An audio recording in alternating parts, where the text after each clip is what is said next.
Welcome, everyone. My name is Chompix. Good afternoon. Thank you so much for your patience. The game will be starting soon in a couple of minutes. The coin has been flipped already, and the team of Balrogs won the first priority, and that's going to be a second pick. Balrogs will decide the second pick. Omega Gaming will be playing in the Radiant side.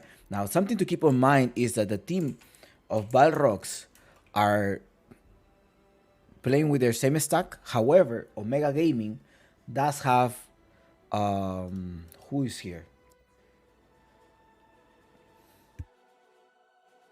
It's Valky again. Once again, it's Valky, and at the same time, you don't have a mid laner. The laner is called Anthony. Anthony is the mid laner in Omega Gaming. So if there's no J Mari, just letting you know, in case you were expecting J Mari to show up tonight, J Mari is not here tonight. It is going to be Omega Gaming versus Balrogs, and I think without J Mari, it's definitely going to be a Balrogs victory. I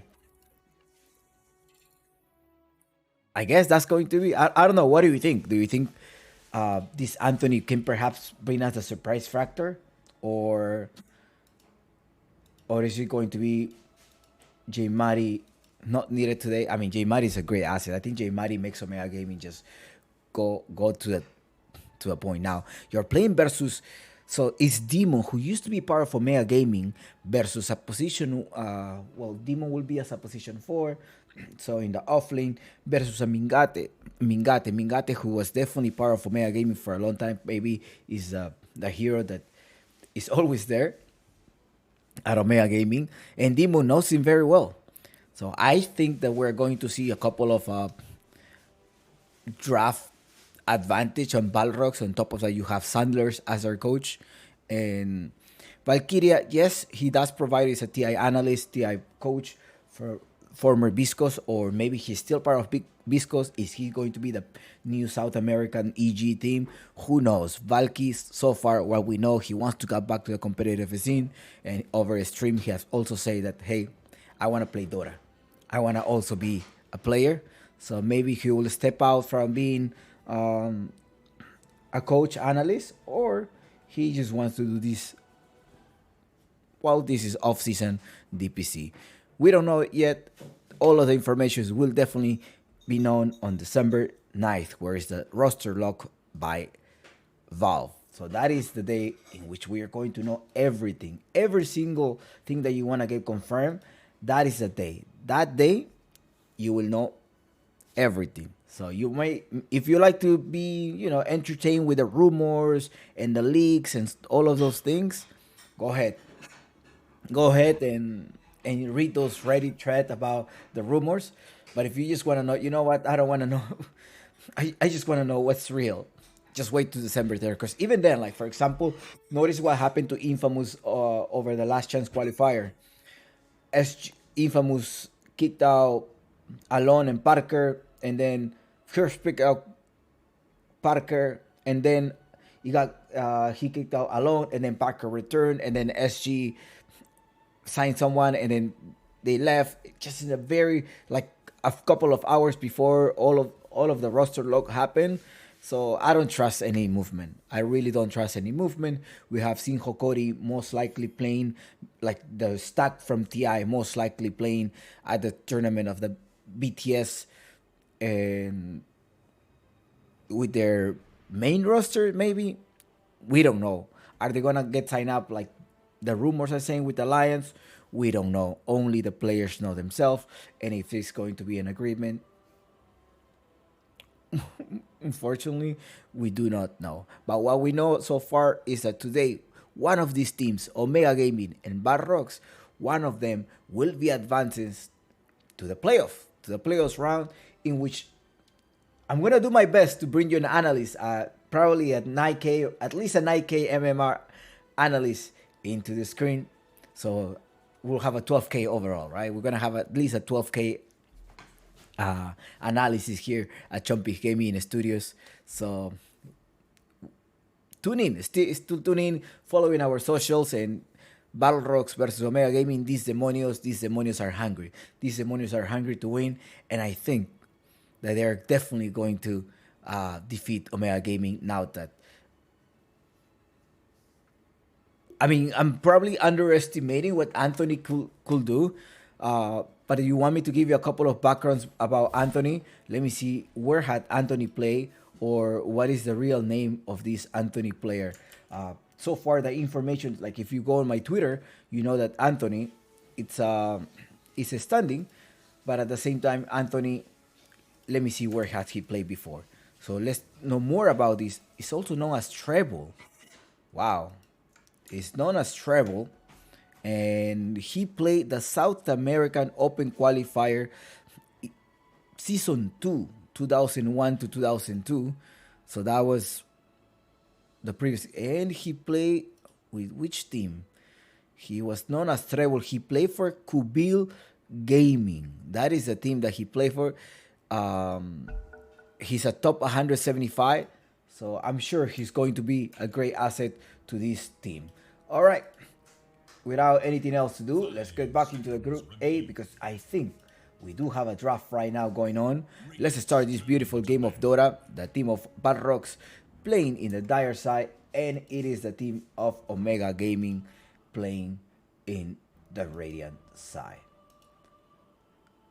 Let's start this game and let's look at the draft. Let's look at the draft. Please, production, move into a draft. Okay, great. Claro Gaming, Apple League, Season 5, Omega Gaming versus Balrog. Now, the first pick is on Omega Gaming, so since this is a first pick on Omega Gaming, I'm thinking about a Marcy.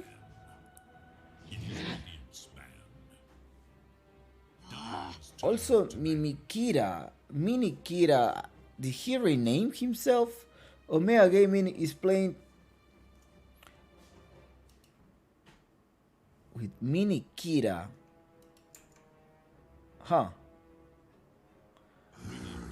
On my data, it shows Minikira. I will have to look back and see who this Minikira player is. Remember also that there is I think they are able to change their name. Maybe he changed his name. I don't think so. 10 seconds. 5 seconds.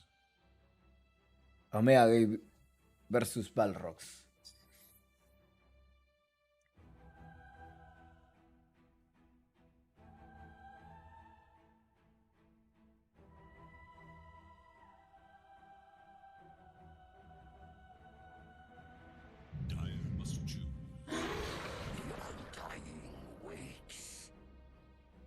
Undying. Oh yes, in Kawadier, I forgot about this Undying. They also got rid of the Nyx Assassin. So Omega having a couple of changes. I want to say a 2-0 from Balrogs, but that is going to be underestimated what Namikaze, Mingate, Minikira, Anthony, and Valky could do. So the supports are there. Marcy. That is a pick. I mean, they didn't pick. Omega didn't pick the Marcy. I will expect them go either Tiny or Marcy. They went for Undying, and I think a great counter for Undying is a Marcy. Marcy will be able to evaporate this Tombstone, and yeah. So Mini Kira, let me see. Oh yeah, he just changed his name. It's Kira, but he just decided to rename himself as Mini Kira. I guess this is just the rebrand. Okay. Every year, all of them have an opportunity to change their name, and he's just decided to go with Mini Kira. Maybe he's not a big Kira yet. 10 seconds. Bath Rider pick here on Balrogs, and that could be either a Drax in the off lane, or at the same time you can have a Slatens play this in the mid lane. That is still possible. Other things that could happen is that the team of Omega Gaming puck. Comfort pick. Usually when you're playing with it in standing, you want to give them a comfort pick. And on his Let me To ban. look at his pop profile of this player. He's a faceless void, keeper, Medusa, invoker, puck. 161 games playing as a mid laner. Top 175 former Kubil Gamings. That is Anthony. Radiant's turn to ban.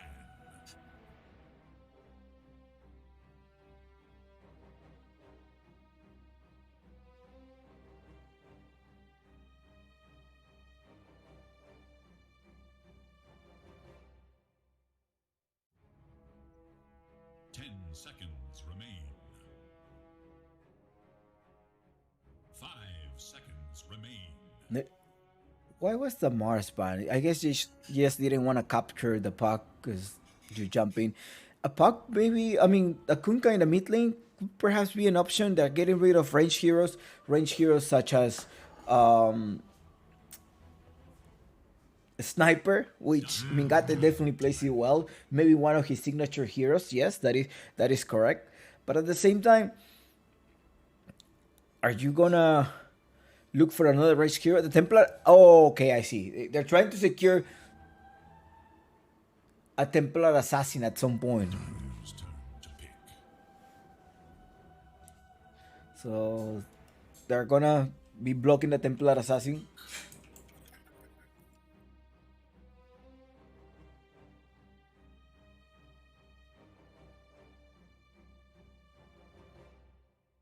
Seconds.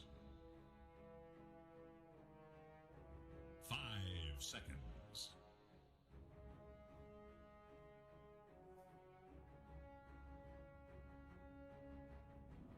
Radiant must choose. Disruptor. Bring the coil back. Make sure you trap the puck. Are you thinking about bulky puck? No, I think you're gonna give a Pangolier is banned. I think you're going. 10 seconds remain. I will not be surprised if there is another catch on top of what they have an Underlord. I will not be surprised, but you have to stop the Ursa at some point. They got rid of the TIE Hunter. That could definitely make a coil and a Ravage combo. It is time that Omega Gaming needs to reveal their lineup.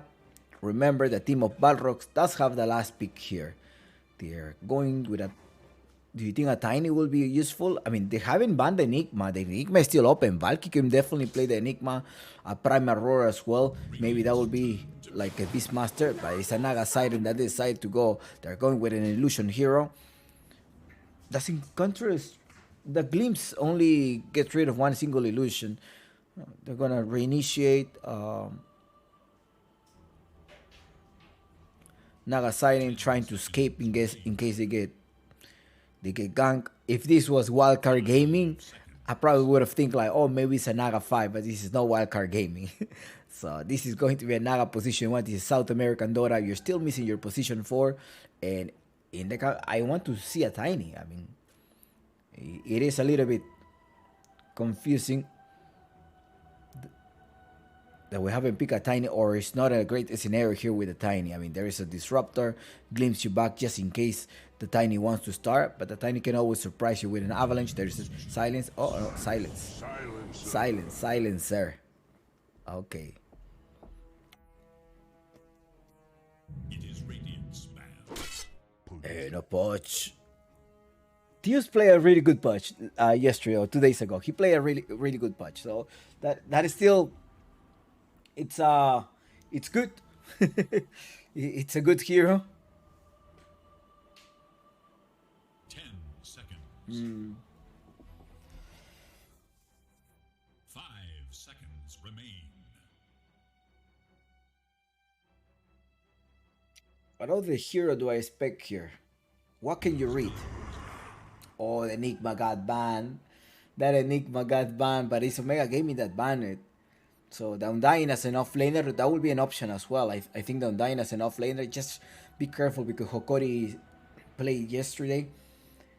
That Undying 10 seconds. didn't have a perfect lane there. 5.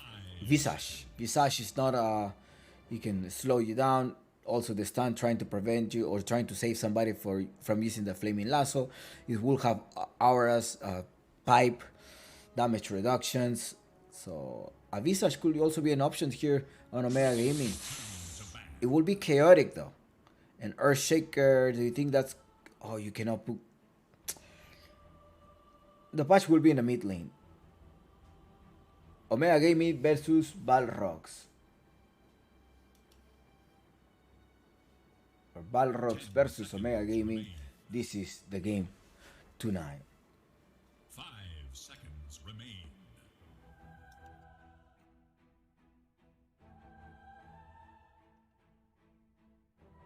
Impossible. Silence ban.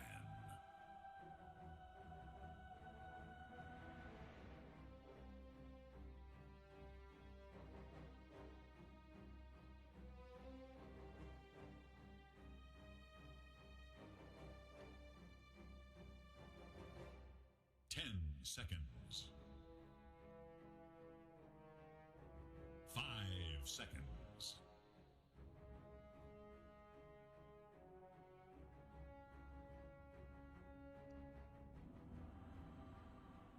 This is the Claro Gaming Apulic Dawnbreaker ban? Why? Demon is in Omega Gaming. Demon will be played at the Marcy. Marcy and 5, the supports are ready. Now you still can flex it. Either the Bat Rider goes in the mid lane or the Bat Rider goes as an off lane. Omega Gaming, I'm thinking about the DC Undying is going to be a position 3, but you can also flex it. Keep it off the line if you want to, but 5 seconds. keep it off the line and Undying in the off lane. What do you think that's going to...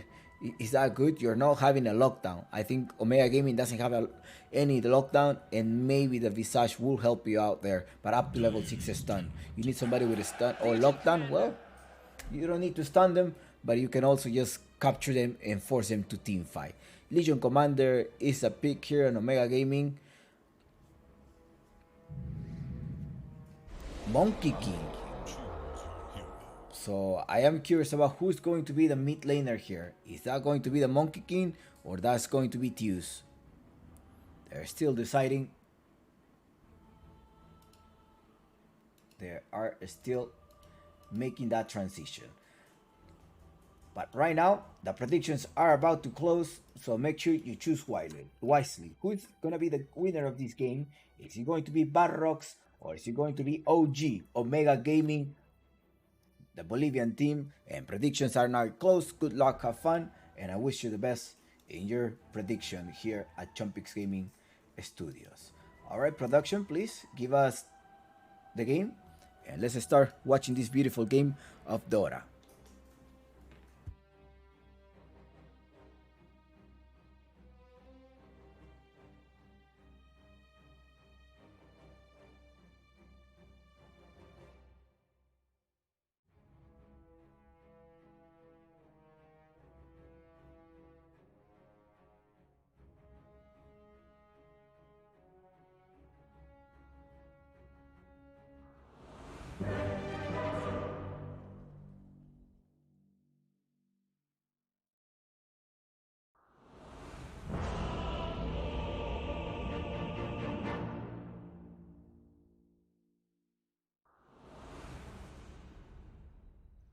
Alright, Omega Gaming playing in the Radiant side. Remember, there is no Jmari today.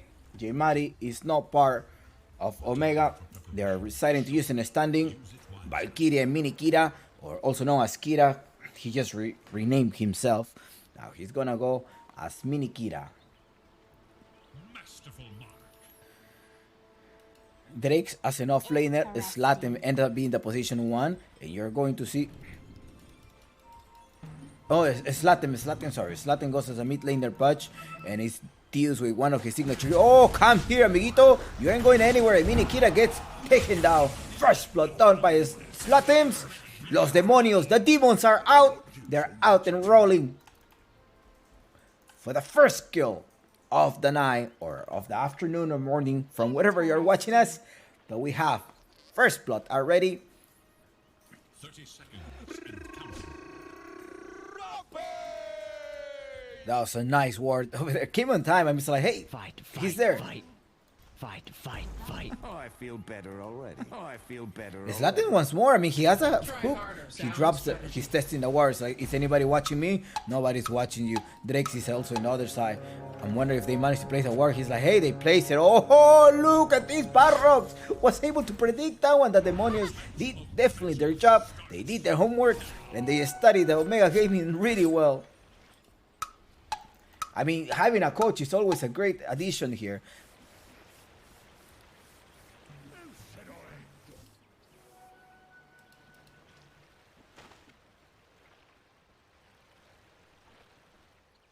Omega Gaming versus Balrogs. Later tonight, Ravens versus Qhali. In another best of 3 series, one team will be eliminated from this tournament.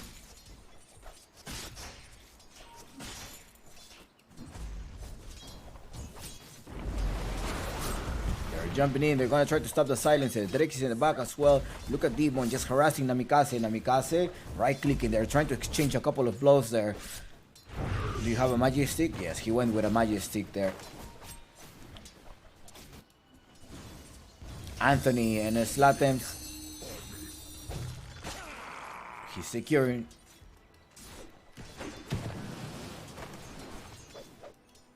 That range. So we have seen a lot of patch games. Either they're trying to show off the Arcana, that came for free, thanks to the Battle Pass, or they've been seeing a lot of this during the scrims. Remember, teams are also screaming.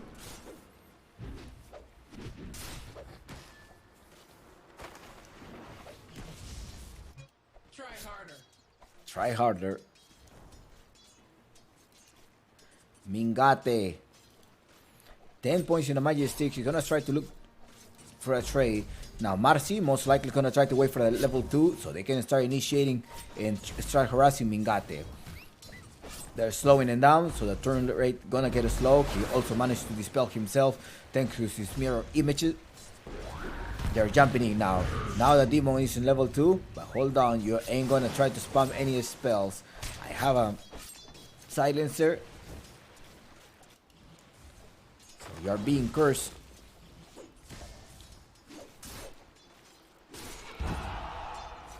Two 1 is the score, so I mean 2-1, 1-0-1.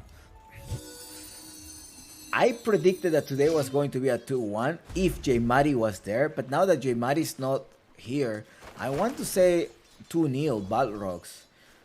But let's see what Anthony can do. Anthony is sponsored by Doritos and Cuates. He managed to escape there. He's playing versus a Punch in the mid lane. Remember, Anthony is level, top 125 or something like that.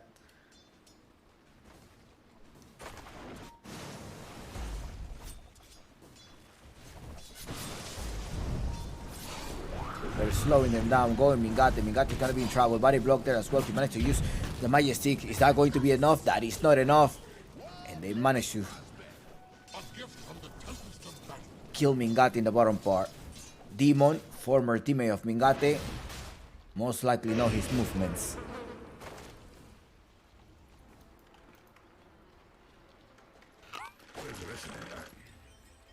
Zlatan is trying to use that hook. Remember, the hook instantly kills a creep. Teus playing with a Monkey King. Monkey King, one of his signature heroes, I want to assume, but I have seen a lot of Teus Monkey King. He's also showing us that he can play many different heroes. And he's not that new to the scene. You probably, Chompix is still the new talent. He's been around for a long time. This boss trying to save them down. Namikaze for the demon. Nice. Demon is like, hold down, move to the side. I am your sidekick. I am Marcy. I'm your guardian. I'm your bodyguard. So it's defending Drakes. Let's go back to the mid lane because there's minute 4 and they're gonna try to secure the water rune. And Anthony did not collect any water rune. Look at this. There's one up top. They're trying to chase him down. Shaka Lord. Shaka going on. Puck. Puck is not gonna be able to escape. That one didn't go in the low ground. Adios. Bye bye. And 0-3 is the score so far.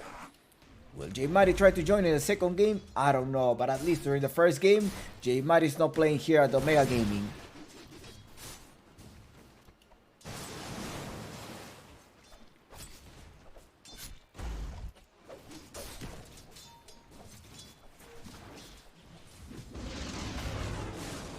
Bring them back. He drops the tombstone, but I don't think this is going to be a great tombstone here. We're gonna end up sacrificing. Well, you save yourself, but I'll take my word back because I think Shakalor is the one in trouble now. He tried to suicide, but it's 150 gold for DCMC. And you don't want this demon, these demonios, stuck to start getting farmed. Minute 5 of the game, Namikaze as well as Demon. Demon has a sponsor, LFT. Is he still open looking for a team? Who knows? They're jumping in, but this is Apu League is gonna be a great time to be able to show that, hey, I am active and look what I can do. Drake pulls them back here as well. Demon managed to get a dispels here. Drake's gonna run away from his life. He does have Fairy Fire or Coca Leaf. That's how they call it in South America. In the Peruvian scene, this item is not called Fairy Fire. This item is actually called Coca Leaf. Oh no, and Marcy does have one. Enough to save you.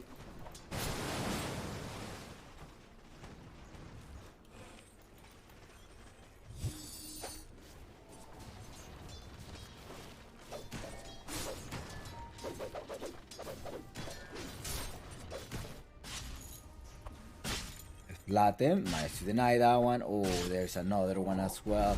Let's look at the bottom part. Drake is gonna be in trouble. The tombstone get dropped as well. And Demon, you need to run for your life. But yum. This is a tasty dying. That life is still as well to be able to save yourself. But it's okay because it is going to be a Latem getting another kill. Quickly rotation to the bottom part.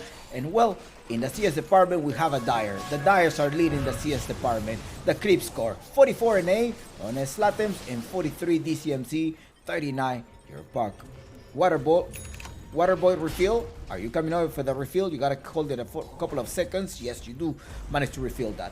Let's look at the net worth and let's see who's scaling up in the net worth. It is Valky trying to go to the jungle, but look what happened here. They already blocked that one. Shakalor was in charge of blocking that camp, and Valky was like, huh? What happened? Okay, he started pinging. He's trying to tell his teammates, my camp is blocked. Somebody needs to come here and devour that. Do they have any vision? Do they have knowledge of the whereabouts? No, they don't, but look, it is another tasty undying. Yum.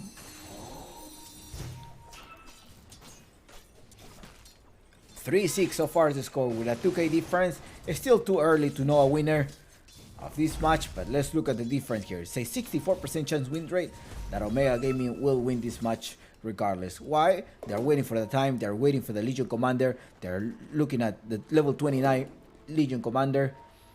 This Legion Commander needs to be a game changer. Monkey King at the same time is looking towards a Maelstrom to be able to get rid of the copies. But somebody's rotating up top and it's gonna be a Slaten looking for the kill. They do have the extra vision. Demon as well jumped in. Yum. Bye. 4 heroes down, and in the bottom part you also have Drake who already kicked out Mingate to the jungle. Do they have a deep war here in the jungle? No, they don't, but they are having a secure war here just in case they're trying to jump into Teus. There's also another war here where they're gonna be looking at the power rune. There was a power rune, and that power rune happens to be he took it, right? He took it, yeah. He took the power rune. Bottom part, Drake. There is a coil, but someone is coming over, and that's going to be a Slatin. He does have the hook. Ole Torito. Nope. Namikaze managed to dodge that. Again, those people who are just joining in, this is not J Mari. This is not J Mari. J Mari is on a break today. Or at least for this game, we don't have J Mari.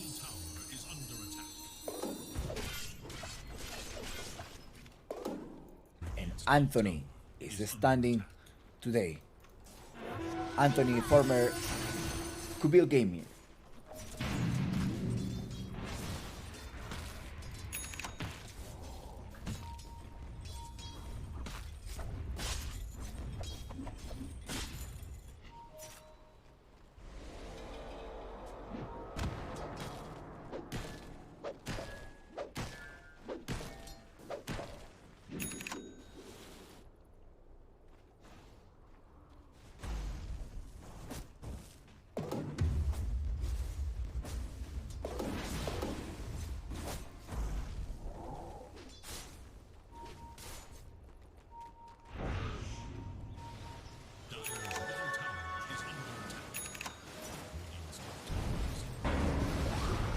Jumping in, Falcao is in trouble. Falcao is down. There's a coil as well. The tombstone, every single team there.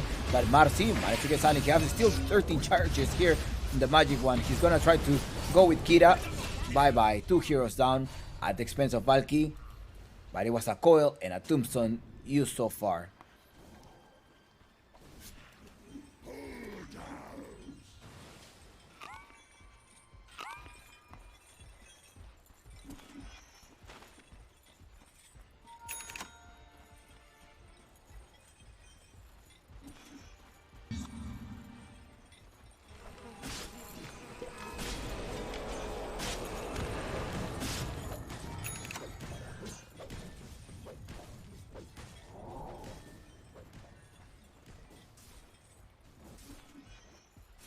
There is little hope for Dire's middle tower.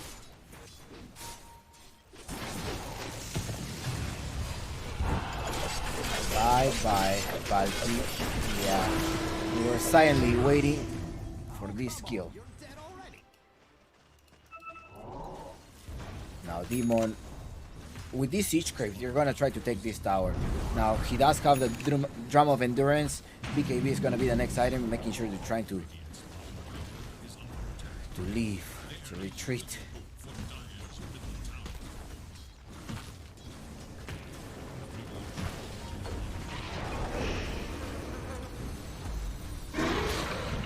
The tombstone gets dropped here. Demon, Pulverize, Unleash is ready, but it's also a coil ready. The tombstone gets dropped here. They're gonna be able to get rid of Demon. Demon is down, and now in a killing spree happens to be Anthony. Quickly rotation to the bottom part. We need Slatin to start rotating more. He does have a Blink Dagger. Most likely he's gonna try to capture the Fairy. These bugs should not be allowed to scale up. If they do that, it's gonna give a big trouble to Balrogs. The Smoke of Deceit.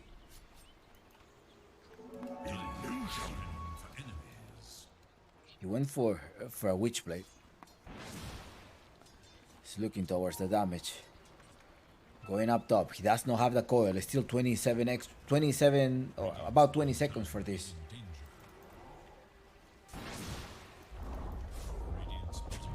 Shout out to the sub, Night Respect.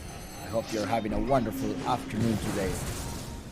Oh no, they got bring at least one. That was so close. Anthony now is able to gain back his momentum.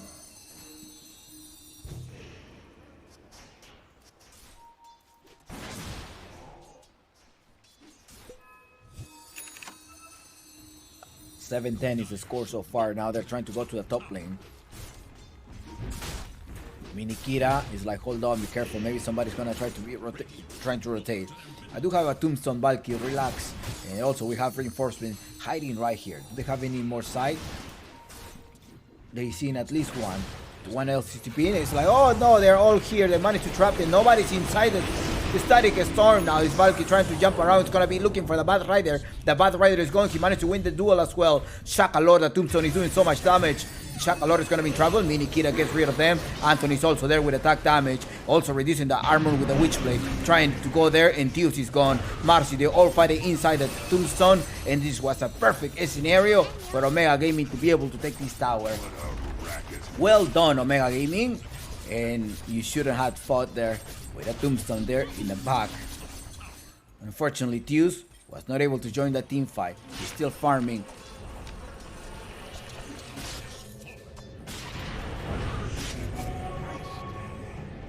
Uses the haste to be able to escape.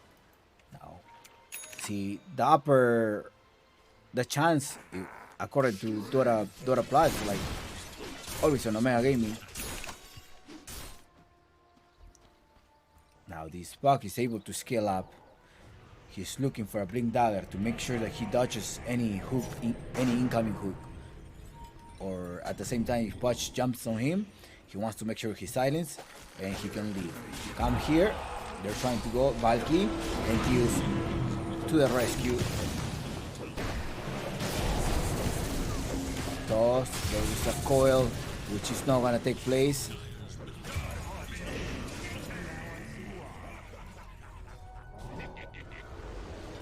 Seven points so far on your strength.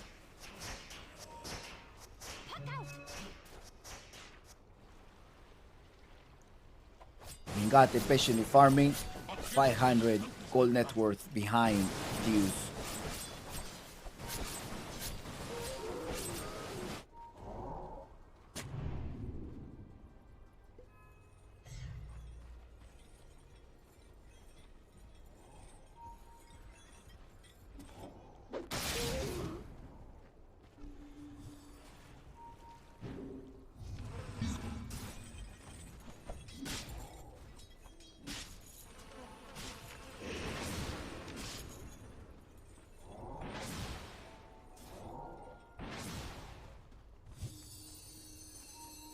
Dire should look to their top tower.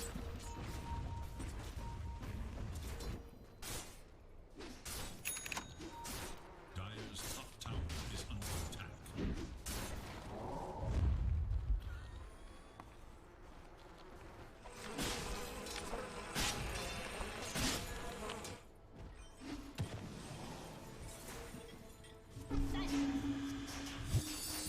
Silence, mi amigo. Slap. Oh, you should have.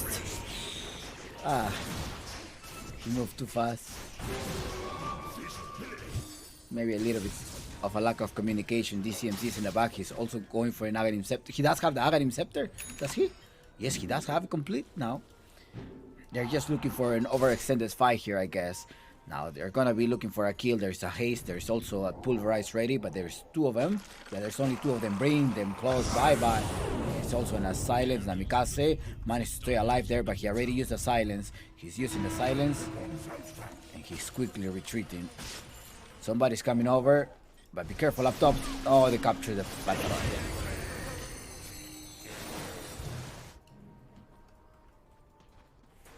The score is even out, 13 to 13 kills. Demon Slatem.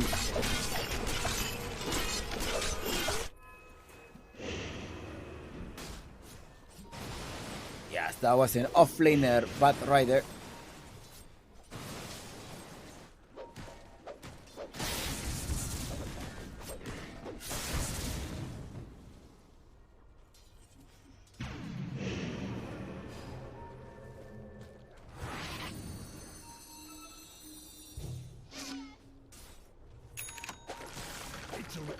You know,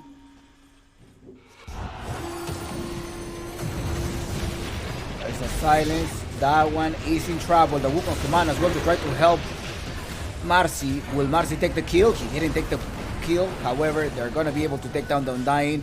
And the Wukong's command came in handy. 3 heroes down. Unfortunately for the team of Omega Gaming, they're going to be able to capture Mingate. Nyam, nyam. That's a tasty Mingate. They're going to try to use this stun there. Oh no, Nigas. Iron. Without the use of the stun of the Siren, he's down.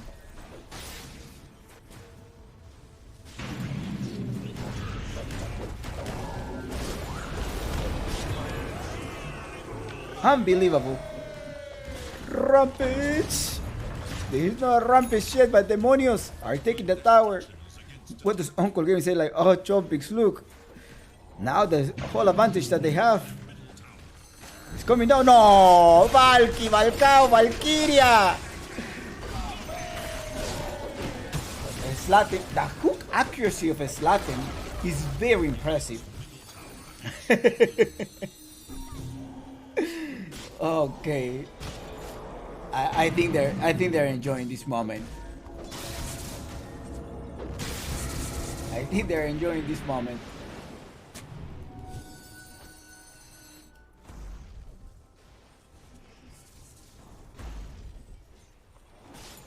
Remember that there is some loyalty system here in the channel at Chompix Studios.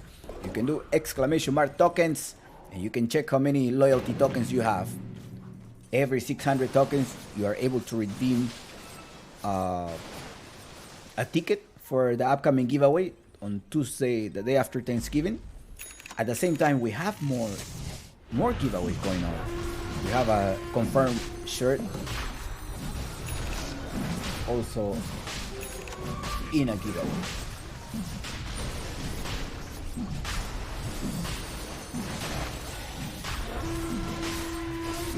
Valkyria is in trouble here. No, he's not in trouble. The one that is in trouble, it is that Roshan. He's the one in trouble.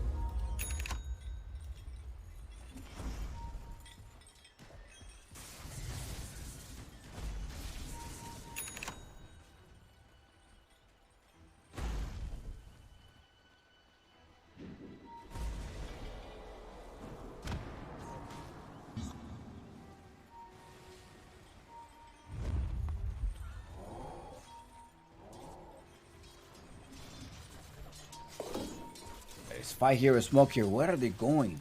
That's what I'm trying to plot. They don't have any vision. They have zero vision. Oh, surprise, surprise. They're coming in by. They just blindly go there. They didn't have any ward. Just now they finally place one. So I'm not sure if they saw the courier movement or something, but someone was hide. There's no vision there. No. Who's coming over? That is the Monkey King. They're not spotting anyone. Mingate already went to the bottom part and just like, well, they pinged it. There was like, oh, there was a silencer. Yeah, there was. But I think we can take this tower. I mean, we placed one of the wards here and it's time to take this tower. They'll be taking this tower, but at the same time, you have a Puck with an extra safety car that he's looking towards Akaya. I'm wondering if an EU would have been better here for the Puck. He went with the first item, the Witch Blade. Yes, that helped their teammates. That helped in the team fight. But it's a one-way. You don't have a... you're just going very offensive, which is still good. Oh no. And it's Latin collecting a regeneration. His hook was too short. Talking about short, Valkyria managed to collect somebody. There is a silence as well coming in, but you're just men fighting. A single here by Slaten will dismember Kira by. Alright. Los Demonios, the demons, will be able to collect this Puck. Loses the first life, and Slaten doesn't have the dismember yet, but there is also a bundle strike, the ultimate strike storm, so he doesn't escape. Well done. Demonios, the Demonios are rolling. I mean, they are just on fire. I think Balrogs did a great sign up here with this stack. Before playing for Balrogs, they were playing as the stack Demonios, in which they participated in other third-party tournaments as well. This is a brand new Balrogs, by the way. Mingate. Oh no, Mingate, unlucky you had the Wukong's command. That came in with, oh no, this Aghanim Scepter, those soldiers. Great decision there by CDMC. In the top lane, what you have is Namikaze. Namikaze has a 4-staff and no longer has a global silence.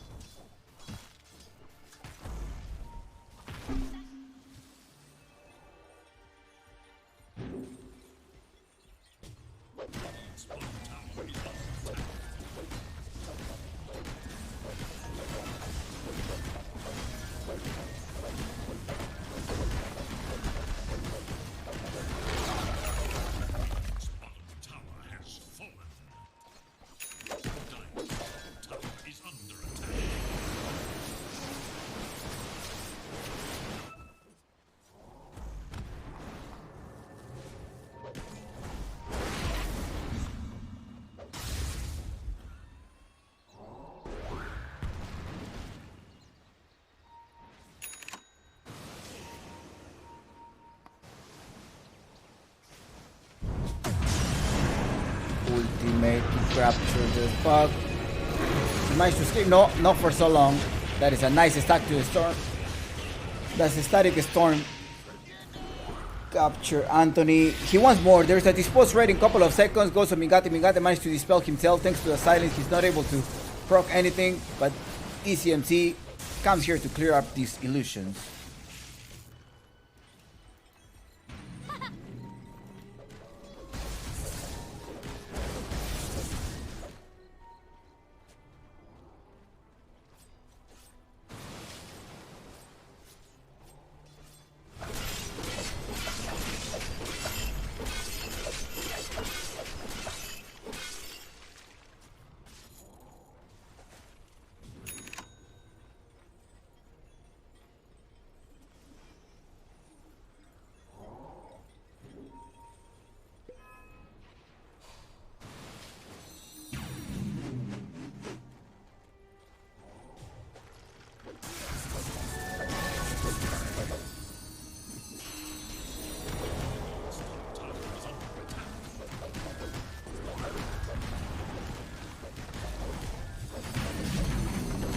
Time to collect this tower.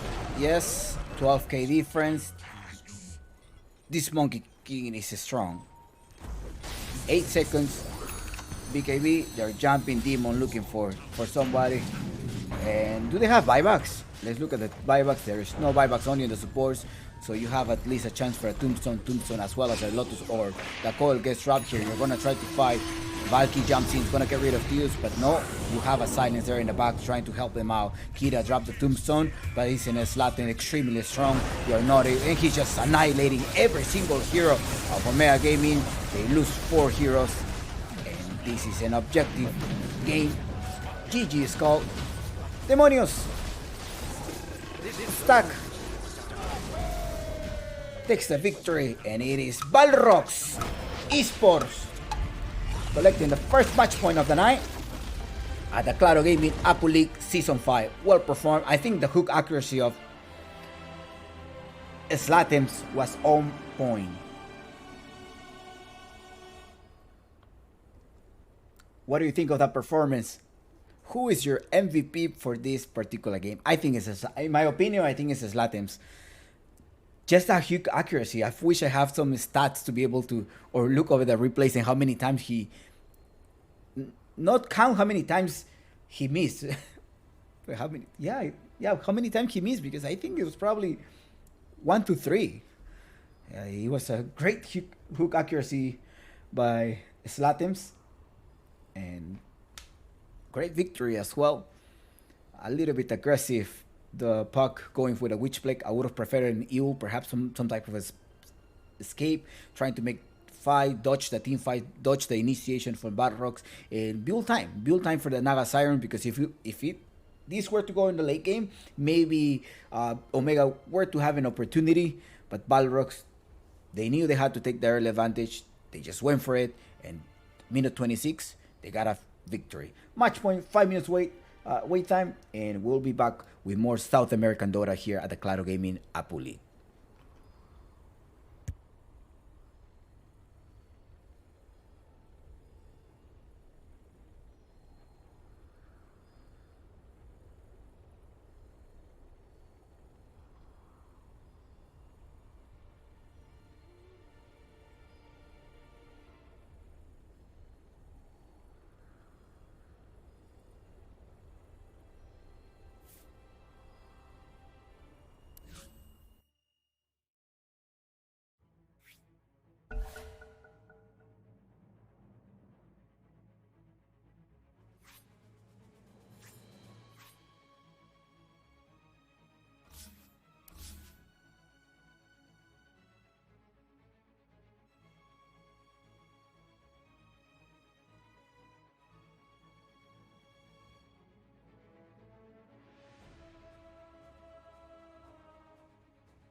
Radiant span. All right, we're gonna be starting with a game. Dire's turn. How's everybody doing today? Welcome to the game 2. And I think production tells me that we are drafting already.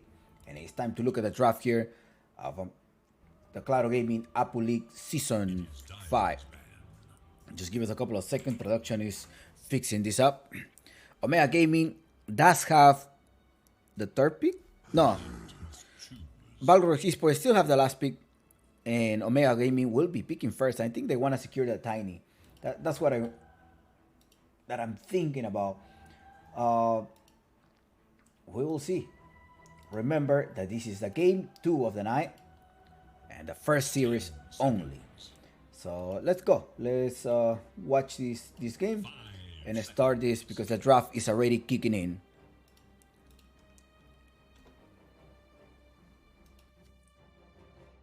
As usual, it is obvious you already watched so much tournaments and you know that any spoilers will be permanently banned from the stream. We do have a 5-minute delay between you and me, so remember that we are in lobby as official broadcast here of the Claro Gaming Apple League at Chompix Gaming Studios. Dire's turn to pick. Must choose. Crystal Maiden. Crystal Maiden pick here, so I think that this is going to be a position for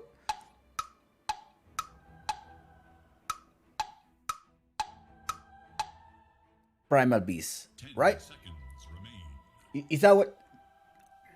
Also, the Crystal Maiden will help you. I don't know, maybe you're trying to think about a Beastmaster and you want to play the Balrogs at the same time. See that the Nyx Assassin does a lot, so you're not going to be playing with versus the Nyx Assassin. Ban it. You still have option for. What else? What do you think? If they go with a Spirit or if they still want to attempt for the puck, I guess a Disruptor will be picked here of Balrogs Esports. That could also be a way. And then you can send Drakes to play the Primal Beast in the off lane. Now, I don't think Slatens will be playing this Primal Beast in the mid lane. We have seen Matkins play this Primal Beast in the mid lane. Hachitoki has also been spamming this during his pops. But I don't think it's going to be the case. I definitely think it's going to be Demon building an offlaner. There is a Lina. Are they the ones pulling out the Spirit? A Disruptor on Omega Gaming? It could be the case. I mean, at the same time, you're just giving the first pick to your position, to your standing, right? You're like, hey, what are the heroes that you play best? Turn to ban. Pug, Lina are one of my most hero picks. So let's build around that. And this time, we're definitely going to secure our Marcy instead of Undying. We ban the Undying, so we don't pick it. And it is an Invoker Slatem's ban. That is particular a target of a signature hero. How did Omega lose this? Demonios. If you have been following Demonios, how you doing, Benzi? It is that Demonios stack. Balrog signed up this stack of Demonios, who has been playing a lot of third-party tournament. Not third-party. Yes, they did play some Rookie Latam Challenge. They also participating in a lot of, the typical daily or weekly tournaments, and they have been performing very well. At the same time, Demon is a key maker here. On top of that, they're having a coach. They do have a coach, and Omega Gaming, while they have been participating, they don't have their full stack. Or Valky was playing with X Infinity, Los Valky's team. So you're playing with a roster. Omega is with a roster that probably don't know each other very well, but you have Balrog, who has been at least playing for a whole month together. At least it's a month that they have been playing together. I would say probably a month and a half. I don't want to say 2 months, but it was pre-TI. It was definitely pre-TI that this stack of Demonios was practicing before they got signed by Balrogs. Balrogs Esports bans the sniper, and I think they're thinking about Pangolier. I think Balrogs is thinking about Pangolier. I see the Bloodseeker ban. Either they're kiting a Pangolier or they will pick a Pangolier right now in their pick 15. Or they don't want to reveal that. Enigma gets banned and it is the time for them to make a decision. Oh, it's actually a task. They ban the Enigma and go with the task.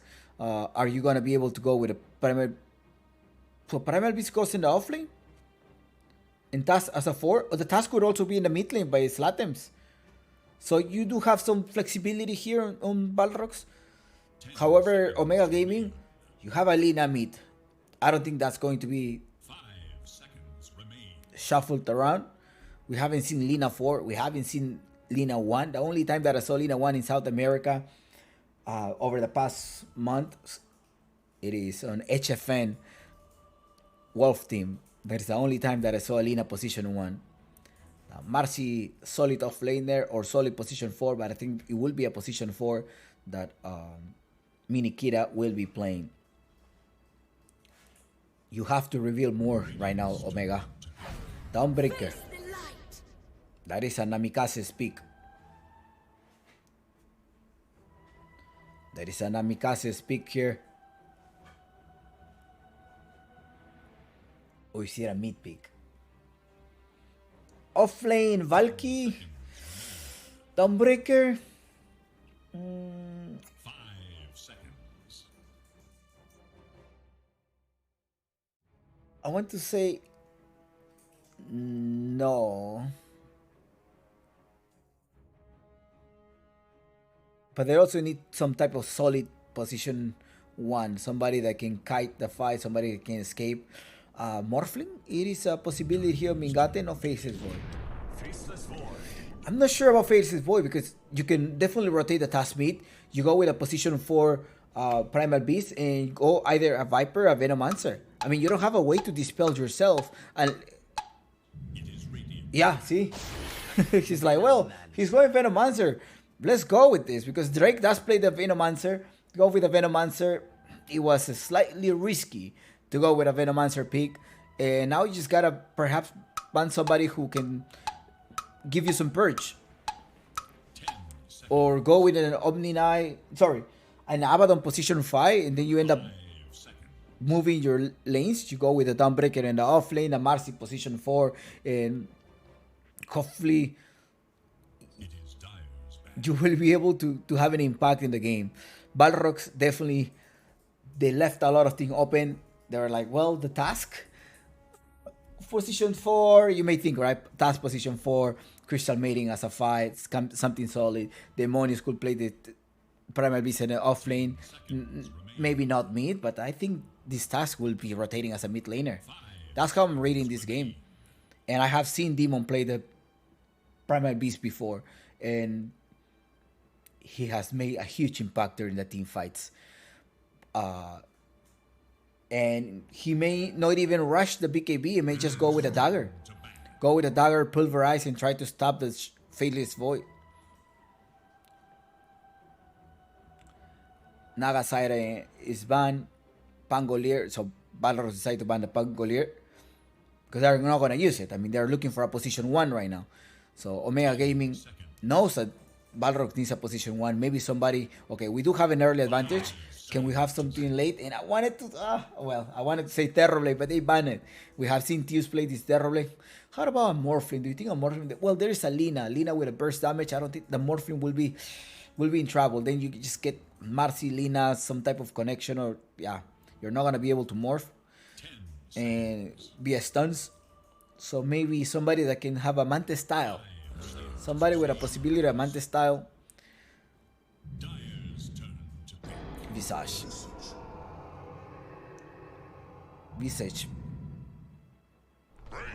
Select your hero. I guess they didn't want to go with somebody with a Mante style, but they go with a Wraithkin. Wraithkin versus Valky. In favor of the Wraithkin, I guess, early in the game. You have to be careful. You gotta just be careful with the Soul Assumption. That does a lot of damage. Well, let's go with the game. And the predictions are about to close. I wish you the best in your predictions. And let's start with this South American Dota of the Claro Gaming Apu League Season 5. Production, give us the game. DCMC will be going with a position 1. And Slatems end up being the task mid.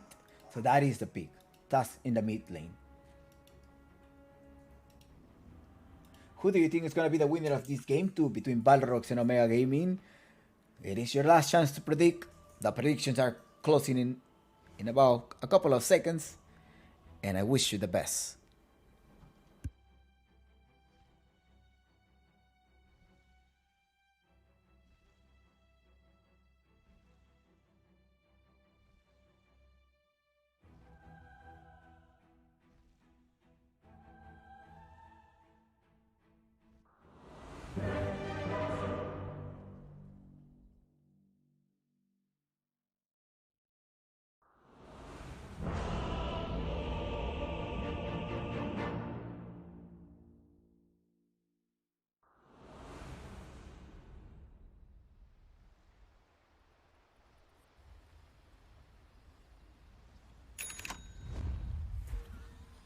Prepare yourselves for the main event.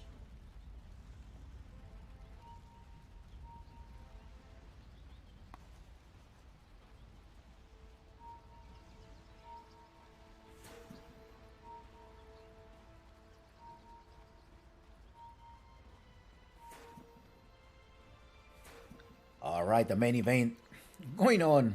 Valky, the winner of this series will advance to the playoff. If one of them goes down, they still have a chance. And they will have to face the winner between Balrogs and Qhali. That is after today. It's an elimination series for the other team. J. Mari was not able to join the game yet. As pressure builds, Well, it is Anthony, the one that is replacing J. Mari tonight. We're just not meant to be.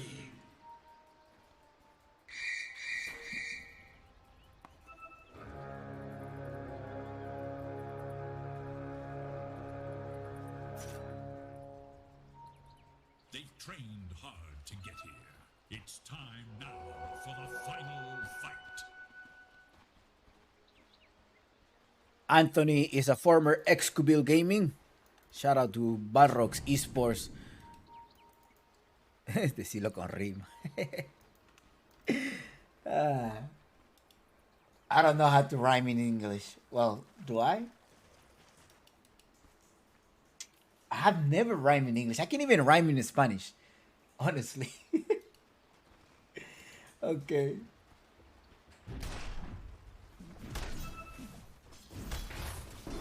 They're jumping in. Drake is going to be in trouble with it. Going for a triple lane here. Nice Demon trying to save them. But Drake's is a triple lane here. And this is going perfectly for a team of Balrogs because you were attempting this triple lane. Want to make sure that this Venomancer does not scale much. And the Faces of War will have something to win. Can Omega win this game?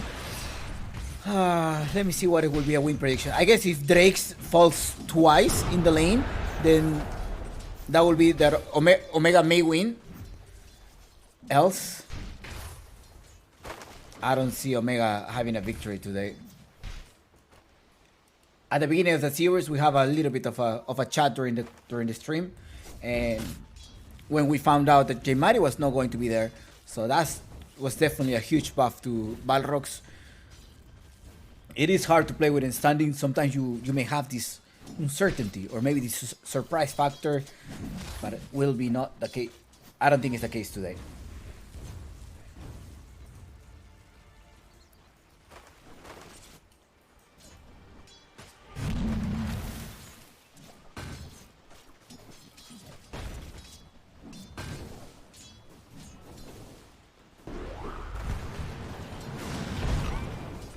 Minikira in trouble, DCMC going there, and at the same time, see, Tius has a race kit. Like, I see Tius, also known as DCMC, also known as Suita.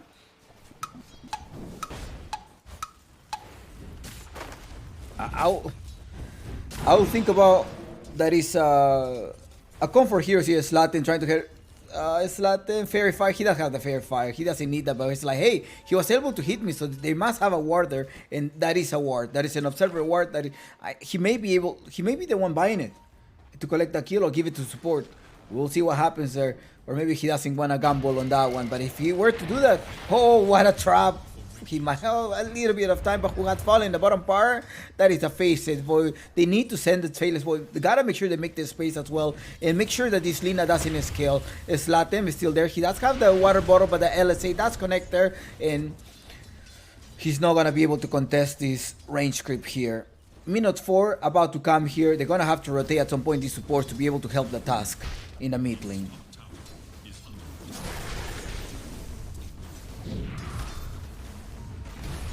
Demon going with the trample, and Amikaze is in trouble. Drake is gonna be able to just annihilate him. Drake takes the last kill. I hope so. I guess yes, he does that.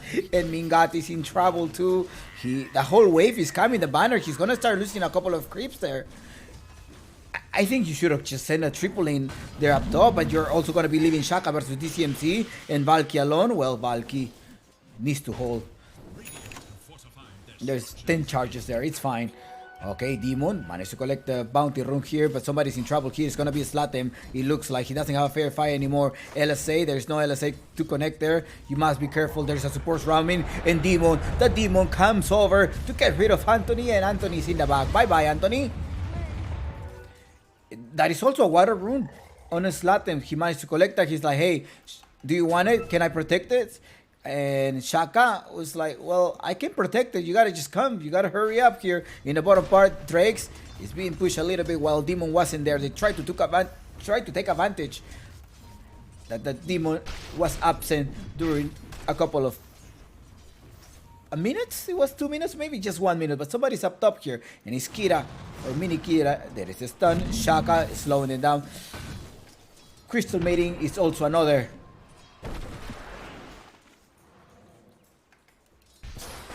annoying hero. Drake's pushing them over. Now Mingate. Look, Mingate, he's gonna have to use a time walk here. He's losing a lot of farm. 17-1 and 2. Okay, it's not that bad on his last hits. Or maybe it's that the Venomancer was not able to take enough hits. But compared to the Wraith King, it's 29-11. That is for sure.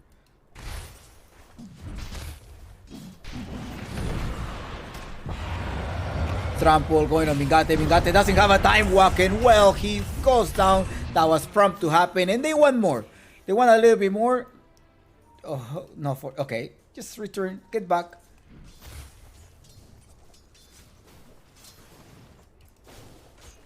Zero fight so far. The early advantage of Balrogs. Gotta make sure that this Faceless boy does not scale up. Neither the Lina, and then you have a good game here. Slatem, I think the Faceless boy was something that you shouldn't have picked. It was too early of a pick and very risky. Let's see if we're gonna be proved wrong. And Slatem quickly rotating. Warless punch. Bye-bye, Mingate. Cheers. And a tip as well. 1-7 the favorite score of the Brazilian teams. 1-7 the score of Mega Gaming. 6 minutes of the game. The CS department. Who's leading in the CS department? The creep score. DCMC. Sweet Tap, or also known as Tews.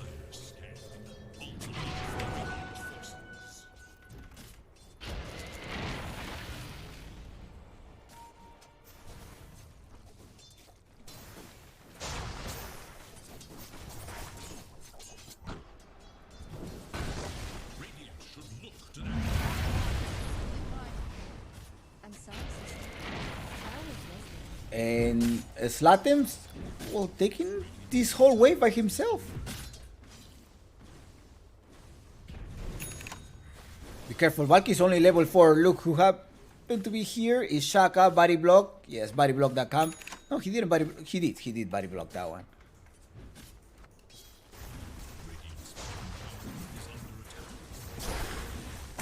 They're slowing them down. Demo does have the onslaught as well. 3 points on you, trample. He wants to go on Anthony. They're gonna have to kite this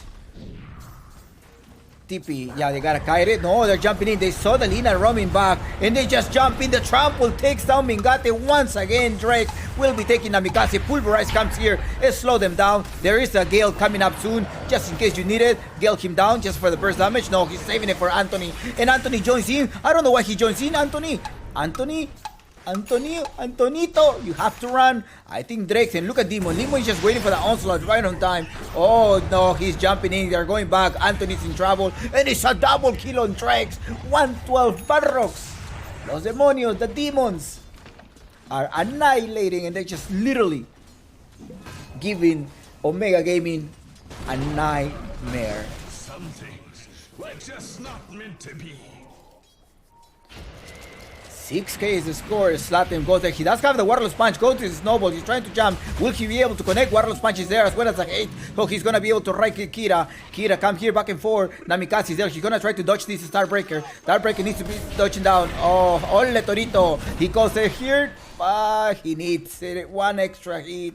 Just one extra hit needed. Thankfully, he had this magic stick that saved him. It is a team of Balrogs.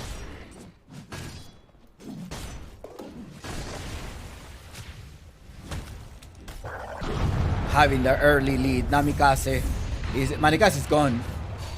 Somebody needs to tell him, or is it Slatin? They're trying to go in Slatin. Look at that. LSA, Laguna Blade. Maybe Laguna Blade. Okay. He said, I got it. Relax. We got this. How long did it? They use a lot. Okay, the Dragon Slave does a lot of damage. But on top of the lane as well, they got rid of the off laner, and Valky's Visage is not able to do anything. They happen to encounter Drakes. Come here. They're going in. Mingate wants to take revenge. He's level 5. That's going to be a great recovery there. Namikaze tries to jump in. Demon is also there with the onslaught. That is not okay, because there is a Laguna Blade LSA well ready. And Demon Mingate, well, there is a recovery. Do not be deceived by the kills. I want to tell you this, but it's also 6k net worth, and at minute 10 of the game, this is definitely in favor of Balrog so far. Shaka comes over. He does have the frostbite as well as the slow, trying to slow down Anthony. It's a little bit out of lane, a little bit slow. You have Anthony being fast. The movement speed is increased by the Fairy Soul. They see him. They were not able to trap him, but the one that is going to be falling right now, or the structure going down, is your mid tower.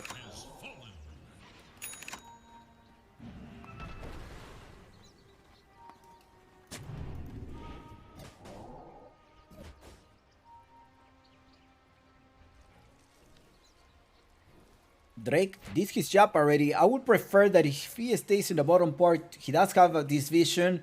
Maybe put a vision around here, and it may be a slightly greedy, but you could also try to take the bottom tower or try to participate in the team fight. He's actually joining the top part, trying to get it on the Visage. Somebody's going to TP. There's no TP. The task says I have a TP in 8 seconds. Can you hold? Yes, I think we're going to be able to defend it. He's just waiting. He doesn't have the ultimate, the Passion Nova. He doesn't have a charge on the Spirit Vessel, but he's waiting for a TP, and there is a TP coming for the task. They're going to try to intercept Valky. They slow down Valky. Valky trying to use the Familiar to right click. Their ultimate as well coming in by Namikaze with a heal there. The one in trouble is going to be Drake. Right click there, Valky. The Slatins keep right clicking. They're going to end up trading. They end up trading here. The Venomancer for another offlaner. Not sure how well of a trade that is going to be.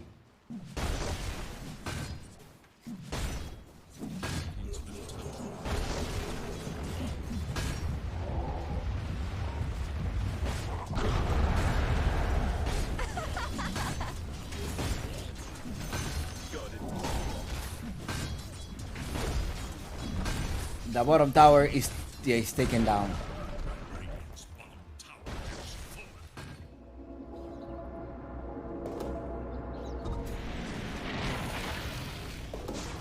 The Achilles ankle of demons, or this stack of demonios, Balrogs, he is the most valuable player. He's the key maker.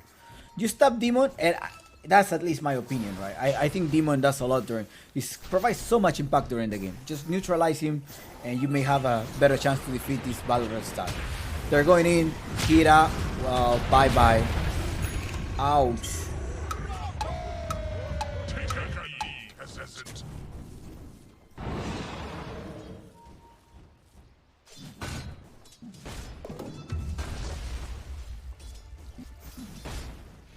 Yeah, the moment that I saw the Faceless Void draft, I was like, are you sure about that pick? Because Venomancer was not banned, nor a Viper, and they decided to go for a Venomancer instead of a Viper. To be able to have some tower structures to push, to have extra vision. Shaka is waiting. He's most likely going to wait for somebody to go in the high ground or so. But your second tower, your tier 3 tower, is going to be gone at minute 13 of the game. Now, here in the jungle, you have Anthony that is somewhat fighting with a Faceless Void. Well, Faceless Void happens to be in the mid lane. Level 6 only Mingate. Will he be able to recover? Remember, this is the top bracket. This is the upper bracket final. The winner of this game advances to the playoff, and that is going to be Demonios, a team that made it through open qualifiers. A team that was not directly invited to the Claro Gaming Apu League Season 5. A team that have to fight all the way through open qualifiers, and they are showing off tonight that they are the better stack or the better team at this tournament, or at least in Group A.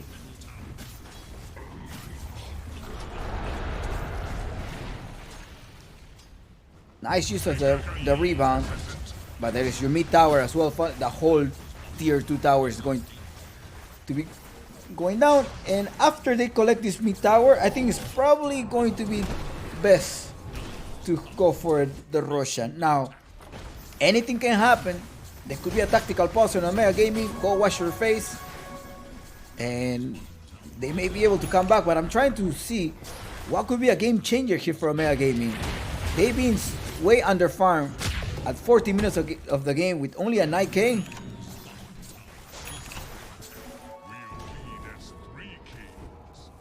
Balrogs is making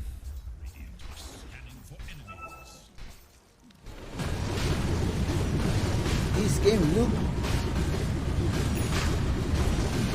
not that complicated. Roshan, yeah, they collected the Aegis of Immortal. Do you think the comeback is real? It may be real.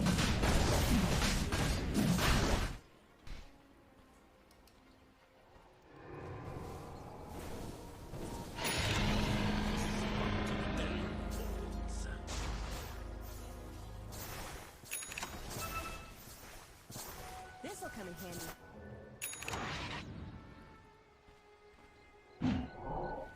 Let's see what Uncle Evan tells us. Uncle Evan tells us Chompix 89% chance win rate. There was a kind of like a fake comeback here, but we'll see. With a 90% now chance, assuming the Balrog does everything on point. They already collect the Aegis of Immortal. They give that to the task, which is having a great impact during the game. Being able to rotate on time, and also they were able to rotate in the bottom part, in which they were about to take down the Venomancer. It was about, what, minute 7 or so where he rotated, or minute 9. And that definitely helped the lane a lot. Snowball clearing up the way, still pushing the lanes. They may attempt to... They're gonna wait for the pulverize. They have pulverized Venomancer. It's like, hey, we're having advantage of the game. We don't really need a Potion Nova. Well, now we have it. I have a Potion Nova. The Freezy Field is coming up soon. DCMC has an extra life, and he doesn't have the Blink Dagger yet. Maybe they're gonna have to wait for the Blink Dagger. There's still a couple of minutes. 3 more minutes, and I was like, wait, I can actually take my Blink Dagger, and hopefully there's a nice power rune, which is the double damage. And if somebody spot this double damage, they may be able to take the top tower. They're jumping in, they're gonna stop Kira. Marcy's gonna be in trouble. Marcy's down. Mingate wanted to jump in with a Chronosphere, but don't use it, don't use it, don't use it. As expected, Mingate goes down here. They end up trading by a support. Shakalor goes down as well by a Slatem. Still alive. Anthony pops the BKB. Slatem maybe lose the first life. They're trying to fight 4 versus 3. Drakes is in trouble here. They manage to fall down here. DCMC comes here to the rescue. He doesn't have the Blink Dagger yet, but there is also an Slatem with a snowball thanks to the ward that it happens to be there. There is a dieback on Marcy, and Namikaze is like, give me high five, amiguito. I'm here. Where are you going? Tell me your last word, because you are about to be in the bag. Oh, they're playing with his body block. Give me high five. Oh, they're teasing. Do not play with the food. You're just antagonizing him. Bye bye. Ciao. Adios.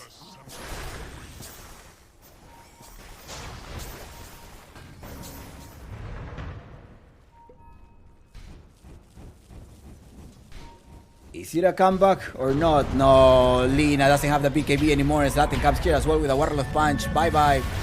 Oh no, they were like, yeah, I got this. I'm gonna try to go for Mingate. Anthony's down. They tried to get Mingate. He had the time walk, right? Yeah, he had the time walk. I think he was gonna try to collect the kill. It is 7-25 with a 13k difference, and now he does have the blink dagger. He does have the blink dagger, and with this blink dagger and also a double damage here in the inventory, a couple 15 seconds, they may try to go this. Outnumber them 4 versus 5. Drake's doesn't have the ultimate, but it's the Shaka, the one that is gonna have the freezing field. Here Demon opening up the map, making sure that they gave him a roll of vision. And let's look at the buybacks as well. Right click the tower, take the first tier 3 tower down. Let's use of the glyph. Namikaze has an ultimate in about 9 seconds.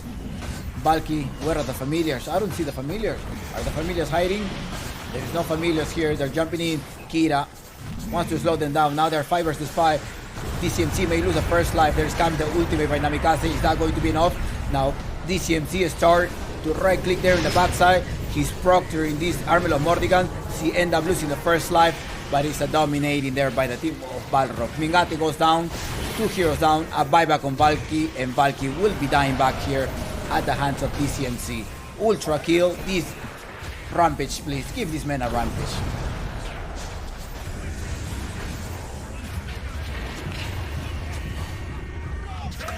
Rampage. DCMC, disconnect them all. GG Skull. Balrogs is for victory. GG.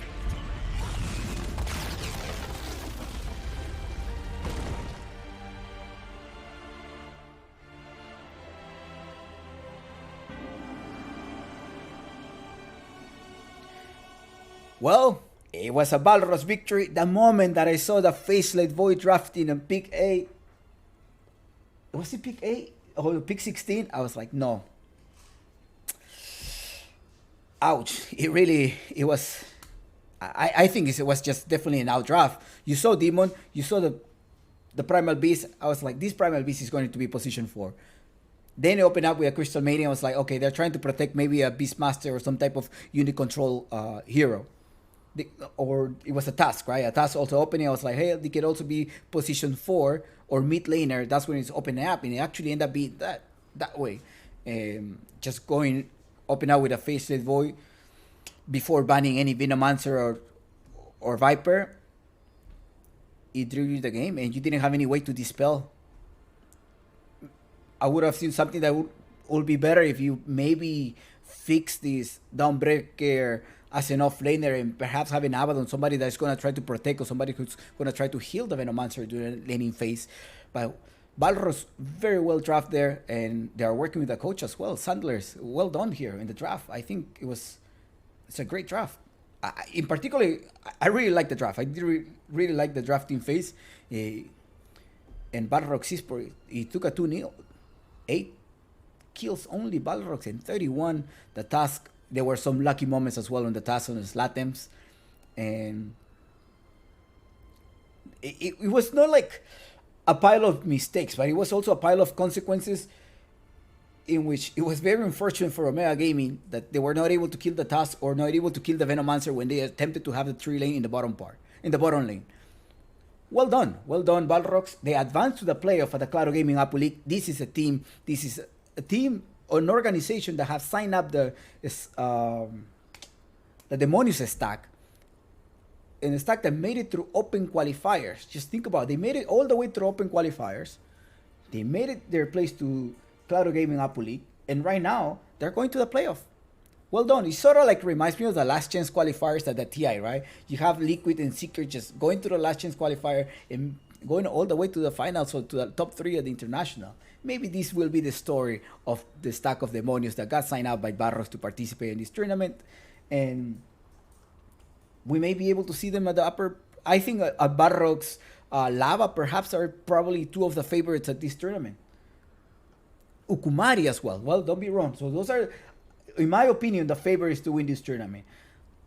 Ukumari, Balrogs, and Lava Esports are the favorite to win this Claro Gaming Season 5.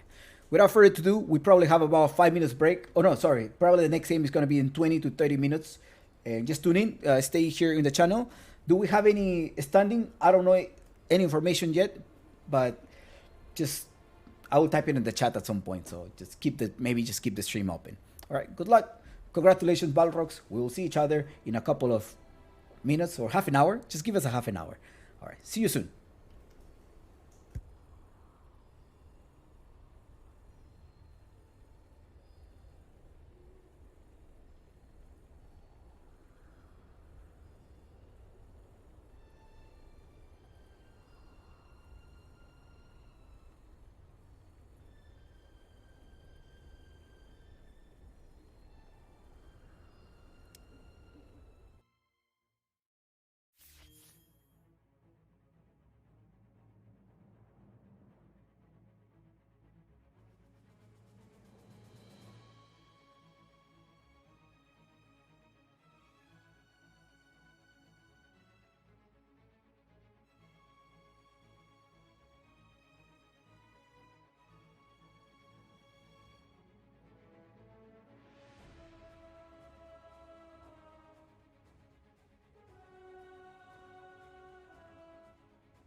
Right, we're about to start in a few minutes. Just give us a second. Production is getting everything set up for our game. Say go. We all ready.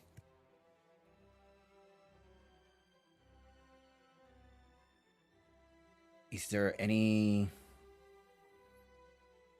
standing? No, no standings. They're all good. Same players. So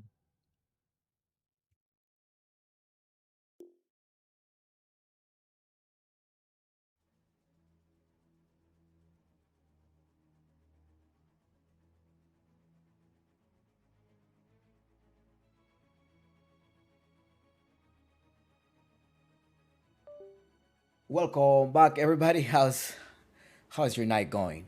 What a great performance by Balrogs that we have in the first series. Now we're going to have Raven versus Qhali.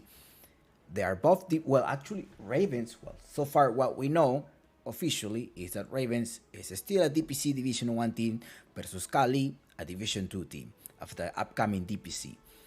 Now, Qhali, they have made a couple of changes. They changed their position 1. They changed their mid laner from like the previous DPC to maybe, this is not their final roster coming towards DPC. But so far, they're trying out Hook and Robo Zeta. So Ravens are still with the same stack. They have already started this game, and we're gonna start watching the beautiful game of Dota, South American Dota. I mean, South America's the next Dota, I guess. So far, we still have 2 slots, but eventually we're gonna have 3 slots. I have a feeling eventually we're gonna have 3 slots. Okay, I hope the game gets to connect because it looks like it's still looking for a game. Troubleshooting. Oh, there we go. Finally launched the game.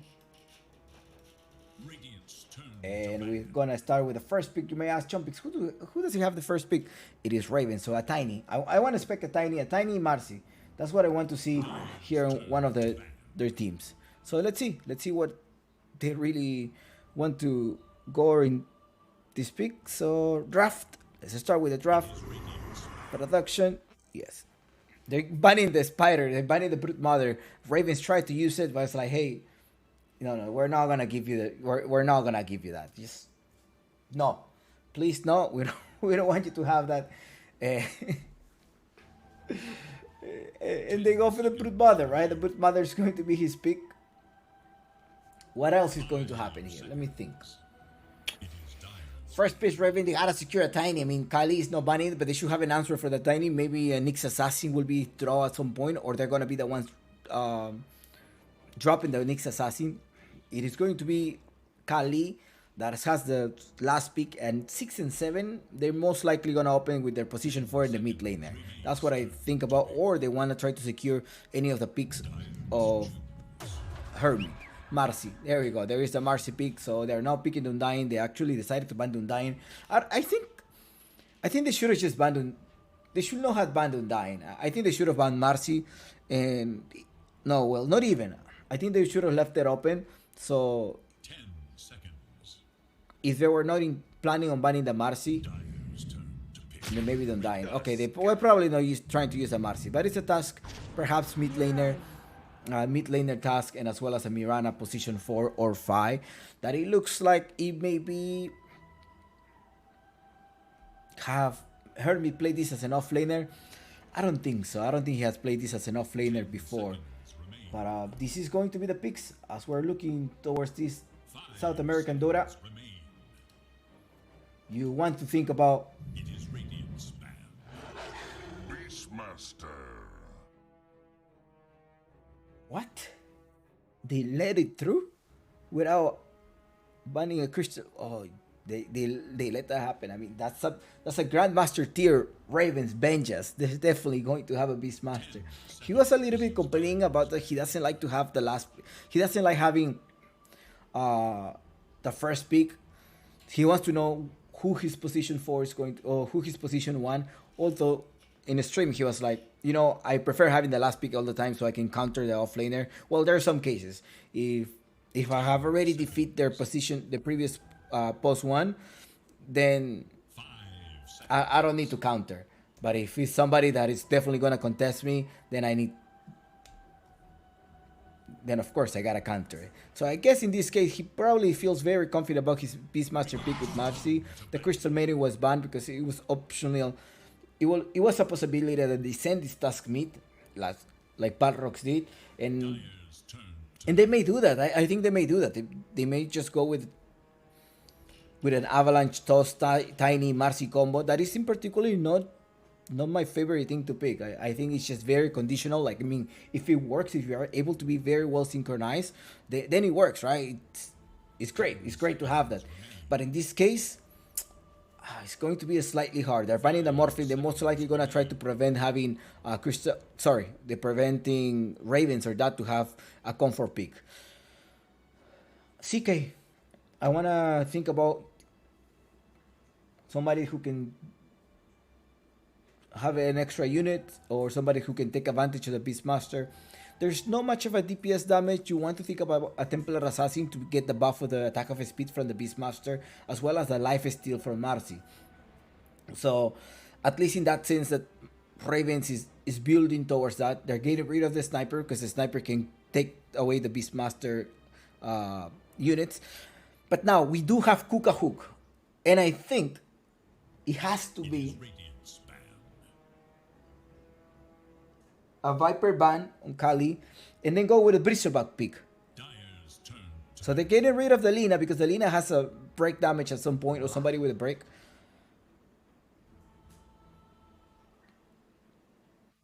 Yeah, I want to really see a Kuka Hook going with a Breachmaster here. Sorry, Bristleback. I think it will be a great opportunity for him.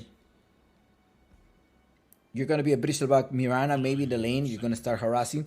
That task could also go as a position 5. I mean, we can see that at some point. Luis, does he really need to go with a Silencer 5? Or it will take the task 5? Maybe a healer, somebody that's going to healer, try to protect somebody in the offlane. A Necro, no. Lycan is also another of their comfort picks of Hermit.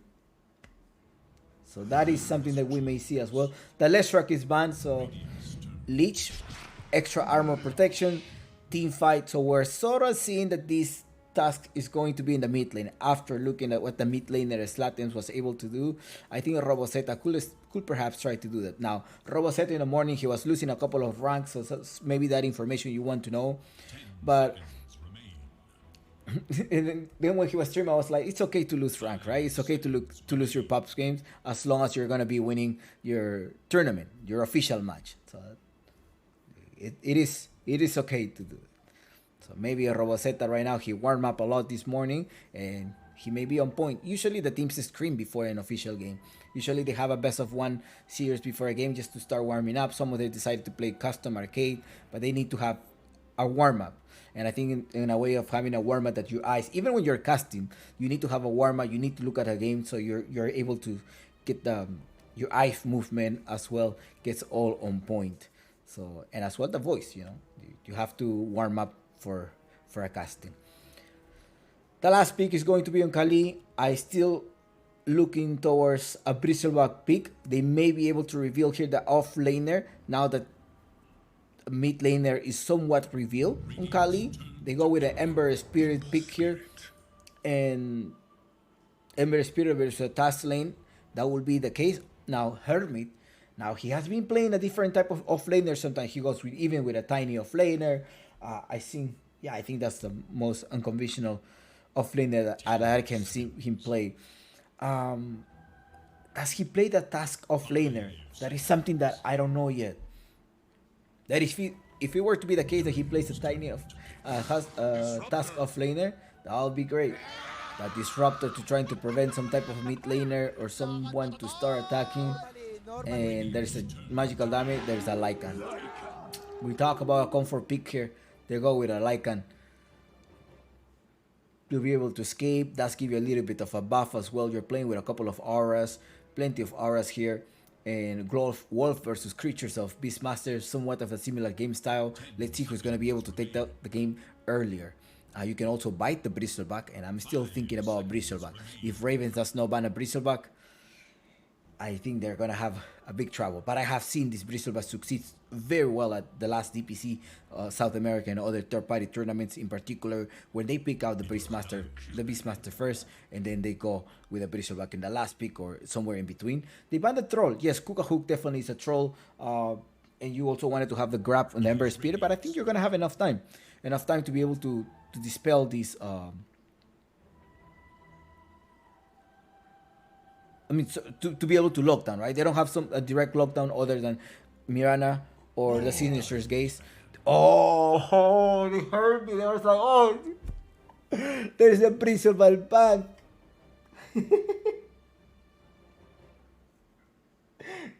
There is the principal back. I mean, this early in the game, about 10 minutes ago. There you go. You have the principal. The principal happens to be banned. I think, what Qhali should have done? Qhali should have banned the Venomancer. No, maybe not the Viper, because then that would have revealed that really fast. I don't know. They banned. They should have just sort of like kite something. They should have kite a different type of ban. Maybe buy the Timber. So no. They should have like think about that it's going to be a pick of. I think they should have somewhat tried to protect the Bristleback or pick the Bristleback early in the game. Yeah, they should have just picked it. Well, now it is going to be Ravens, the ones that needs to make a decision for the position 1. A Furion, do you think so, to be able to capture them and move around? But you have the lockdown, so maybe that's not going to be a DSCK. You need somebody solid, somebody to last, and maybe I say it during the beginning of the game. So all of the stacks, to answer your question, MC Money, all of the stacks that you're seeing at this DPC tournament are not permanent. You need to wait until December 9. After December 9 happens, that's when you're going to know the final stacks. For me, I no longer trust any official statement until December 9, the Valve roster lock. That is the one that matters to me. Well, of course, you're going to have an idea, but you may see shuffles you don't know. After the last chance qualifier shuffle in South America, I really don't pay attention to that. How's everybody doing? Shout out to Radinho, MC Monsi, Jair Joffe, El Loredo. Thank you so much for those who are also subscribing to the channels. Remember that we have a lot of loyalty points giveaway or tokens. And it's the time to make some predictions. Who do you think is going to be the winner of this series? The previous one, it was Balrogs the winner. And let's try to make a new prediction. Or, well, in this winner of the game 1 is going to be, it's a Phantom Assassin. Ravens versus Qhali in a best of 3 series here at the Chompix Gaming Studios. The tournament of the Claro Gaming Apple League Season 5. Alright, production, please, can you give me the game? The production is gonna give you the game in a couple of seconds. So let's go. Let's start this beautiful game of Dota.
Let's go. That you needed to give him a comfort hero, a comfort pick after his previous series. It is time to go with heroes that we know how to play very well. And that is a Chaos Knight. You needed also somebody solid because you know that task in the mid lane, Robozeta is gonna be around. So if you went in somewhat of an agility hero, somebody a little with low HP, they were gonna be able to burst you down. In particular, you have a Phantom Assassin, who at some point is gonna be able to have a break thanks to the Fan Knives. So that I think that was the best.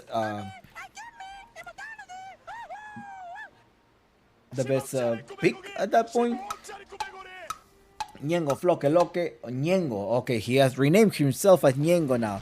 So you can change the names at the Dora registration. So up to yesterday or 2 days ago, he was Ñengo Flo que Loque.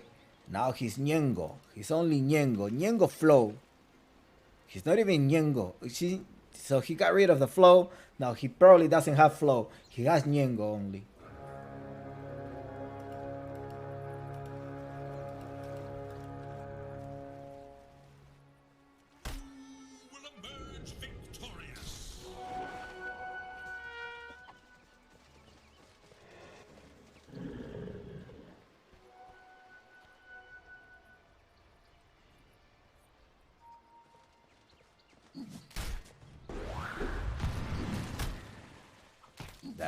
Those are going to be some tasty wolf, but they managed to deny themselves at the tower. No, they're gonna entertain them. Now you may ask Chompix who does he have the condition here, or at least for any chance for a first kill. I think a first kill may come in the bottom lane or maybe somewhere in the mid lane if they're gonna end up trading and be aggressive towards each other. In the top lane, I don't think so. I think Benjas and Kara will definitely be able to have a good sustainability there. Now Monty is going to try to make a pull here, but Smart goes there. Nice leap over there by Monty. Monty, who went for a leap as a first spell, managed to do the body block there. And at the same time, is able to take the... So they're doing the same thing that Matkins did over the past game here. Going all the way in the back, they're going to be able to try the wave, making sure that does not collect a wave. So they're also pulling the wave all the way here. That and Hermit, they managed to be farming somewhere around here. In the mid lane as well. Who's Radiant? This Smart killed one of the Radiant. So it was actually Hermit. Hermit killing this Mars courier.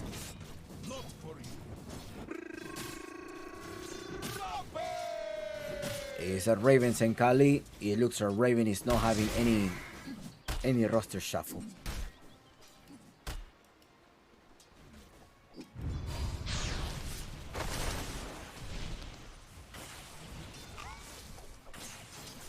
So I think Kara should get a little bit more mana, making sure that you're harassing Kukahook. So Kukahook does not, you gotta be careful. Oh, bring them close here. They go inside. They're gonna try to keep fighting. Kukahook, Benjas, Luis up top in trouble. Luis is gonna get right click, and there's an extra right click in the first block here at the hands of Kara. And they're being replenished a lot of magic sticks there. So the Phantom Assassin is trying to, last hit with a shifting dagger.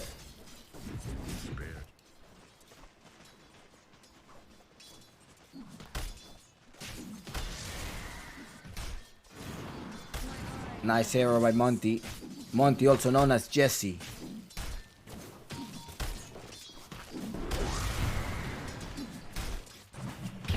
They put them all the way back. The wolf. There is gonna be a right click there. Hermit needs to be in trouble. He may be falling down. He dismount with the body block, and also his units are blocking him down. But that cuts the tree there, and it secures the kill. In the middle of the lane, Ñengo Floque Loque, or Ñengo Flow, or Ñengo. Now he's Ñengo. I'm not gonna be used to call him Ñengo, but I have to call because he wants to. He has a name change, and we have to respect that. They're going on Kukahook. Kukahook is in trouble. Ben just annihilate Kukahook, and well, I guess maybe Kukahook is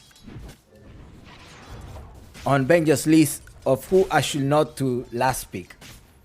He has a list, or he's making a list, or at least he has a list on, on his mind. He's like, I should write them down, but I do have a list of which position one I should last pick. Like who versus who, right? Versus who I need to have the last pick. I'm not sure if Kukahook It's not in that list. Tactical power here by Luis. What's going on, Luis? Tactical power is like, hold on, wait. Go, sorry. He needed to scratch himself on Discord. His brain is so big.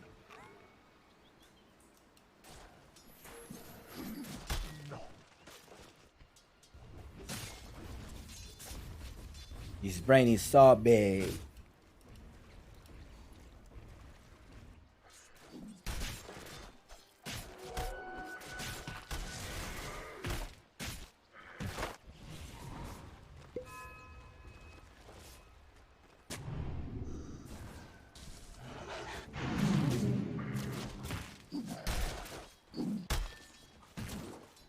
Now, remember, under the new DPC, you may have an extra, like, there's 2 wild cards. That's really fun.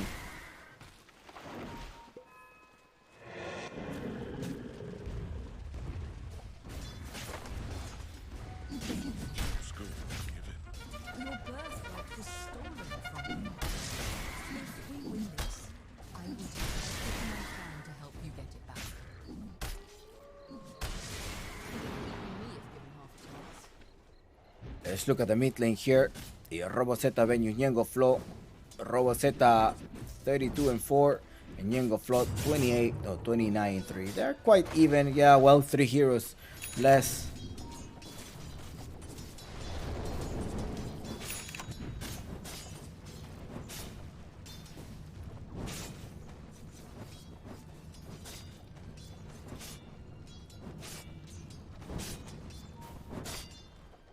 Something going on in the bottom part. There's a dispose here trying to get rid of Hermit, and they managed to dispose him. Uh-oh. Error. Nice dodge there by Dismar. Dismar with the jukes. About to be minute 6 of the game. Robozeta is gonna try to return to the lane here, but it's also Ñengo Flo, the one that is there. The Leech and the Disruptor are gonna be in the top lane, and there is an arcane. There was an arcane rune. Unfortunately, Ñengo Flo was not able to just TP all the way. I mean, move himself all the way there to be able to secure that arcane rune. Dismar is gonna start kicking this neutral camp, and it's about to be minute 6. And look at the net worth. Well, the CS department 5-0 so far. Ravens taking the victory. Well, the early lead. The early lead. It's not a victory yet.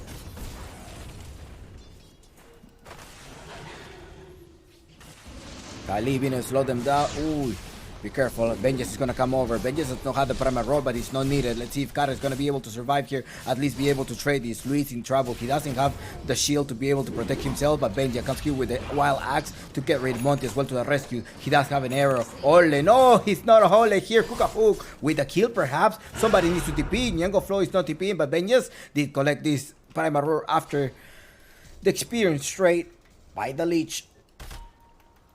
Yeah, no need to TP, Ñengo. No need to TP. You're doing fine. 6-1 the score. 1 kill. We just lost a support. We trade the support. It's all good. That, with a comfort hero here on the Chaos Knight, and Hermit is not having a great lane. Level 4 Hermit versus that level 6. And even Dismar. Dismar happens to be a support. Having the same experience as Hermit. And that is going to be eating your wolf. One single shot.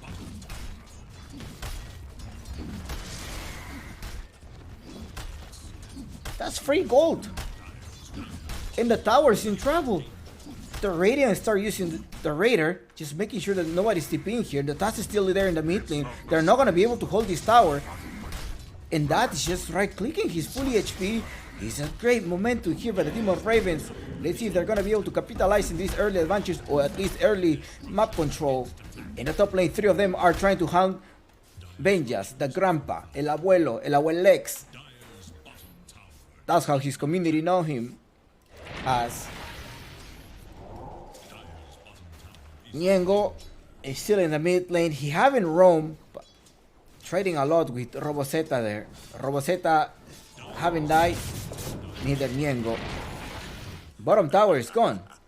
That Army of Mording at some point, 400, he has about 500. just 1 minute away, 1.5 minutes away from that mortal gun. Monty looking for a ward or a stock. He does realize, hey, they have a couple of stacks there. We're gonna have to prioritize. Minute 9 of the game. This Smart gonna jump. He does have the rebound dispose as well, trying to jump in or not. Luis happens to be there as well. Minute 9. Now it's Niengo, the one that dropped one of the fire remnants to be able to go back to the base. Top tower is under attack. His top tower is They need to secure the power room at some point.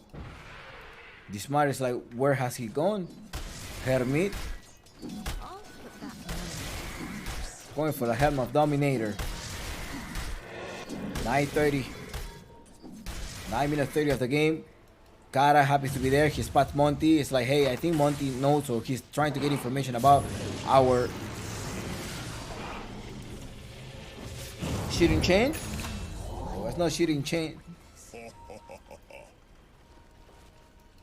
It's like, he may have a ward. I think he thinks that he has a ward. Let's see. He's gonna be able to jump it or not, but at least he's gonna try to do some stacks. In the bottom part, you have two heroes there, managed to encounter like Leech. Leech is in trouble. That also joins the team fight. Gonna get rid of Leech. And luckily for Niengo, he collects an arcane rune there. Now Benjas, as a good offlaner, he's gonna try to eat all of this jungle. That's gonna be the jungle. The Beastmaster needs to control all of the units that are around. Hellbear Smasher is the idea, or the unit that he's controlling. Yeah, he's just leaving Cook without a farm. In the middle of the lane, Robosetta wants to start here. He does have the snowball in 5 seconds. Can he actually kill Niengo? Niengo does have reinforcement. That is the Mars in the back that they're trying to use the Reman. Now he escapes from the Ice Shard, and Niengo Floke Loke. As I told you 2 days ago, I think Niengo Floke Loke is a great mid laner.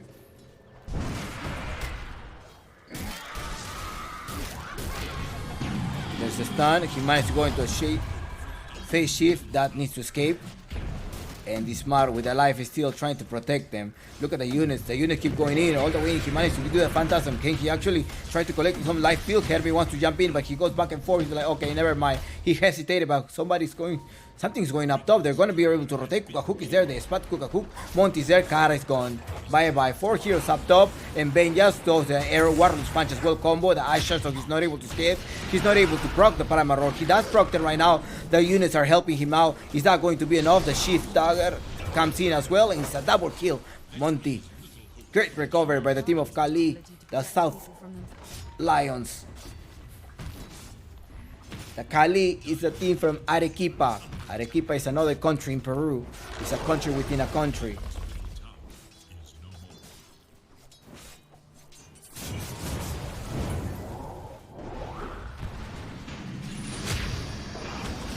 Arrow combo. They're managed to secure the Smart.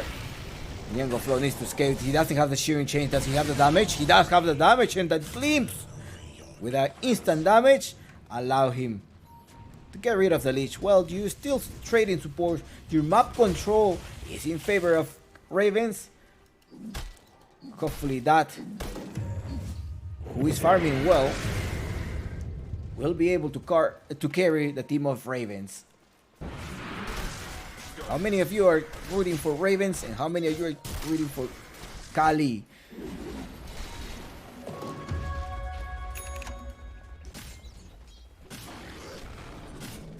Benjas with a Beastmaster. That's one of his heroes. His signature heroes. Grandmaster tier. Beastmaster.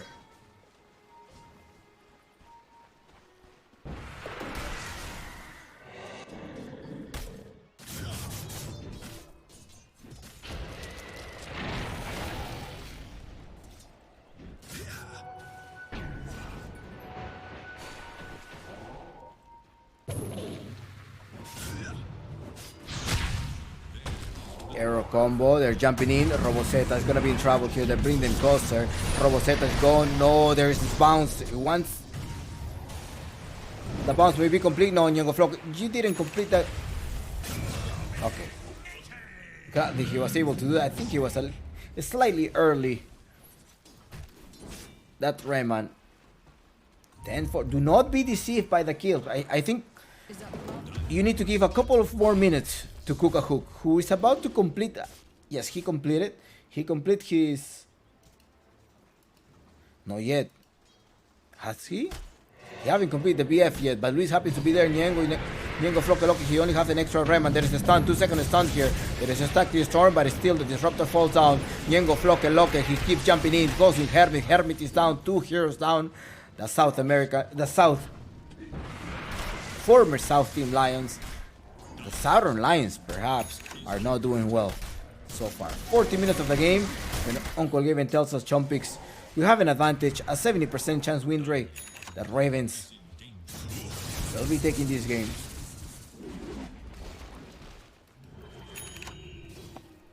Dire's bottom tower is under attack.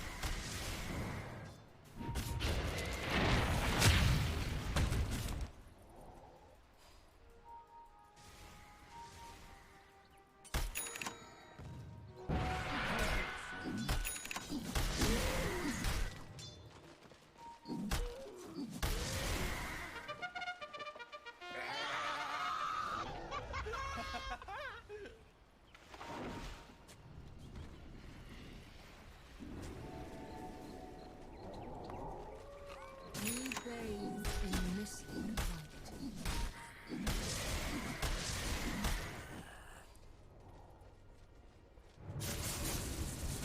Cara, these Mad Avengers, they're gonna try to take this stack. Who happens to be there is going to be Monty.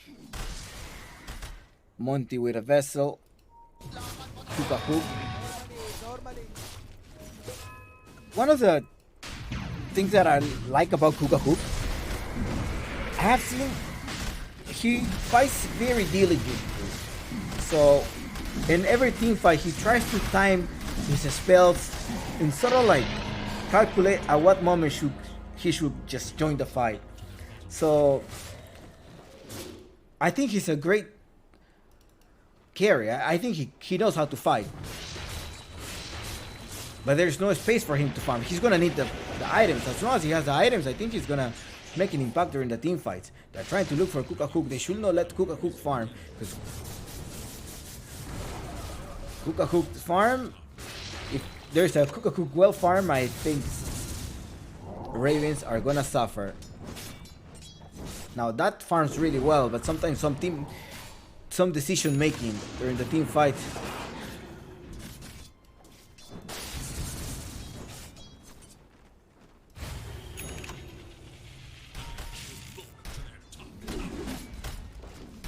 Will cost Ravens the game. That top of the network so far, 2k above a Phantom Assassin, who does have a Battle Fury yet.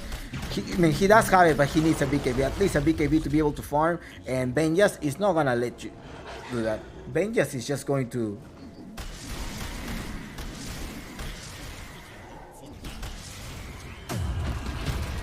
keep taking the objective. That is still there. Oh, that gladly dismounted was there to the rescue. The siege creep start attacking, so does the ancient dragon. Dismar jumps in. He does have the unleash to try to take this tower. And they know that. They know, like, hey, Kuka Hook, if we take that early game versus Kuka Hook, we might have a great chance here. Luis does have his ultimate, the chain front. Herbert in the bottom part, he's still farming the jungle. Does he have any upgrade here on the Helm of Overlord? He doesn't.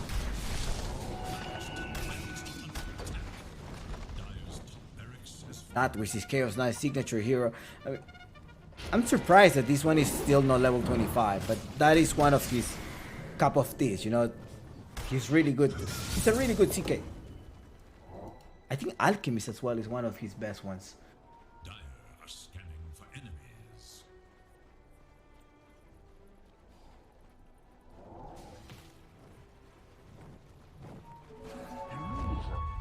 The smoke of the seed. Let's look at the vision though. They're okay. They know they're not here. They must be in the high ground. They're gonna attempt to go here with the high ground. They use the radar, but they're not gonna encounter anyone because there happens to be here. So there's an ultimate as well that was popped, and they encounter one of the sentries. Now they may be around here. As he walks in, well, they reveal their sentry positioning there, and at least one is there. They don't see anybody in the lane or roaming around, so they need to stick together. Roboseta, Monty, they need to go for a combo with the Sacred Error, which in particular is not. It is a nice combo, but it requires a lot of coordination. And that is the only stun that they have. The only way to get there into the team fight.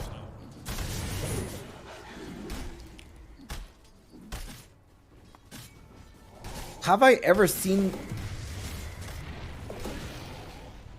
Hermit play Mars?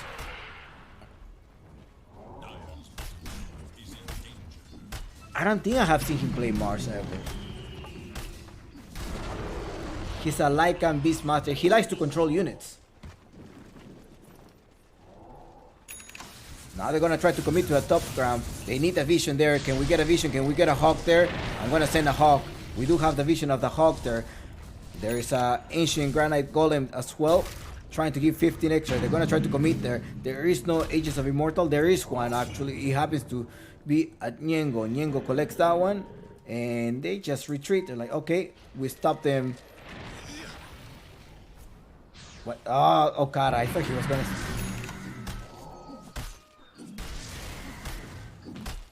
10k difference at 20 minutes of the game. A team of Ravens grabbing all of the space.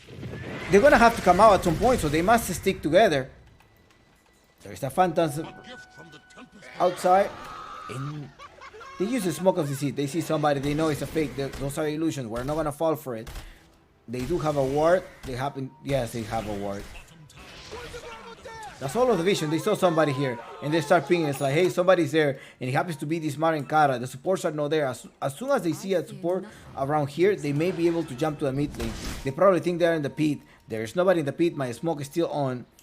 Monty in the middle of the lane. They do see that. Oh, it's like, okay, there's no support, so we're probably gonna have to jump here, and that is what they're going to do. There's gonna be an error. They encounter support. They encounter the courier as well. They jump in. Roboseta going for the support. Kara is in trouble. Kara managed to put the static storm. He also saved himself with the Ghost Scepter. Now the one that is trapped is going to be Roboseta. That jumps into a team fight trying to go with Monty, but Monty is gonna be able to escape with the leap. Not for so long. Say Ñengo Flow. Ñengo Flow goes there with the Remnant, and they end up trading support for support.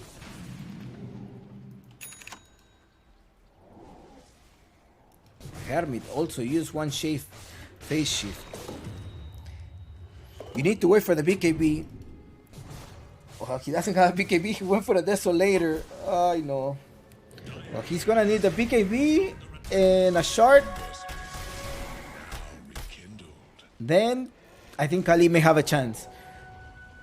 But they're just really behind networks. 14k that. 14k that in 10. I think they have to do a pick off. If that dies twice, or if they do some type of pick off on that, they may be able to have an opportunity here. And I think that's what they need to look for. They need to look for errors. Errors in Ravens that can cost them the game.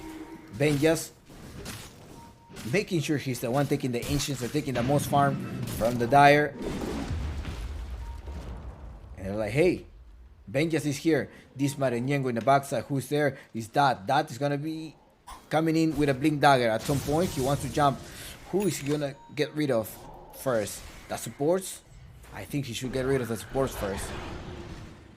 This Mars trying to jump. He does have the movement speed to be able to go with the dispose. Monty with the leap, trying to kite this Marcy. He overstayed there because that is gonna come here with the Blink Dagger as well. He's gonna go on Monty. Monty's in trouble. Right click Monty. Monty cannot escape. Monty's down. 15-5 is the score so far. Monty without any possibility of a buyback. Ñengo Flock drops one fire remnant in the back just to be able to escape. Smart looking for a kill, looking for a grab. He's not gonna collect, or he's not gonna grab anyone, but it's your tower, the one that is getting demolished. Qhali about to lose the first set of rack as well. And where is the Phantom Assassin? The Phantom Assassin will build BKB later on. Yeah, even if he goes for BKB, there's a Primal Roar, right? The Primal Roar pushes the BKB. That's the way to stop the the Phantom Assassin. So maybe that is the reason why he decides to go in the Desolator.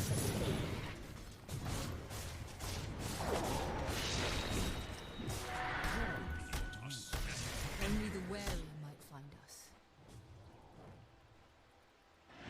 Benjas has a fresh BKB, and dagger is going to be his next item.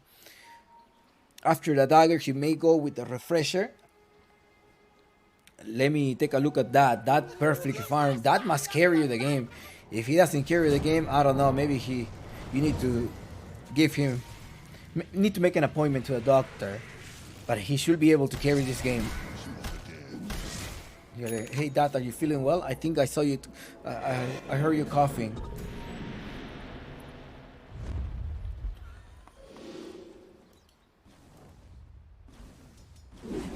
It is time to fight.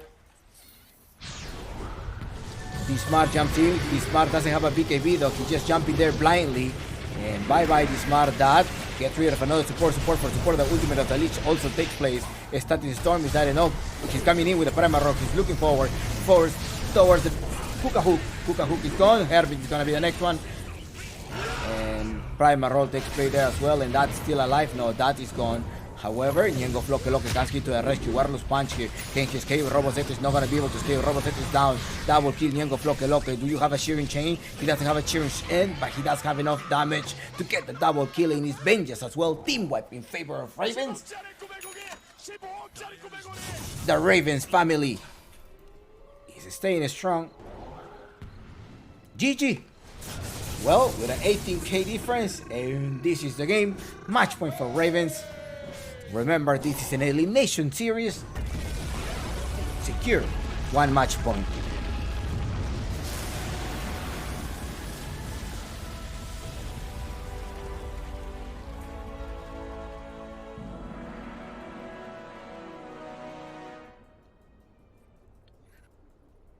Congratulations, Ravens. Well, you have only secured one first match point. It's a best of 3 series. Qhali needs to recover from this. Maybe in the draft, I would really expect to see a Bristleback. It was banned. I think it was. You probably should have just go with the Bristleback pick before pick 23, and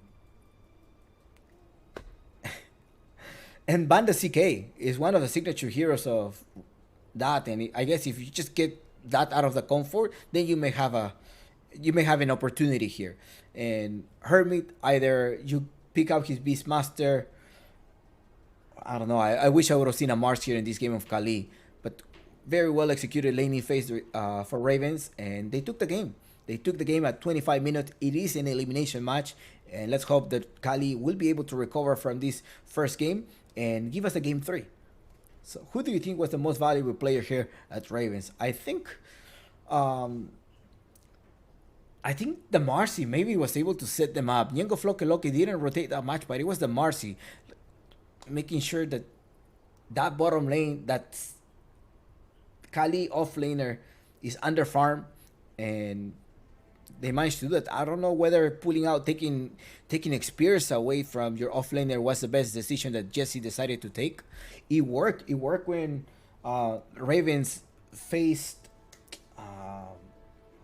Was it Demonios? Yeah, it worked there, but it didn't work today. So give us 5 minutes break, and we'll be back with more South American Dota here at the Claro Gaming Apu League. Provided this is official broadcast here at Chompix Gaming Studios as well. Congrats to those who predicted that Raven was going to win. Now, if you want to make some money or some Steam cards, and if you want to have some fun, some entertaining, and it's afraid to enter this, we're having this prediction tournament at superpog.com !superpog for a chance to win $25 or $10 or $5 to the top 3 users.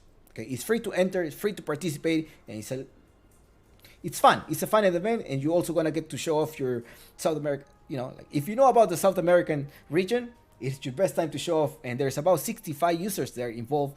You still have a chance to come back and make sure you clinch to the top, in the top of the ladder. We have many games going on, and see you soon in 5 minutes.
All right, welcome back. Hope you're all enjoying the games. We're gonna be jumping into game two.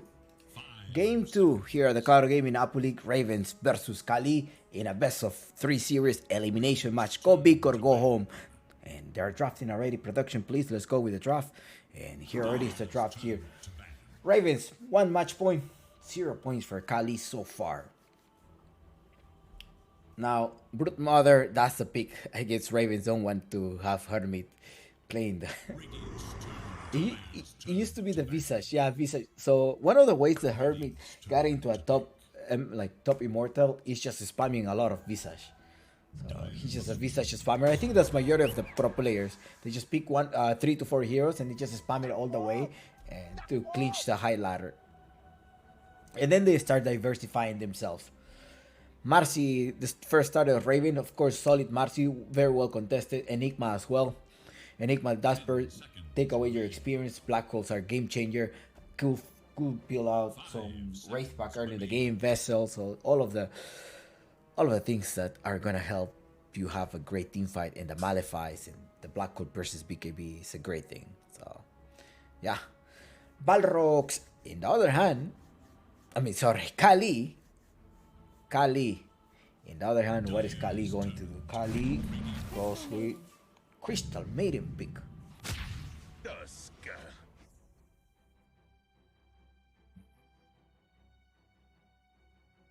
Is it going to be a 2-0 game? Not sure. This time this task is going to be a position 4. I don't think they're going to be sending us an offlaner. They go with a TIE Hunter. They want to again. I think Benjas is somewhat overconfident about his skills versus Kukahook. That's something that he explicitly. Well, he haven't said the Kukahook, but he prefers having the last pick in certain scenarios. And he may believe that this is not the scenario in which he needs to have the last pick. So Marcy and TIE Hunter. It is a Lina ban. They're still banning the Lina. They don't want to give that to Niengo Flow. I will not be surprised if there is a Invoker pick or Templar Assassin Slark. No. Slark is banned.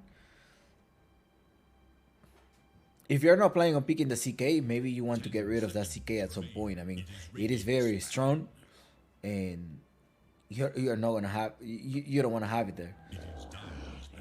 Ursa is banned just to protect the TIE Hunter just in case. That could also be a solid pick. Now Bloodseeker is also another option.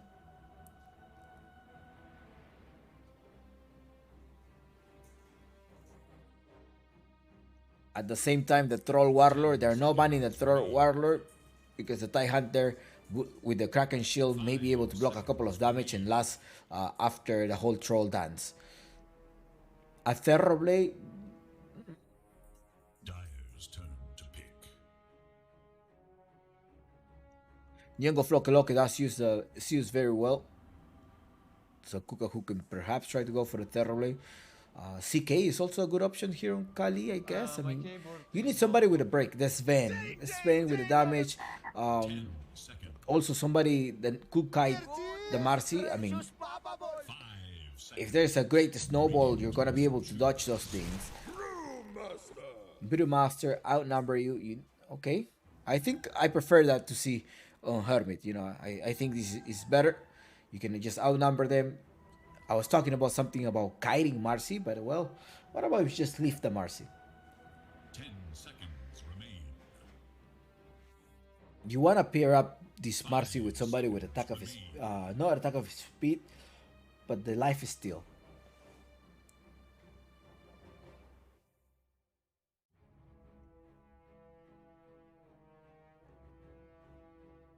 Two minutes in the reserve time now. Ravens need to make a decision. They're the one that gotta pick right now. 16 and 17. 2 consecutive picks.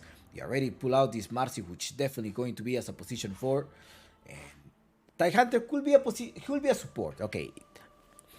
Well, at least in North American though, I have seen TIE Hunter support a lot. So, but in South America, they just gonna take it as an offlaner, and even a tiny I want to see a Tiny. I'm not gonna lie. I really want to see a Tiny, but an Undying may be an option here. There's some Primal Beast units.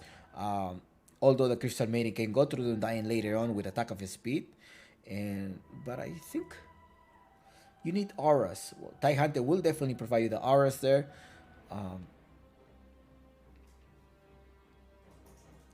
Ravens, what are you gonna give us? You need to reveal the line, and Ravens does not have the last pick, so Qhali should be taking advantage of that.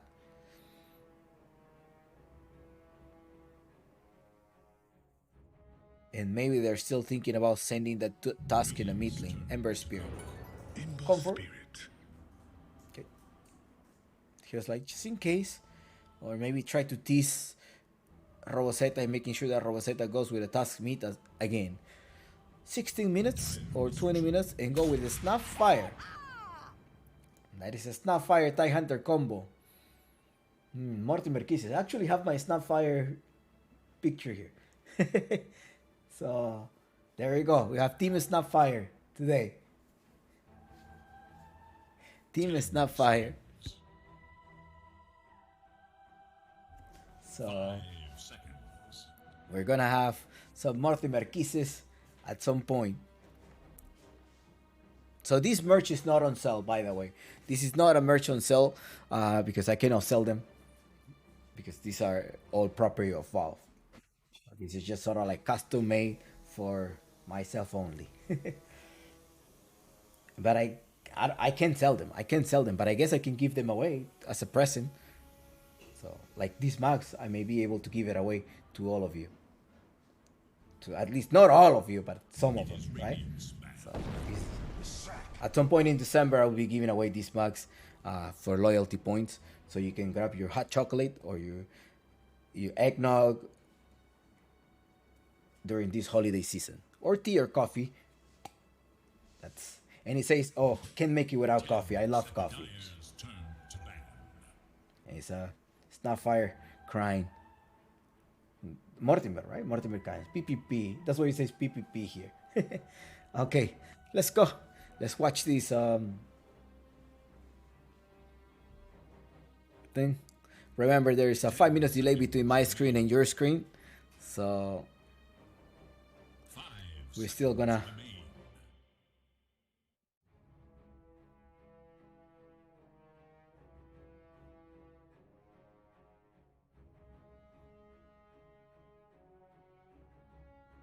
do that. So less track pick. It's going to be a less track there. To burst down the TIE Hunter? I don't think so. I think the TIE Hunter is gonna get some type of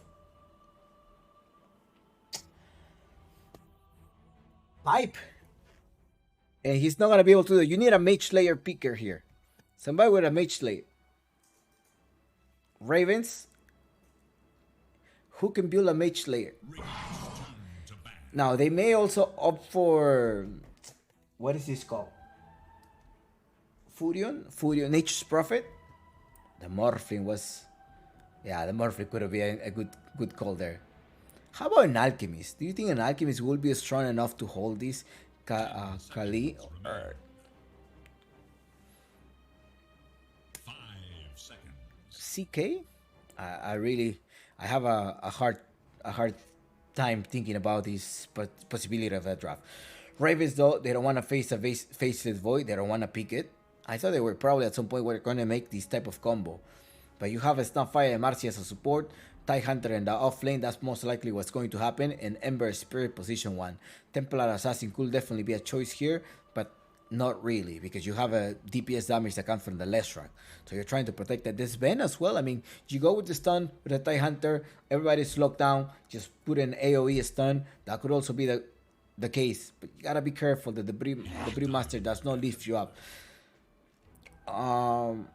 Medusa, well, there will be burst damage, there will be some type of DPS damage, so your mana shield will be falling down. Terrorblade, I don't like to see a Terrorblade versus an Ember Spirit versus a Brewmaster, but if that's what you prefer, the Phantom Lancer. So Phantom Lancer, you may think like, well, there is a Leshrac that can get rid of the units, but not necessarily is a counter pick like it's not a direct counter pick of the Leshrac. It's still doable at some point. Ravens get rid of Templar Assassin. I mean, they feel like they're not gonna be able to use it, and they decide. Cooking. Boom. You know what's cooking. Boom.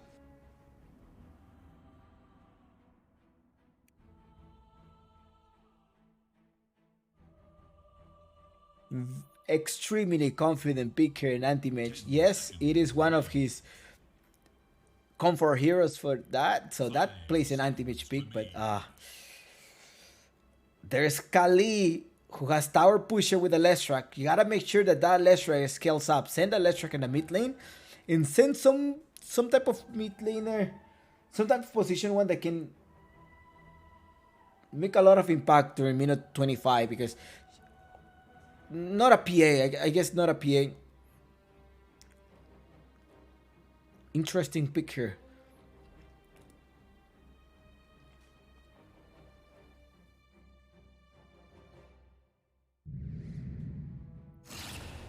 Select your hero. Bloodseeker CM, right? That's doable. He has a silence, he has a rupture. They're not gonna be able to. I mean, he's not gonna be able to escape, but that's something doable. I think I'm liking the draft of Qhali. It's just like this anti-mage. If the anti-mage does not scale, well, you're also relying on Yengo. The Yengo is gonna be able to give you the space that you want. So it's a lot of conditions here. I think the win condition here on Qhali is that they take advantage of the early game, and the win condition of Ravens will be the Ravage. I guess a nice Ravage combo with Snapfire. That will be the win condition for Ravens. All right, without further ado, let's start this beautiful game of Dota, and I hope your predictions are on point.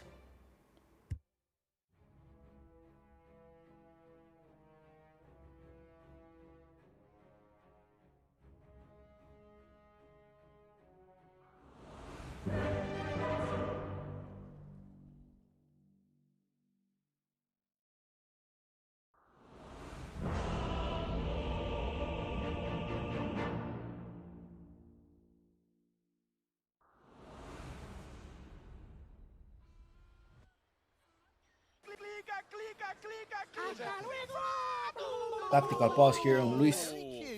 Hold on, we have some trouble in the mic. Say, hold on 1 second. Disappointment. A disappointment.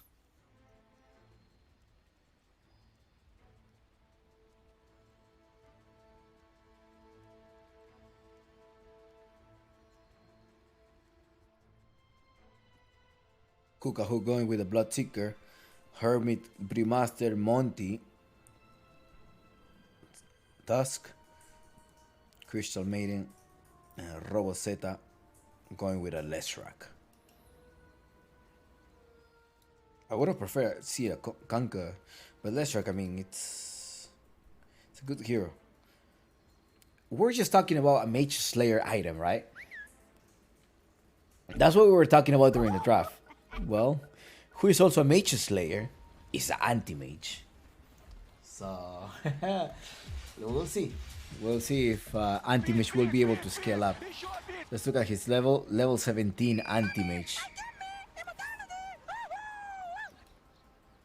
Can he do it?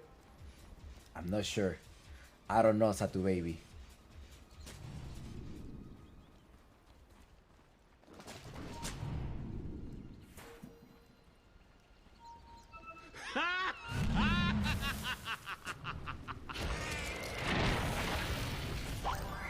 Snap cookie. Now he's forced to use a snap cookie. Else he would have been gone.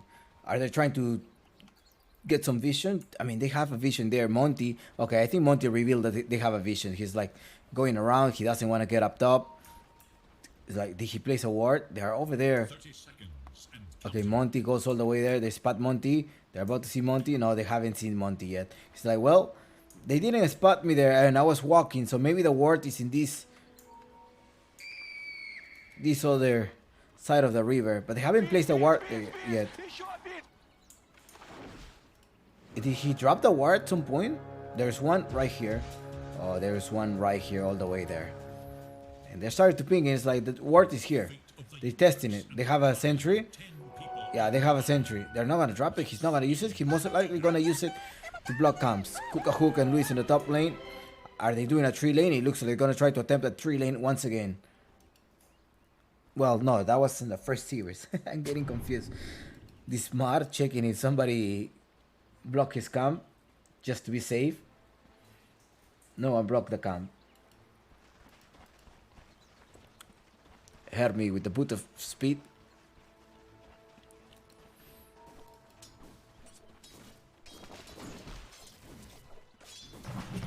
They put him closer here. Now he's gonna be traveled. Look at this Mart. If Mart going with this pose, Hermit is trading a lot. He's about half HP.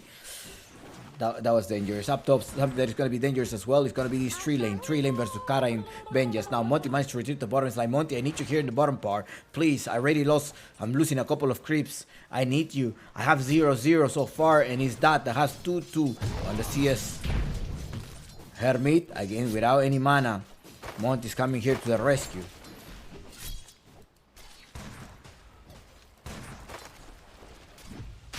Let's look at the mid lane so far. Ñengo Flow. Well, he had. Now he's just Ñengo. He's no longer Ñengo Flow que lo que. He's now Ñengo.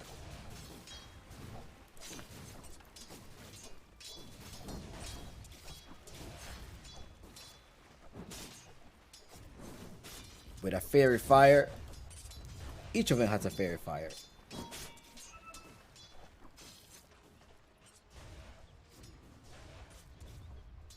Minute 2. Are they going to be able to trade the water runes? Maybe they're going to start trading water runes.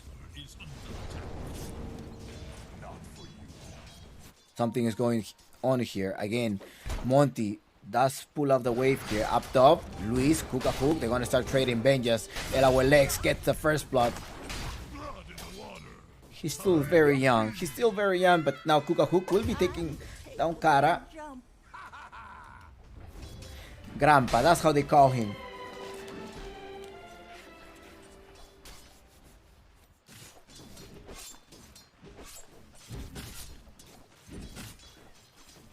The most experienced player in Ravens.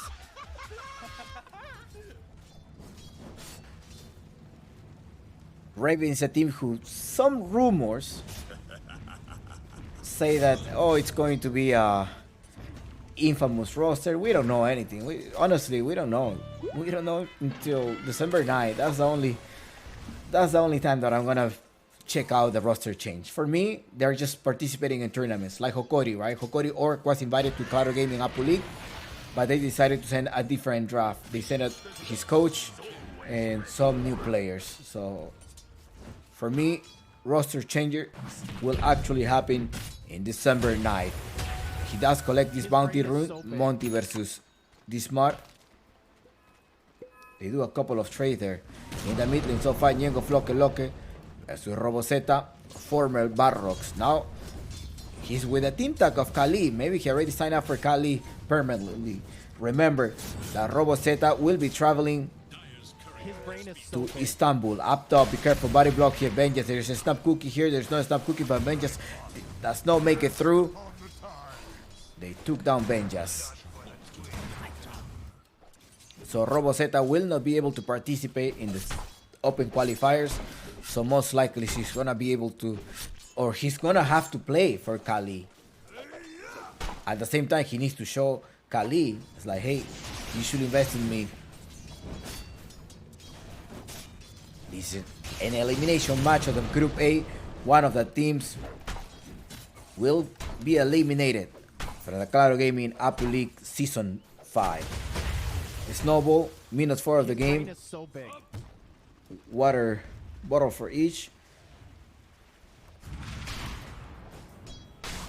Now Benja's going Kuka Hook. He's gonna have the gas. That is enough damage. He's in range.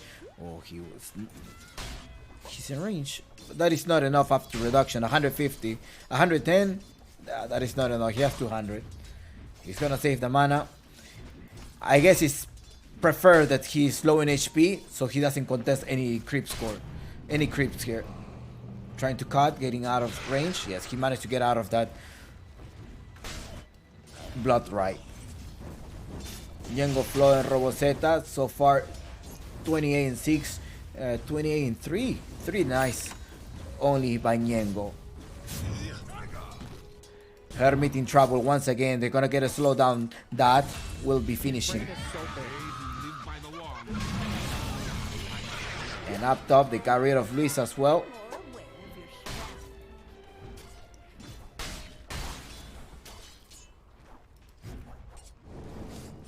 It's about to be minute 6. Is the support, is the Crystal Maiden going to be able to rotate to the mid lane and try to refill that bottle? I guess he's going to do it. Hurry up. Are you coming over? Yes or no? Yes. Oh no, it's a little bit too late for your bottle, but let's try to secure the power rune. Someone else is here, and that happens to be this Monty. They are both entertained. Is the Snapfire going to come on time? I think the Snapfire is going to come on time. He's going to do one extra hit while there is some type of... No, he's not going to do that. He's going to just... Can he do a double stack and secure the bounty runes? I mean, the power runes? He's not going to be able to do that. Monty gets rid of the smart here in the bottom part with the help of Luis. And it's about minute 6 of the game, and the haste rune is at the hands of Ñengo Flow.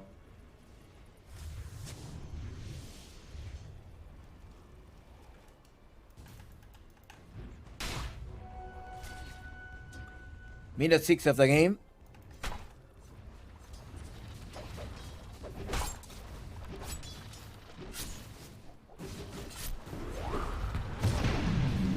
That going in, Hermit is in trouble.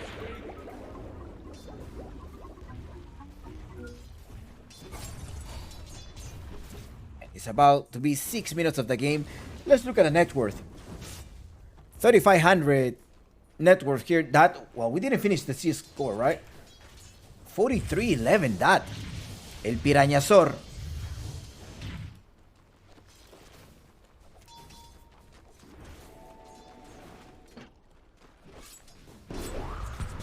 There, oh, Piranha keeps going.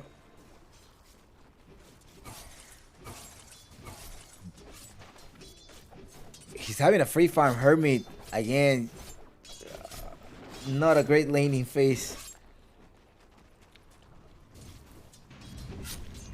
Leshrac needs to push the towers. If he doesn't, then that is gonna be able to scale up. So far, in top of the net worth, he went for an Orb of Corrosion. He wants to finish up this Magic Stick, and then later on he's going for the Battle Fury. Up top, they're going in. Snap Cookie, the Snowball there. Kara will be falling down. 3 of them, and Kuka Hook in a killing spree. He does have the early carry here, and only 300 difference between the position ones in each side of the team. They're going in on Hermit. Hermit's in trouble. Is there a dispose? No, he already used that. Ñengo Flow rotating. He wants to finish this up. He's gonna use the Raider. He does use the Raider. He's like, hey, Hermit is there in the corner. Let's see if he's gonna be able to spot Hermit. No, it's too much. I'm gonna come here the mid lane. I don't wanna lose my tower. They're waiting for him, and surprise, Ñengo Flow. They managed to trap you down. Monty goes here with the snowball. He managed to escape. He does escape. Tactical posture. Luis goes with a disconnect, and oh no.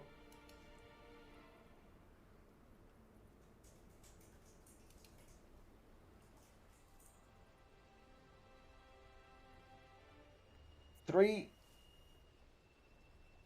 to 4 so far the score, and he has lost connection. Where is he?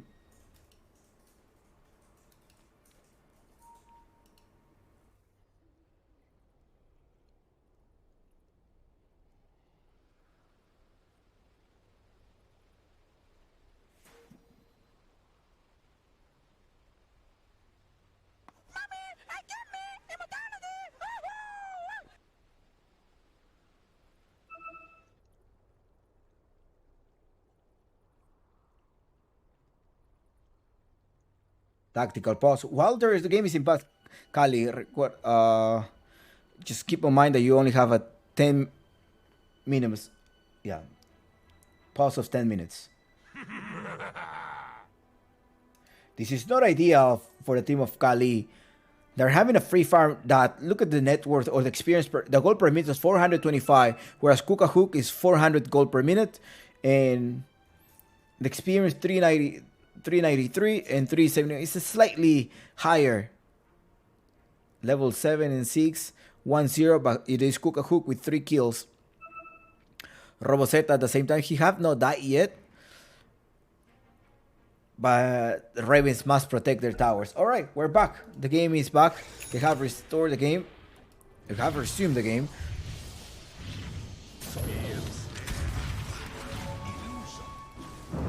Luis doesn't. Luis is only level 4. Ñengo Flo staying there.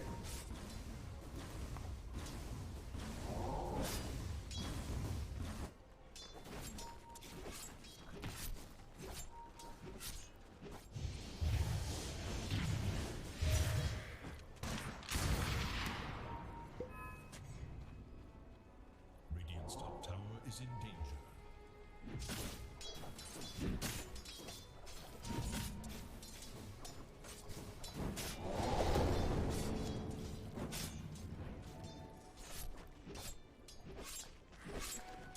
To the impurities.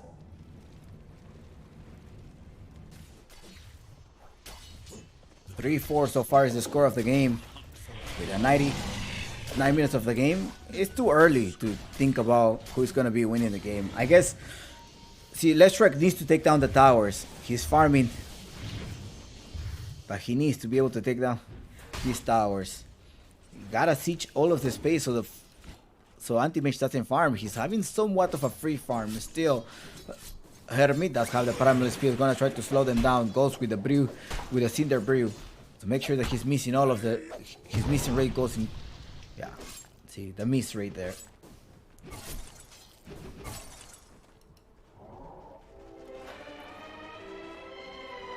He's gonna need a Mantis style at some point because he needs to clear himself from this Cinder brew. It is dispellable, yes. Well, hold on. Which one is the one that gives you the miss? This one, right? Or it doesn't no longer does that. Roboseta. Oh, they got rid of Roboseta. Hold on. I thought there was a miss thingy. Moving it slow. Duration is increased. Enemies.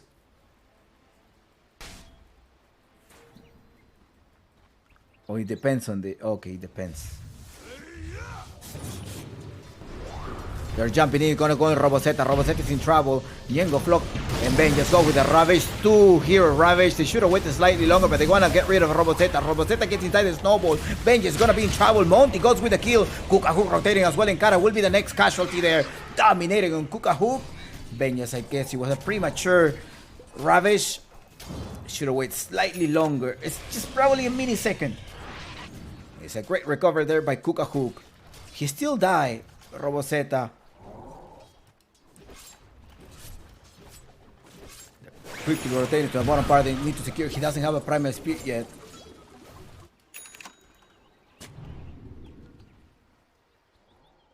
I think it was a miss chance at some point. Critical. Okay, it's the brawler. You need to be in the brawler. 25 evasion. 30% evasion. See. There's a primal spear. They're gonna try to outnumber there. Monty comes inside as well with a team tag, trying to get rid of Ismar. The snowball, Warlord's punch combo. Where is the Leshrac? Leshrac is farming. Okay, he's trying to get the Bloodstone as soon as possible. That farming his BF is almost 12 minutes of the game. I'm wondering if he should have rushed the Battle Fury, but he decided to go with Power Treads and or Mortimer Kissing from the backside. Get rid of Hermit. Hermit is gone. Don't need to use your ultimate. Don't need to use your ultimate, but he does use it. That is gonna TP. There is a stun. There is not a stun, but it's enough damage, and unfortunately that is gone. Here's someone else falling down. A snowball. Monty, Warlord punch. Do you have it? You don't have anything. You need to chase. Not chasing, please. That's it. Tower is in danger.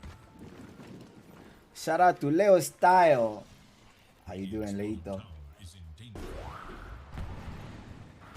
Dire's top tower is under attack. We do have a 5 minutes delay, by the way. 5 minutes delay.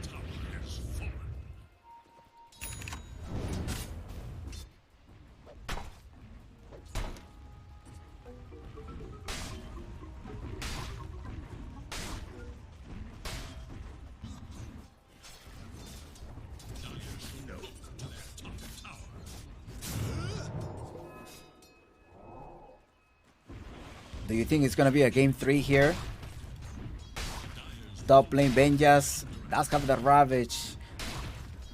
Are they looking for a team fight here?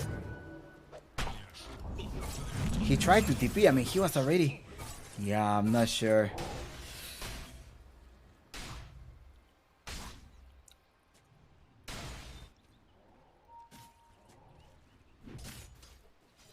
I have seen Kukahuk before when he was part of Latin Defenders. That Troll Warlord of Kukahuk is really good. He also used to play for Meraki Black Dragons or Meraki Gaming. That's when I saw Kukahuk. Yengo Flock, Warlord Spine, they're gonna be able to capture that. The Fraud Bite doesn't take place, and he quickly goes back. Are they going to get a Bloodstone at some point? Luis uses his ultimate.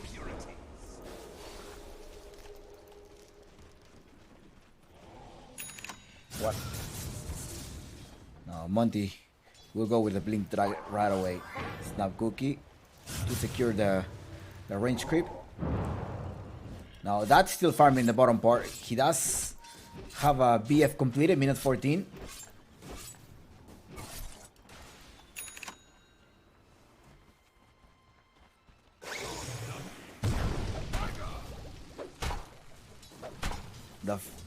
The road to 10 is actually at the hands of Qhali.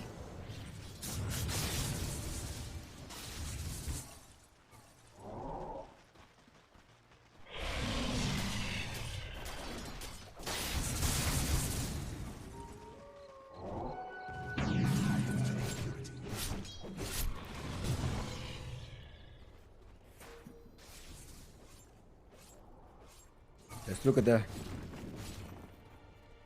ward. There is that vision that they have here. It's not revealing much though. Okay, that's revealed something here. Kara happens to be there. They only see one. Yengo Floke, they may think Roboceta is alone, but he's not alone. Kara in trouble here. Hermit is not going to be able to use the split. They're going to try to commit. Monty comes here with a Warlord's Punch. There's a permanent lockdown there, and the Snapfire is gone. They're also locking him down. And Yengo Floke, que lo que, amigo. He went down. The tower is also going to fall down here. There's a Ravage incoming. Yes, he needed to be careful. He needed to be careful. The Snap Cookie could have helped them, but look at Hermit lifting up the TIE Hunter to allow them to pierce this tower. Vengeance still holds the Ravage. There's Mortimer Keys as well. They're quickly gonna TP to the mid lane. 10 seconds. They know they should retreat. There's still a Ravage. They should not be fighting this. Plus you have a Leshrac that does not have any mana. They retreat. They leave the mid lane. Perhaps trying to push or trying to collect something around here. Or trying to farm. They retreat. They're going back. And it's Raven that's gonna try to take advantage of this. They know they still need to come back and defend this. They use one of the glyphs, the Ravage of Vengeance. As long as Vengeance does get silenced or he gets locked down, that is good. But with this Ravage at his hand, I don't think they're gonna be able to defend this. They're gonna have to give up this tower. The Wraithback is already complete. The next item is going to be a face boot. That farming, Manta style, is going to be the next item. Where is Kukahuk? Kukahuk, that's... Oh, he has completed his BKB. They're most likely going to try to fight. There's the Ravage taking place here. Kukahuk does not get inside the Ravage. Hermit in trouble. He's not able to split yet. They're jumping in. Kukahuk with the BKB is going to try to get rid of the Wraithpack. Wraithpack is gone. Vengeance is going to be in trouble. Vengeance goes with the Snap Cookie. The Snowball. That's enough damage here. And Kukahuk looking for an extra kill. Double kill on Kukahuk.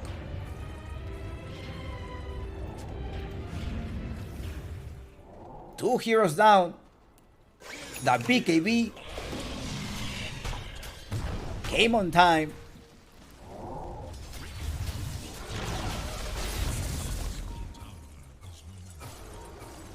Kara. 4 stuff on Kara. Uy. He's like, hey, I need my 4 stuff or I need item. I don't know. Maybe it was Hector, he would be upset. Well, depends, right? Your pop or so. But if it's a pop, yeah, don't do that to your position 1 during your pop games, please. This is it's an official game. They are pro players. Don't attempt these things at home.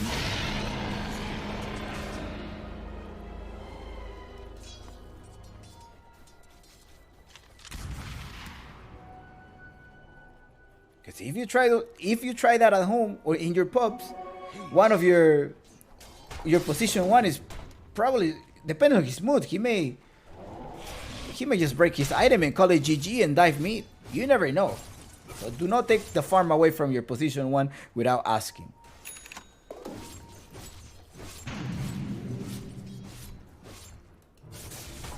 Yengo Floke, there is a rupture as well. Does he have any spears? He probably has any spears somewhere in the map, and I think one of the spears is here. We spot one spear there. Hermit. They need to look where the next spirit is. Yeah. And they saw that. I think they had a sight of that spirit. Yeah, they had a sight of that spirit. Maybe they would have smoked and just patiently wait there. But they're looking. There's a smoke. Talking about smoke, Roboseta does have the safety card, which is the Aegis of Immortal. Monty's going to try to jump. He does have the Blink Dagger. Let's see. Tell me your last word, Yengo Floke, because they're going to lock you down. There's a stun. Warless Punch, perma stun there. And Yengo goes down here. Killing a spree. And they're like, hey, they must have a ward. And yes, they do have a ward right there.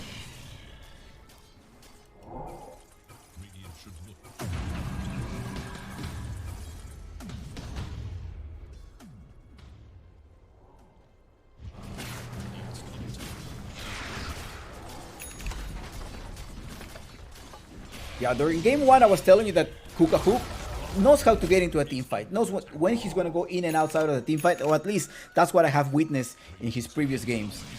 The PA, he didn't have the space to farm. Now, with an early hero such as a Bloodseeker, we're seeing a better... It's a better story than the game 1 for sure. Now they have able to make it past minute 20. That is still farming. He's still on top of the net worth. They're most likely going to try to go with the Rat Dotto. Let's see if Roboseta is going to be able to push this tower.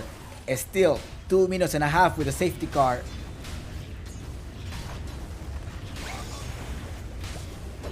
Monty in the backside. He's just waiting for the Ember. I think so. The BKB is still 8 seconds on the BKB. Something is coming on his scooter. What is his scooter? A Mjolnir is ready. Oh no. Roboseta is pushing this tower. There is Kara. He's still not there. Hook taking the Ancients. They saw that and most likely going to try to anticipate and just find him. Just meet up in the middle point and they're going to meet him up in the jungle.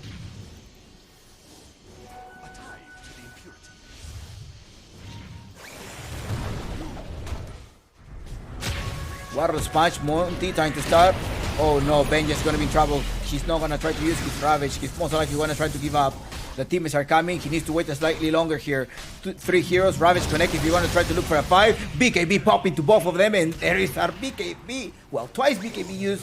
I think it's time to fight. There's no Ravage as well. Hermit comes here with the slow trying to go on Kara. Kara does have his slam cookie. No! PPP Mortimer. It is the Rat Dotto of the Anti-Mage. This is what the Anti-Mage needs to do. But at the same time, the Leshrac needs to be able to push the lanes. There is a double damage. Somebody probably had spot. They're going in. They're going looking for that. They need to silence that at some point. They're still looking for that. Someone is coming. It's going to be the Crystal Maiden. He's like, I'm on my way. Just hold it. Making sure. Just tease him. Tease him that you're scared of him. Someone needs to jump here. And that's Monty. But Monty's like, no. Let's retreat. Up top. This smart. Collecting the output. The outpost, sorry. The output. That's the new structure. That's what we're gonna recall the new structure. Roboseta with a double damage of his inventory. I think he should have waited, but should have probably give this to Hook and just wait and play it around that. But it's an Ember Spear, so you should not be giving away that. It's too much wait time. Now they're gonna be going on the bottom part, but they need some type of wards. I don't think. I mean, yeah, they need a ward around here. Does Monty has a ward or any of the support? Luis does have a ward, but they're gonna try to commit to there. They're not seeing anyone up top. They do see this Mara But that's it. They're not going to be able to defend this. It is a free tower. And the team of Qhali. Qhali does have... Yeah, he has a free tower. They need to compensate this push. In the mid lane is Ravens. 40 seconds extra. I'm not sure. Hopefully one of Qhali has the timer on this Ravage, because it is extremely important to have the timer on the Ravage. It is 150 seconds Ravage. That is what? 2 minutes and a half. Hook a hook with a BKB. Still 7 seconds on the BKB, so that's Roboseta. He also has that. Oh, they dropped this. It still needs... It's 4 hits now. It's no longer 5.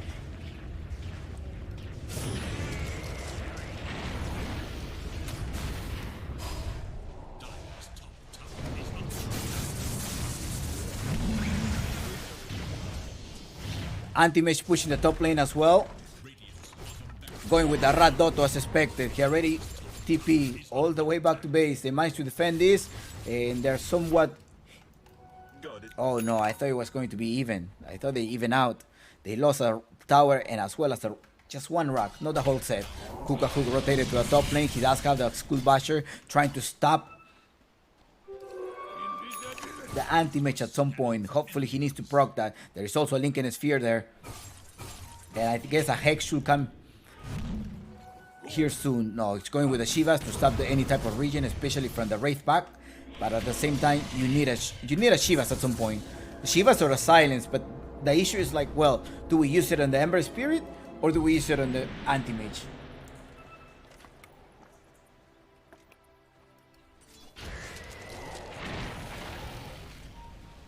There's a Smoke of Deceit. They have everything. All of them have everything. And it's time to fight. They have all of the spells that they need. All of them have BKB as well. 8 seconds BKB into both of the cores.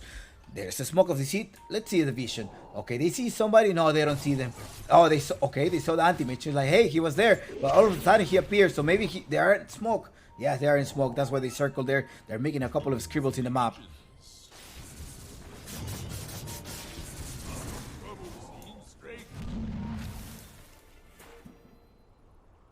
They saw some spells here, like they are here. And Monty is gonna take this triangle. They're both in each side of the triangle. Now Roshan in 30 seconds. That probably were looking for a kill.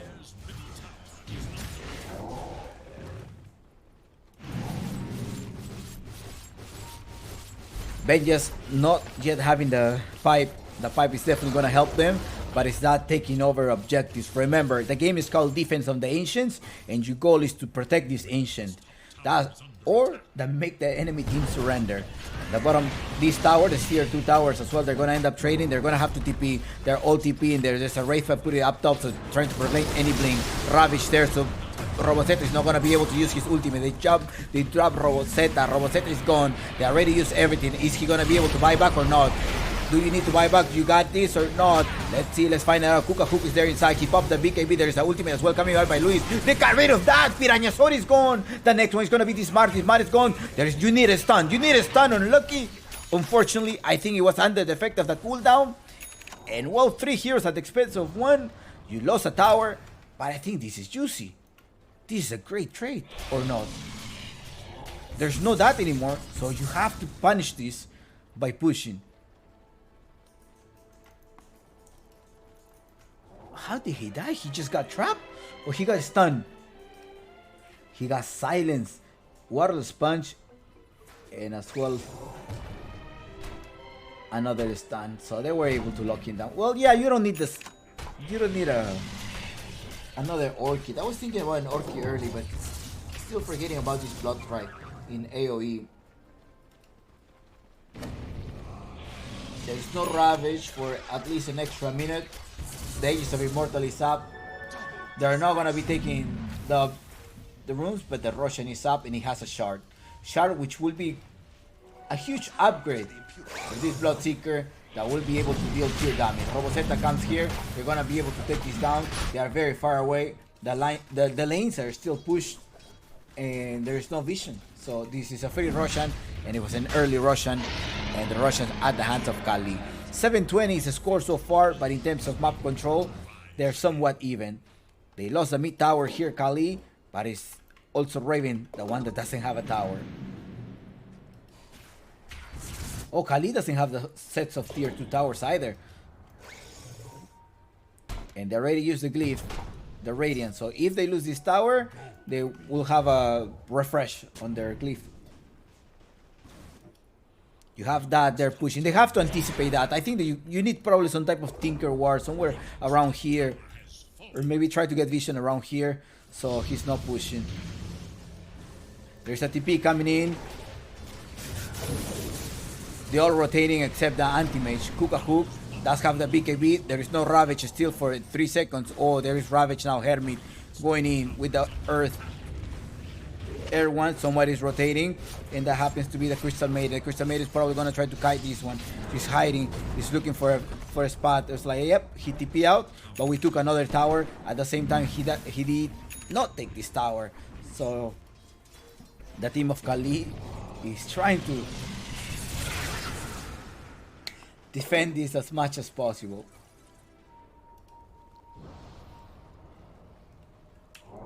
I think Yengo Flow is. They spot Yengo Flow. They see 2 more heroes. They have a lot of vision here. Dire's bottom tower is under attack. 4K net worth, and now it is Hook on top of the net worth. Let's see what Uncle Gavin say. Well, if none of the teams, or if both of them make the same amount of mistakes, 63% chance win rate on Qhali. Remember, this is an elimination match. Ravens, who is a DPC Division 1 team, they recently got promoted, versus Qhali, a Division 2 team.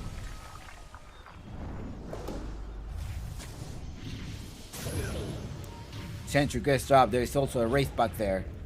You're looking for a Shivas. There's a Shivas guard as well. Kara needs to reposition himself because the Mortimer Kids are available. They're probably hoping that they use everything on Robosetta, but Robosetta still have 2 minutes and a half. It's slowly pushing this Hermit with one of his Earth. They're jumping in. This man already used a dispose. Or no yet. They're going to counter initiate there. There's time to fight here. There's a BKB in the back side. They're going to get rid of Marcy. Marcy versus another one here, but in the back, what do they have? Is Yengo Flow que loque. Yengo Flow versus Robosetta. Robosetta is down. Look who is up there. The Mortimer Kisses comes here on handy. Marcy is still alive there. Marcy and Benjas, they were able to defend this, and at the same, without even the need of that was not needed. They were able to defend. Be careful, they were Mortimer Kisses. I think it was slightly greedy to do that. You didn't take objectives. You lost an Aegis of Immortal. You lost a set of rack and one rack and 1 tower as well. And slowly, it's like that. Hey, it's okay. My nickname is Piranhazor. I am a. What is Piranha? Piranha will be like a delinquent kind of thing. Yeah, I think it's a delinquent. That probably will be the translation of piranha. It's a Peruvian slang. Like a piranha. Like a piranha. Like that. Okay, hold on. Ben just dropped the Ravage there. 2 of the heroes of Qhali are the effect of the stun. Great done by the Abuelo. Our legs goes in. However, is that El Piranha that goes down, and they are able to recover this. Hook to the rescue. I don't know what Piranha was doing. Again, Ñengo, it's alone. Ñengo doesn't have any Remand. Bye. It looked like a nice Ravage, but if you notice, it was a less track Bloodstone that helped him survive.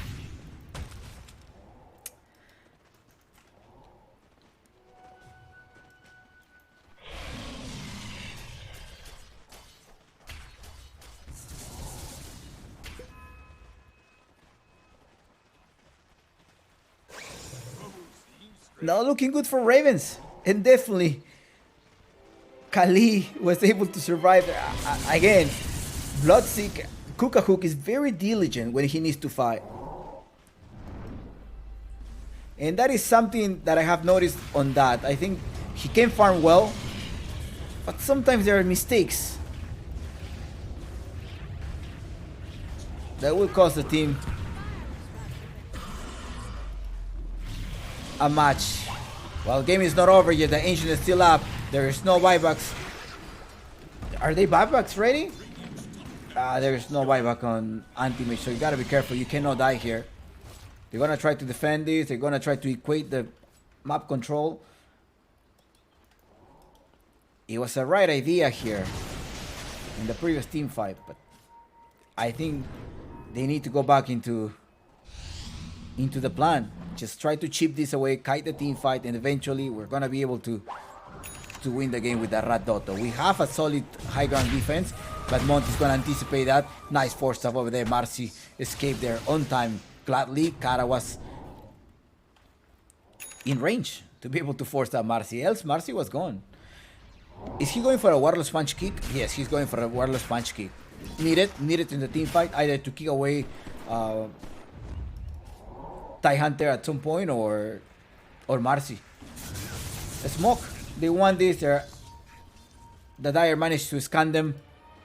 BKB 7 seconds. Roboseta 7 seconds. Kuka Hook another 6 seconds. Hermit does have this Wraith Pack as well as the extra bear. And I think the extra bear that he decides to pick is the Primal Companion, the blue one, because that has a tornado. And you're just gonna outnumber them. It is time to look. That's why you needed a Tinker Ward. A Tinker Ward is needed to avoid this Rat Dotto. A minute and a half to know whether the Russian is gonna respawn early or late.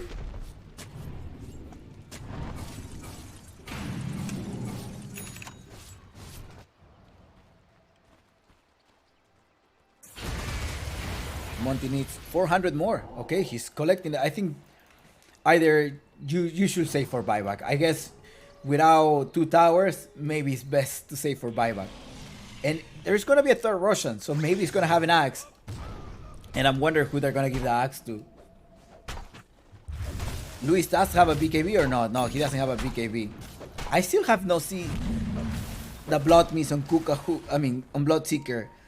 How does it work? I don't know the mechanics of it yet. Is it worth it? Bloodseeker sprays his blood continuously in the area around him, damaging himself and slowing the enemies.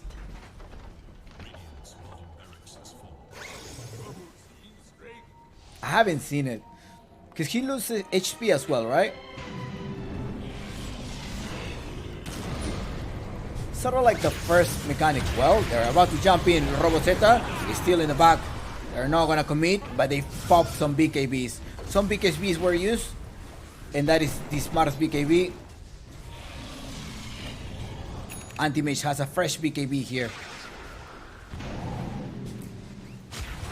Jump, wireless punch kick on this smart without a BKB. He's not gonna be able to survive. It's not Cookie, but you just put them closer to death.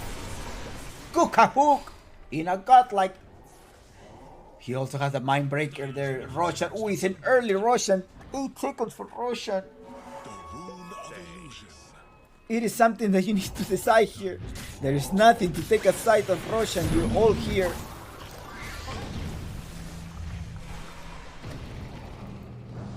It's like, hey, their instinct should tell them that there is an early Roshan. Hermit is walking there, and this is a Roshan that they may not be able to defend. The Roshan comes here. He has a refresher shot. That means double BKB. Double BKB for the Bloodseeker. Or double BKB for Leshrac. It costs 300 mana, so maybe just on Kuka Hook. A double BKB.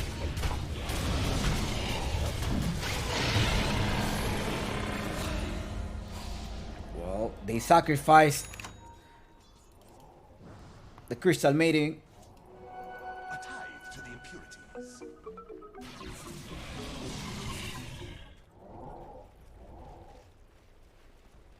Let's go back at the net worth because we gotta take a look. They're still even out in net worth. Well, 11k difference, but still, these two are paired up together. I think that what is more important right now has to be the buybacks, because the buybacks is gonna be a feast of buybacks here. There is no.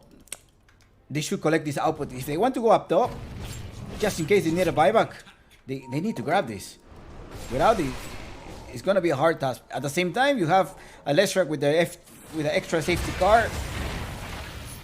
BKBs. I have a feeling that should go for an Aghanim Scepter. If he wants to go for the Rat Dotto, I think he should go for an Aghanim Scepter.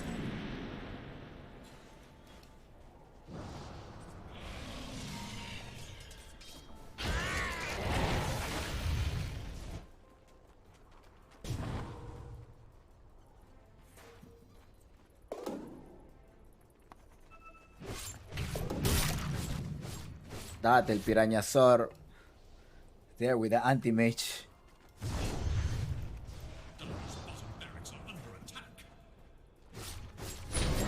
Air Spear coming in as well. Do you have a Hex? They're looking for a Hex. They're trying to lift them back. Okay, here I have a Blink.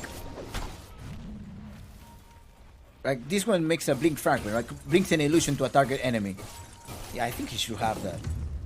But he's going for damage. Yeah, his teams are not making damage, but maybe the Ember Spirit should go with the damage. Yes, he's the one going for the damage. He does have an Aghanim Scepter there as well. Now, somebody's in the mid lane. Somebody gets a spot. That is Monty. They break the link in the spear. No, they're going to try to jump on you. They're also going to try to kick you. There comes Kirda. Oh, no. You managed to get spot. You need to run away from your lab, Pirañazor. Gotta wait. Run for your life. Run. He made it. He escaped. The blink in the spear.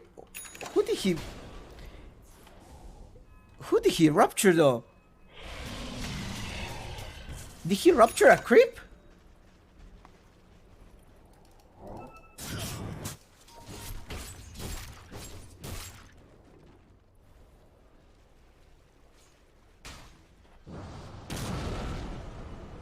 I don't know who did he rupture? Alright, they're going again for the Rat Dotto strat. They don't have a ward. Like, again, they're having just this blind. There's no ward here. There's no ward here. No vision. And they're going to start pushing. This is the way to push.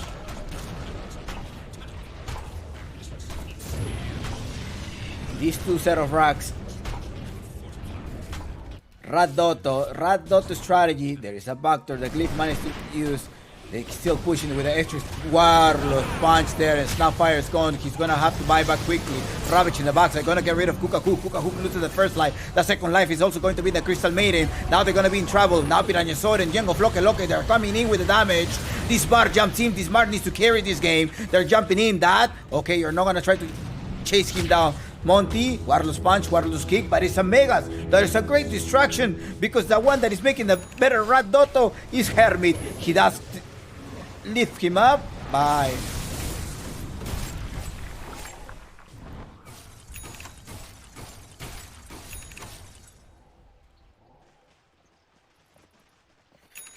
Okay, Rat Dotto versus Rat Dotto.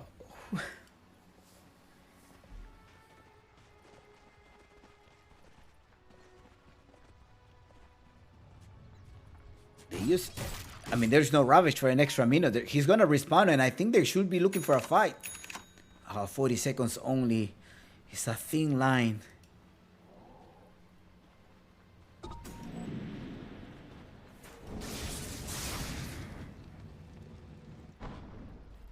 Vengeance, you don't have a Ravage. An anti-mage with a Visa Blade. Mante style as well as a Monkey King Bar so he doesn't get stunned. They used everything. He was rooted, he was Abyssa Blade, Mana Void.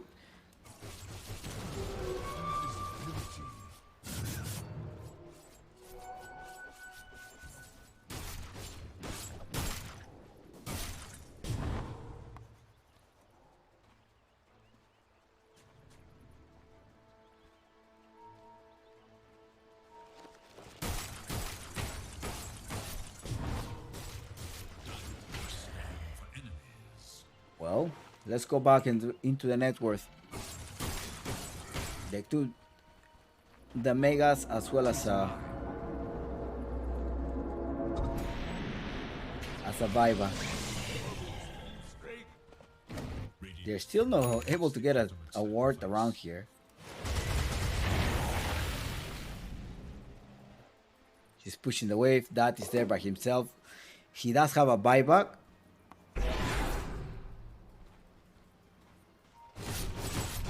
I'm wondering what's gonna be his next item. He needs to get rid of the supports. That's the only ones that he can kill. I guess.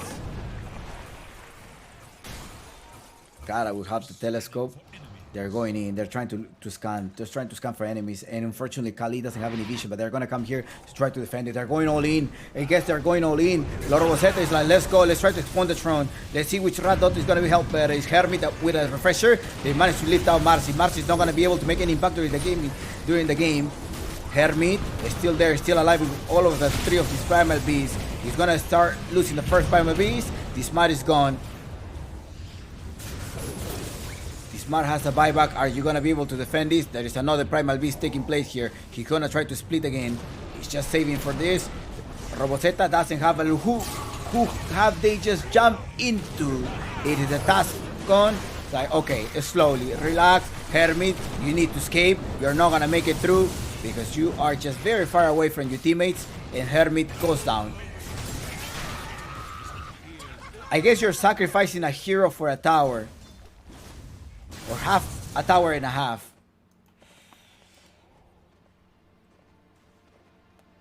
I want to see a hex, but I still don't see a hex. They go with BKB.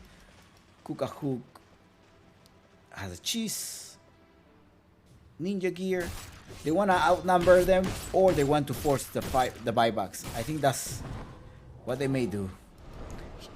And it's also, even if he buys back, he doesn't have the primary speed, so I don't think it's useful. The only thing that's going to be useful is his primal companion to outnumber him, maybe. Oh, El Cacerola, thank you. Oh, it was the reflect the rupture. Okay, thank you so much. See, 5 minutes away.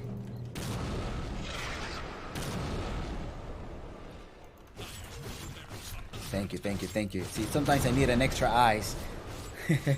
Thanks a lot. See, I know my chat is 10k MMR. Everybody on my chat is a 10k MMR. I know that.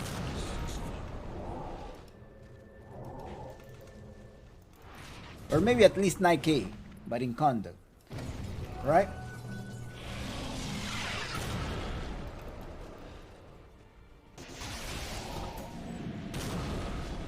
Let's go back into the net worth. They're waiting for the... Oh, he walked out. And the moment that he walks out, the Russian just respawn. And he has all of the amenities. Okay, here is the 2 decisions. Do we take the Russian? Or do we take... Qhali could go all in. They could smoke and just go in. But they are going to anticipate that. And Ben just walks inside here. Hook with the BKB. He managed to get permastun. He's going to pop the BKB. Now it's starting to fight. He's going to try to get rid of... The TIE Hunter goes down. Next one. This Mar is going to be in trouble. That also needs to run away from his eye. Robosetta keeps running. Hook. Can they spot somebody? Herbit. He's going to be lifting someone. Put him down. And the stun comes in. Robosetta as well with the damage. The slow as well. They're not going to commit. They're like, hold on. Let's take this Russian. They're ready ball back. It is also the Ravage. That is ready. Time to fight. I think you should commit for the throne. Look, there's a wave coming in, but I don't think you should fight. You should kite this Russian, let them have it, and I think you have enough things to be able to push. Although there is a glyph, so that's gonna give you an extra 5 seconds. They capture somebody. They actually capture the storm, and the cyclone.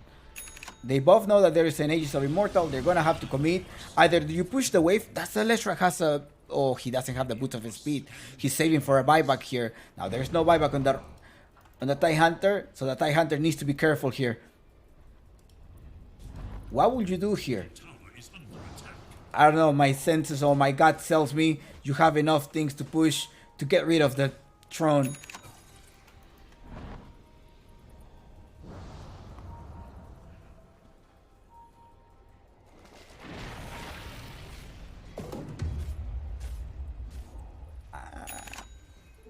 At least on Qhali.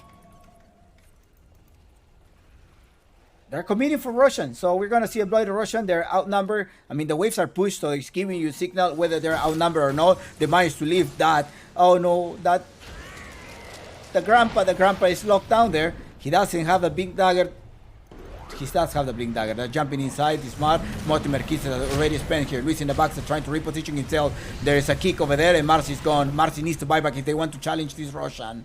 He needs to buy back here. He instantly buybacks now, and they lose the first buyback. The Wraith Pack is also there. The Dire Wraith Pack is gone. So is the Radiant Wraith Pack as well is gone. So now full damage. They're all going to be taking full damage here. Warlords kick once again by Monty. That Piranha Shore jumps in. Warlords punch as well. Luis is going to try to connect in the ice, but BKB is pop already. Where is Kuka Hook? He's patiently waiting. Patiently waiting here. He connects on Marcy. Warlords kick on Marcy. Marcy dies back. And it is a free rush now at the hands of Qhali. And what's going on here in the bottom part is that you're about to lose your next tier 3 tower. Hermit, another refreshing on Hermit most likely, and Monty for the win with an amazing gameplay, which is Warlords Punch and Warlords Kick. Yeah, Roshan has all of the amenities. No buyback. Raven has no buybacks here, and it is a refresher shard, a refresher orb that Anti-Mage has purchased. With that, you don't have any mana unless you're gonna have to sell an item. This one you can sell it for half the price. That's gonna give you your buyback. If you're not gonna use it, you may wanna sell it, but you're gonna get intercepted. They're gonna just dive in on you. They go inside here, and you will be falling. He did go for the Aghanim Scepter though, to try to distract him, create a distraction. But Kuka Hook is also there with the side. He's trying to go and kick Jengo Floke Loke. They put in their Earth Split there that comes with a shard. So it's going to be stunning every, 0.5 seconds or every 1.5 seconds. The radius gets bigger and bigger. There's a rupture in the wrap. He's jumping in. Warlords kick gone. Bye-bye by our legs. And the team of Qhali will be taking the game. They're finishing them off. Well executed team fight. GG is called. We have a game 3. Congratulations, the South American Lions, the team from Arequipa. Arequipa again is another country inside Peru. It's like the Vatican. You need a passport to travel to Arequipa. All of these players are in the gaming house of Qhali. That they needed to request their visa to get into Arequipa. Qhali victory. We are going to advance to game 3 at the Claro Gaming Apple League Season 5 elimination match. What a game. What a game. Tusk is my MVP. That's all I have to say. How about you? What do you think? Who's your MVP? Anti-Mage or Tusk? I think the Tusk did an excellent job just kicking them out. The Rapture combo. It looked fun. And we just bleed them to death. That's what they did. And that's how the Lions managed to secure game 2. We'll see you soon in 5 minutes from now with the game 3 of Ravens versus Qhali.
Ay, ay.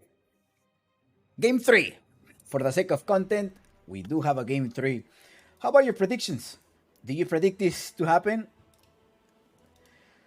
In my Super Pog prediction, exclamation mark Super Pog, if you want to predict and with a chance to win some money, like $25, 10 and $5, the top 3 users, I had 2-1. 2 Ravens, 1 Qhali. That's what I had.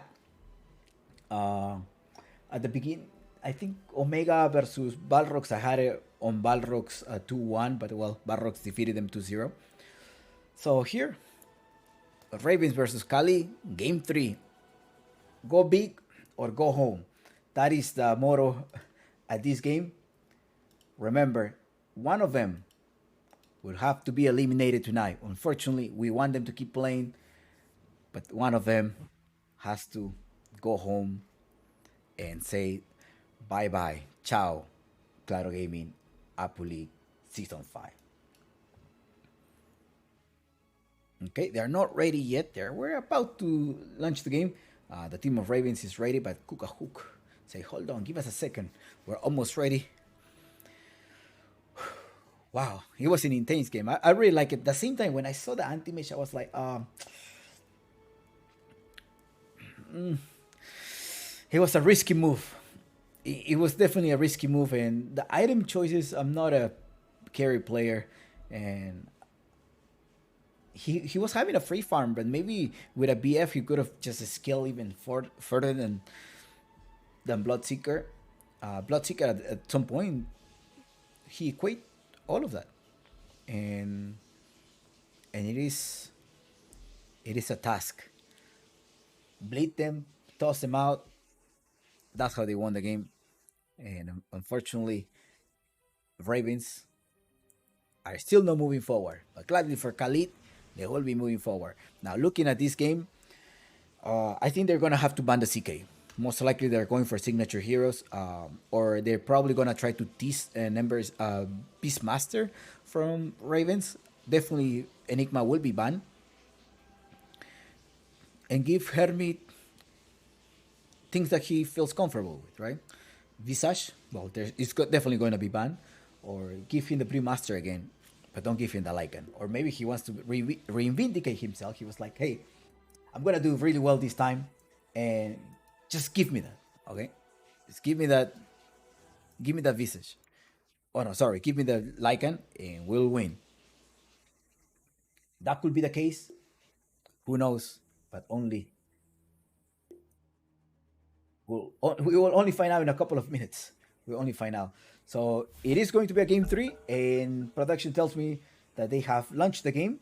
So please, the game is in your screen right now. Let's go. Let's see. First pick Ravens, last pick Qhali, same as before, as the previous game. They're playing in the Dire, in this case Qhali.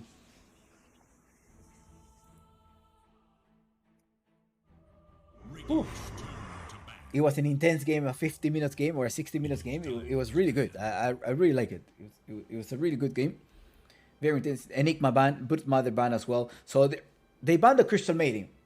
Not because it was annoying during the laning phase, but also because they want to secure the Beastmaster. And it worked when they picked the Beastmaster at 8. And I think Qhali should pick out the Beastmaster around 13 or 15. If they don't do that, they're gonna ban if they leave all the way to the end, they're just gonna get a beast. The British is gonna be gone. I really want to see that because I have seen Qhali, or at least Cook when he used to be part of Dreamers, perform very well with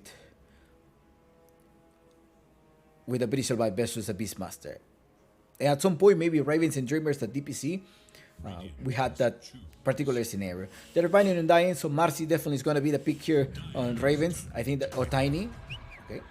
Marcy is how they're opening. And maybe Qhali wants to go with a Tiny at some point, give Roboseta a Tiny meat, or maybe in a Spirit, or you want to give Roboseta a last pick that could also be ideal. Definitely secure one of the signature here, or secure Jesse's or Hermit's pick here in the offlane. So let's see how Qhali is going to open. There's no Crystal Mating anymore. Or the Task. I mean, the Task was playing very well, so maybe that's going to be the case.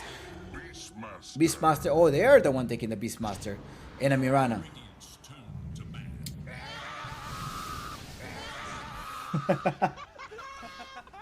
Dire's turn to ban. Morphling.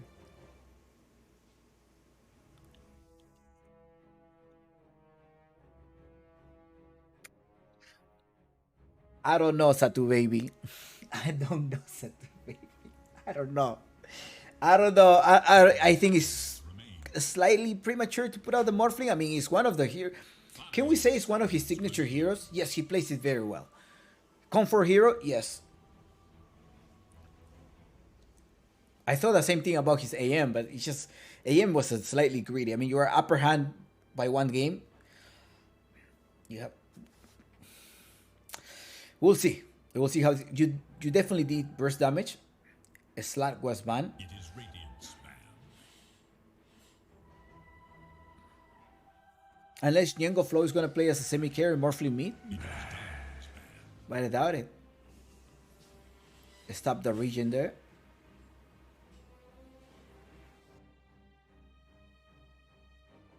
They're maybe looking for a healer position 5. That's probably what they're looking for. 10 seconds. If you're playing with a Morphling, you need a high burst damage. The Beastmaster does not have... 5 seconds. He may have to get the Qhali, the Wild Axe. A couple of points there. Qhali gets rid of the Ember Spirit. Are you thinking about a Kunkka interchange here by Qhali? Radiant's turn to ban. It is Dire's ban. Phantom Lance. Okay, that definitely put up. At some point in my head, I was thinking about the Pangolier's ban as well. Pangolier, the Niengo Floke Loke plays it very well. An Invoker, I definitely want to see an Invoker here in Niengo Floke Loke. Prevent them, burst the mana, give the attack of speed extra. Cold Snap, trying to stop them, making sure the Beastmaster, there's some DPS damage as well. So the Beastmaster is not going to use his dagger at some point. Shaker, do you think Ravens will be using a Shaker? I mean, it's optional. I mean, you have a Beastmaster, a lot of units there, and it could be an option, I think, on Ravens. I will not be surprised if we see a Timbersaw. Now, notice that Ravens is going to be playing their offlane. There's going to be the last pick. I don't think they're going to leave that to Benjas. In this time, it's like, hey, I guess it's time for me to get a last pick, okay? Just he mentioned this again. I'm repeating what he said on his stream. He was like, there are carries that I don't need to last pick, but there are carries that I need to last pick. So the first 2 games he had pick 8, but now in this one he's like, okay, never mind. This is our last game. We need to go serious mode. We need to, but don't give the Brute Mother, please. Well, it's banned. Gladly for him, it's banned. Undying, is it banned? Undying is banned already. Qhali, what are you gonna show off here? I will maybe Qhali will have the last pick as a carry. I think they will have a carry last pick. You want to make sure that you're laning versus Benjas with an upper hand. You have revealed one offlane so far. Radiant's turn to pick. Silencer. There's no Enigma, there's no Silencer. They're just trying to prevent an Spear from being procced. There's a combo. Maybe it's Storm Spear, no Zeus? I don't know. You need the high burst damage. Alina could perhaps be a choice here. Do you think Alina or a Batrider? You need lockdown as well. You have the lockdown with a Beastmaster. The Morphling is definitely going to need a shard later in the game that either comes from an early Russian or not. So maybe Ravens will also try to think about, do we need a Templar Assassin just to have a backup semi-carry? I will not be surprised of a Mars pick at some point in the mid lane. You want to make sure you jump into the Morphling and stop him and burst him down. Talking about burst damage, the Tiny can perhaps give you that as well in the mid lane, but it's something that we need to see. A Batrider pick wouldn't be that bad, I think, on Ravens, but I don't know. Qhali have not revealed their laning phase yet. They only know that there's going to be a silence there, and that silence is going to be at the hands of Luis. And if I'm not mistaken, Luis is a high level silencer. I think this player.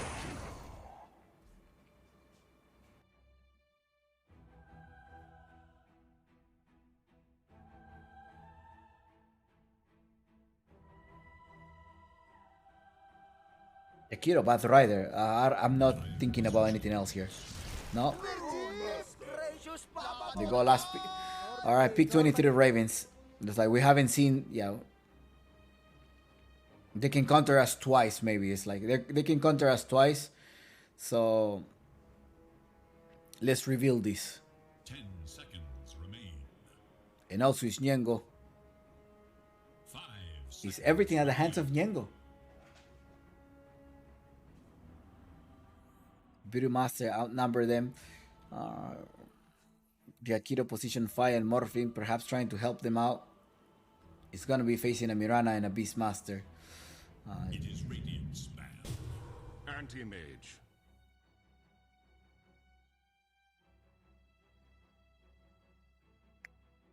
Alright guys, thank you. That was a nice stream. This is it. I don't know. Is he good? 10 seconds.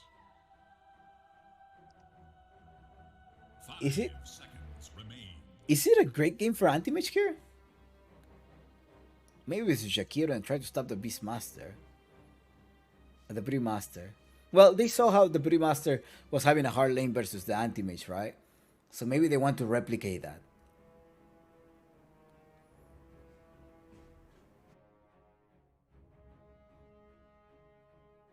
I'm really hesitant about this pick of the Anti-Mage. Dyer's turn to battle. Not gonna lie. And everything goes back into Roboseta. The mid laners. It's gonna be a matchup of the mid laners. Which mid laner will Turn to battle. be victorious today? Leshrac is banned. Leshrac has a lot of. I'm thinking about Alina, but even a Kunkka. I mean, Kunkka does have burst, right? At some point, high burst damage, physical burst damage. Morphin could have also a lot of Seconds. armor. 5 seconds. You will copy into a Morphling. Morphling versus Anti-Mage. Interesting.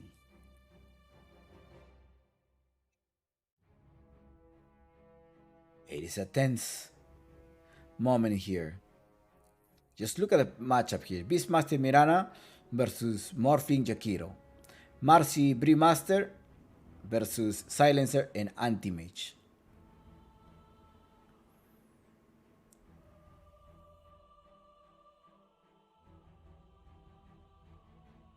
Dyer's turn to ban. There's the Bad Rider ban. They don't plan to use it.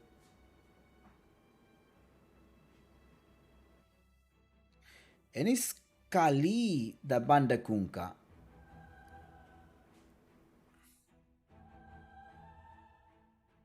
10 seconds. So you need a space maker. Okay, Qhali needs a space maker. Who can provide you space here? 5 seconds remain. I think he needs a space maker. Somebody who's gonna be able to push the wave, make sure that the Morphling, To pick. make sure that the Morphling doesn't have any space and give you anti-mage space. There's a Tiny ban. Tiny does have the burst damage. I'm thinking about just burst damage right now. Lina, 10 seconds remain. that's the one that I'm thinking about. But Qhali, it is the time for Nyengo Floke to reveal his Invoker pick. Well, the Invoker is also another mage, so maybe not.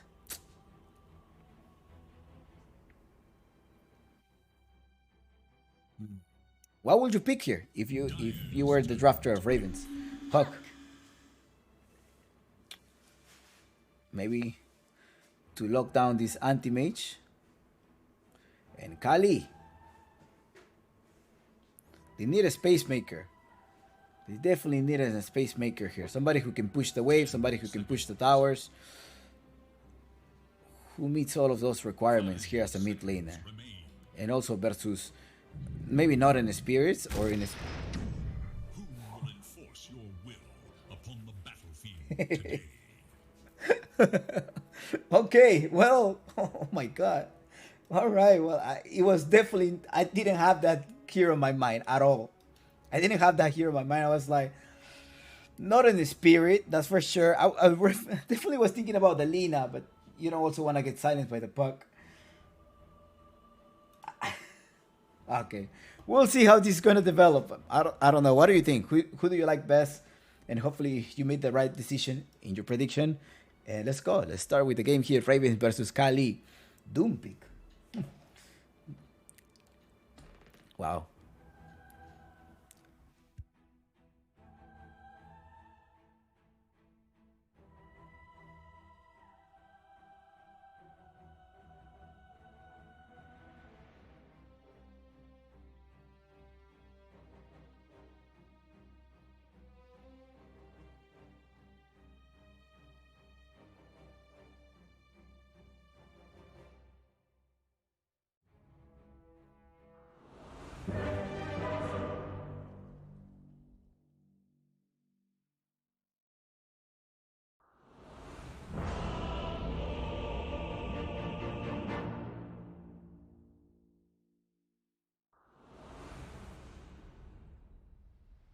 It is time to look at the game 3. Tactical pause here. We need to do something. We need to think about what are we going to do here at the last game.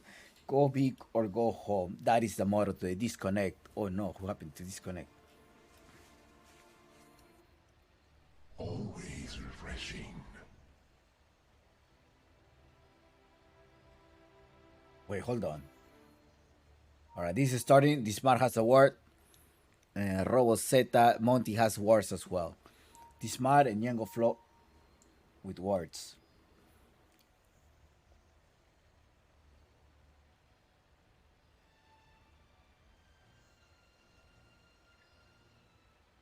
I don't know what they have crafted for today, but definitely it's not something that I was expecting. I wasn't expecting a Doom meat.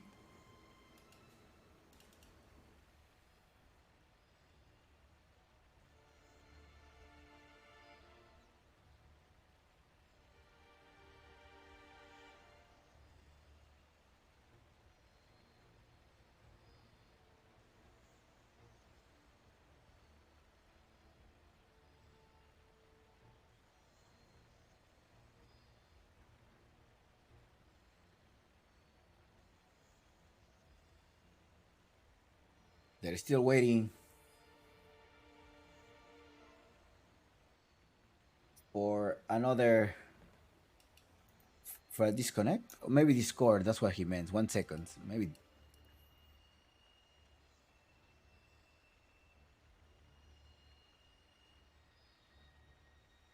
Doom, Bottle, and Blades.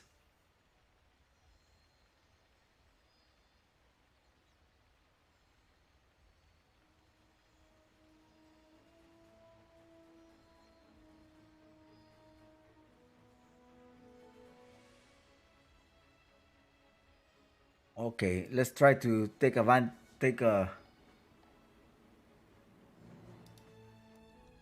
look here. Dismar. Is there going to be any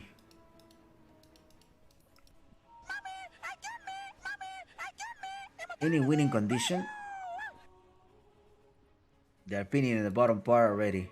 What could be the winning condition here?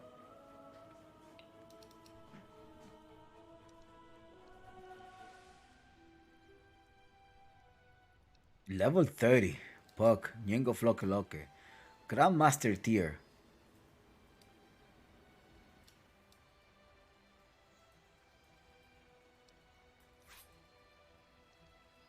Venges.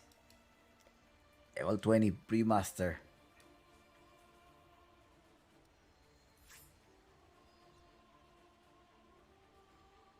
Cara with a Jakiro level 12.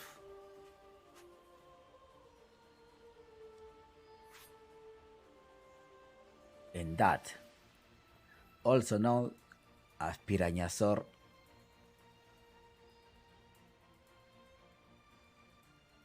With a Morphling.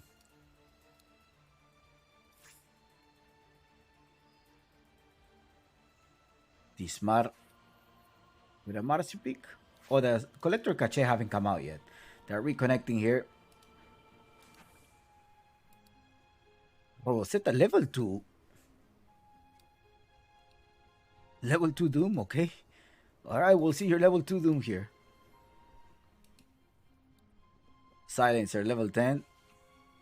I thought he was a spammer. Maybe I'm confusing him with someone else. Beastmaster, level 20. Hermit. He likes to play a lot of unit control heroes. He does have the persona here. Jesse, also known as Monty. And Kookahook, your carry, level 16 anti-mage. Maybe he's like, I'm gonna show you how to play an anti-mage. What's cooking? Boom! You know what's cooking? Boom!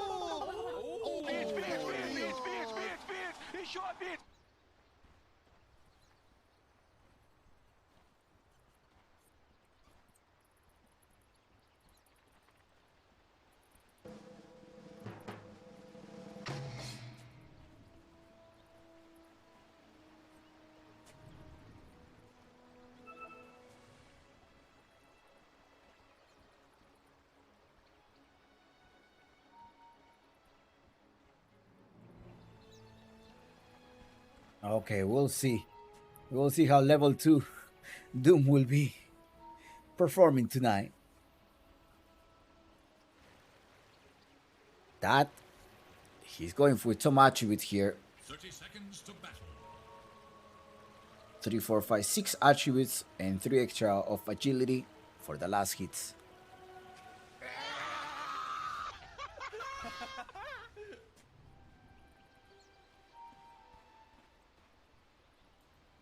I was reading in the chat, Creolio says, well, Doom, Roar, Global against Morph, very difficult game for Water. Well, Doom is fire, alright? Water clears up the fire, then maybe Morphling will have an advantage. Is Doom fire? I guess, in a sense, yeah, he has fire around him. Imagine if at some point these water, normal, ghost, demon types will come into Dota, and like you have a little bit of an advantage of an extra buff versus certain type of heroes based on their attributes. That would be adding another dimension into Dota.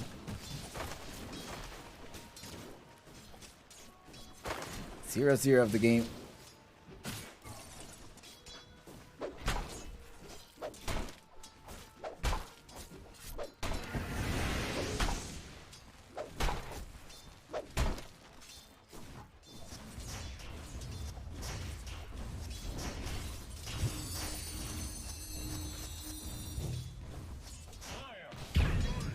The bottom part is smart, and that often whenever I see a close game, the next one is usually 20 minutes to 30 minutes.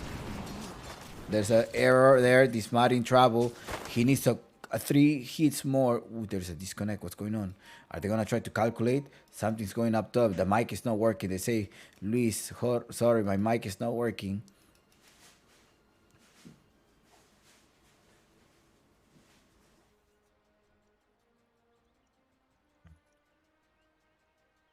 Okay, there's one error incoming. Marcy, look. There's an error incoming in your direction, Marcy. But maybe you managed to dodge that one. But it's an error. Poor Marcy.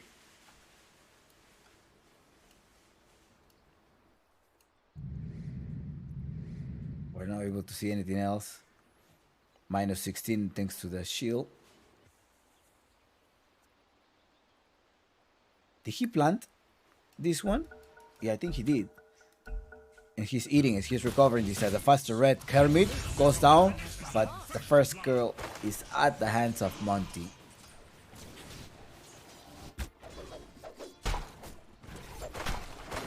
One so far the score here. They managed to do a couple of trades here in the bottom part, but it's one of the kills that received. Monty with the extra gold. Let's look at Doom versus Puck in the mid lane. Remember, Doom just needs to go with a Doom. I wonder if he's gonna use if he's going for an Aghanim Scepter. Well, did they rework that? Oh yes, they reworked it. It's no longer pure damage. I remember it used to be pure damage and you extended. I think that was way too broken. I think this game is open. I'm not a big fan of anti-mage games.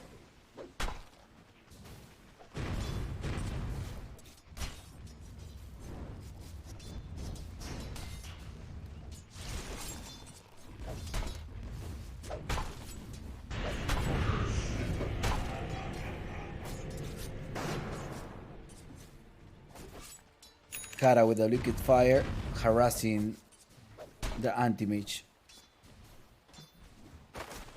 I think he's gonna level up this liquid fire because he's not gonna have the mana.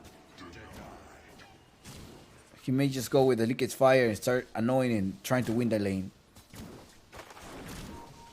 Radiant's current makes the ultimate sacrifice.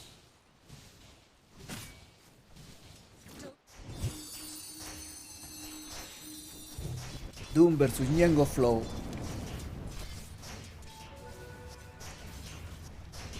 Doom has a bottle. They both have a bottle at the same time. They start trading.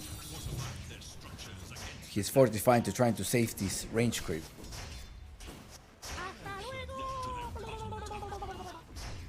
The banner. Oh, he collected. Careful, Rosetta. He starts sipping. Oh no, the bottom part. They got rid of Hermit. In the top lane, Qhali low HP. So let's see if he's going for a dual breath or he's going for a macrophile level 2. I mean, he's not gonna have mana. We're seeing that he doesn't have mana. He should have turned around. If he were to turn around, probably the anti-mage would have been in the back. Now, oh, he went for a dual breath fire.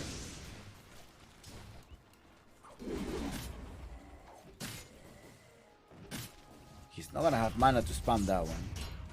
But he doubles the damage, right? Burns damage 40. Radiant's courier has been killed. Monty's trying to kill couriers. Someone lays blame.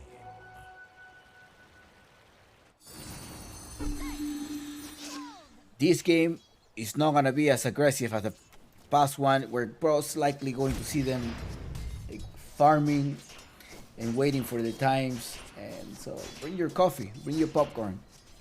I don't think. His brain is so big. Oh wow, 3-1 so far. Monty versus Mar. That will kill Monty, or not? No, he didn't have the waveform. He does have the waveform.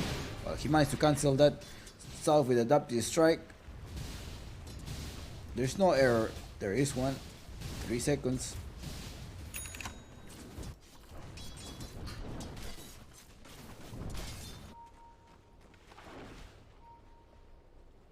Buck is back in lane. Yeah. Well, he had to walk to base. Now it's level 6 here. Doom. Doom in a level 6. You gotta be careful. If one of the supports are gonna rotate, gonna try to kill them, and the one rotating here is gonna be Monty. Monty with an arrow, level 2. If he managed to connect that one, that is going to be a Nyengo Flow in the back. Up top, also Puka managed to go down. They go with the Doom. They're trying to look for. Oh no! Somebody threw them closer. The Smart comes here to the rescue. They managed to deny that. Nice deny there by the Smart. But Benja's up top, also getting a double kill here. They push him inside the tower, and this is great for the team of Ravens. They were not able to collect experience, and Benja's up top. Recio, I am a really tough guy. I'm hard to kill, and he's definitely hard to kill there with 100 HP left alive. He's gonna have to walk back to base. There is little hope for Radiant's middle tower.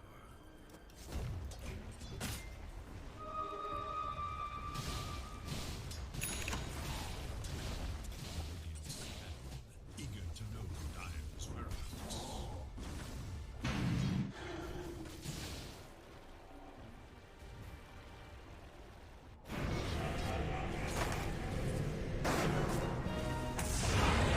They're jumping in. Oh no. Cara is down. Now Ben just have. Can he take revenge here? He's not gonna be able to do that. But it's about to be 7 minutes of the game. In the CS department, still the lead of the Morphling again. That farms very well, yes. But now it's some decisions here during the team fight. Hopefully, he will have a better team fight this time.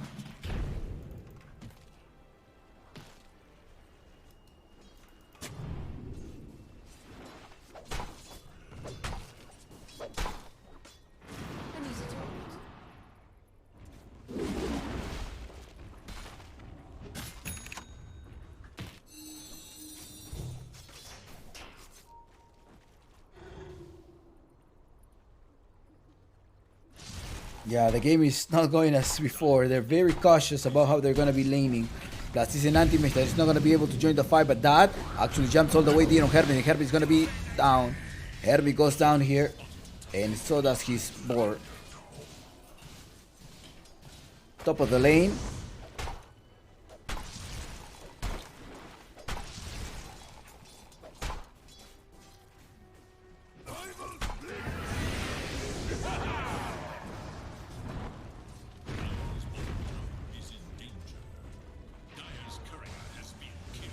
The secure one. Doom is still farming in the mid lane.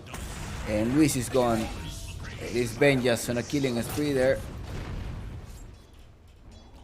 See, that's how I like to see Benjas. I like to see him with the Beastmaster, Mars, any other hero by the Brute Mother. The coil into 3, and it's Yengo Floke Locket to start annihilating the team of Qhali. The Lions are falling down. Robozeta also comes here to the rescue, but he's the one that takes 2 of them. The next one, maybe Yengo Flow, they bring him closer. They need to go for the arrow. The arrow needs to connect here. He still have the arrow. Can you actually connect here or not? No, you're not going to be able to commit there. However, there's 2 heroes down, but it was your position 1 that went down as well. He's going straight for a BF. Radiant should look to their middle tower.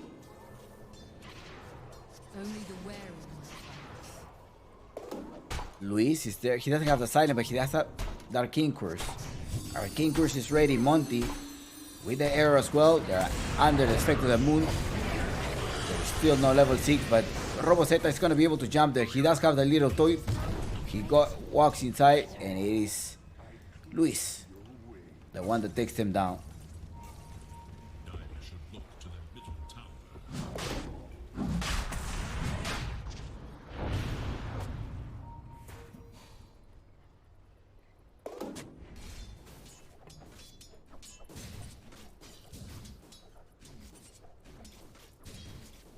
South American Lions, Qhali.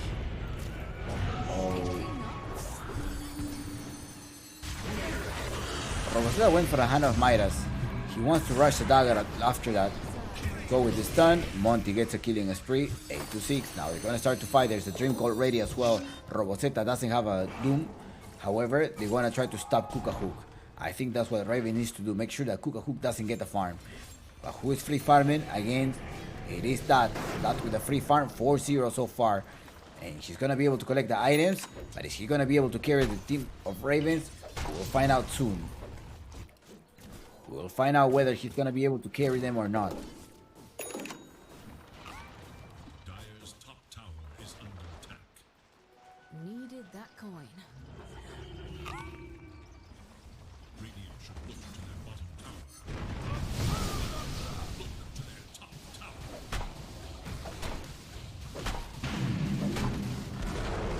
This bottom tower is in danger. Radiant fortified their structures against attack.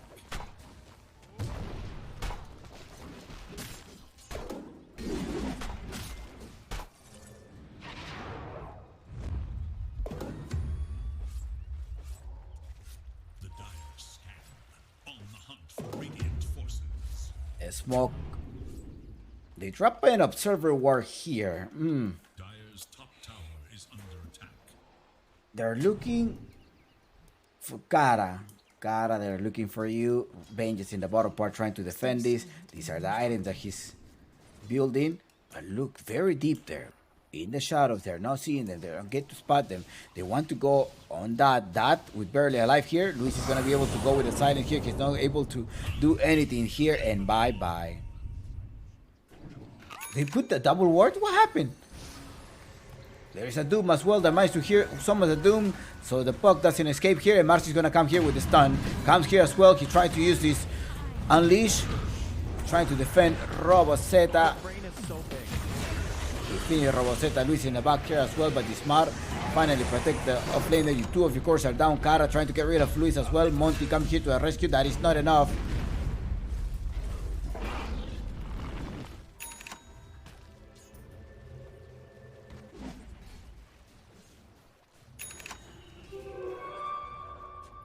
Why say let's go Ravens. Is any South American Lion fans here? Or the Lions from the South? Part of Peru, the South Lions. They're taking them down 11-7. Well, at least that's having a free farm so far. 4-1. Well, he died once. He needs a Mantis style to try to dodge that silence so he can escape. Anti-Mish is still farming. Minute 13. He's about to complete this Claymore. No. 40. He does have. He needs 1400 more. And at the rate that he's farming, it's gonna be 3 to 4. Oh no, he's a little bit late. It's gonna be 3 more minutes at least. Early Ages of Immortal. Ages of Immortal at the hands of Niengo Flow.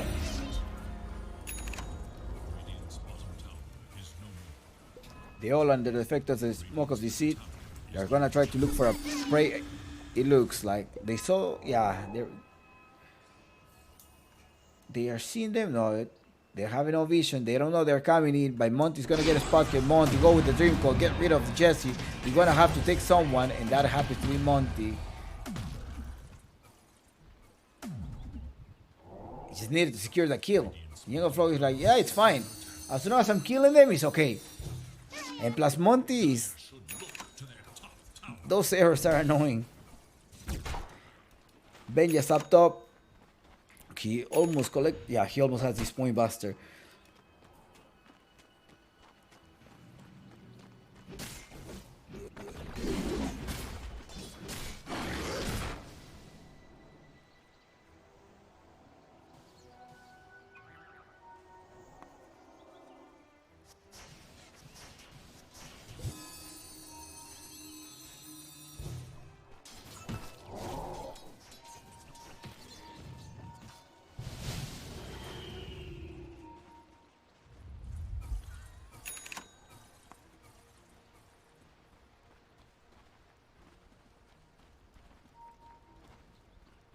I trust everyone was out of sight. All right, they're going to the... They're going to join. They're going to find them, but there is also smoke, right? They're going to try to look for a smoke of the seed. No, they have vision. They saw them 3. They saw them gathering up. They're going to see the smoke there. There's 5 of them. Are we going to jump? Put a ward there. Maybe you're going to try to jump. There's a smoke there. We're going to have to detect. Luis happens to be there. He does have the silence. He's going to use Arcane Curse. So, Marcy, they didn't spot anybody. They probably thought like, hey, they're under the effect of the invisibility room. Under the moonlight, but they're not. They were just a smoke. They already spent 75 gold trying to use the dust. 12-7 so far is the score. Roboseta and Luis.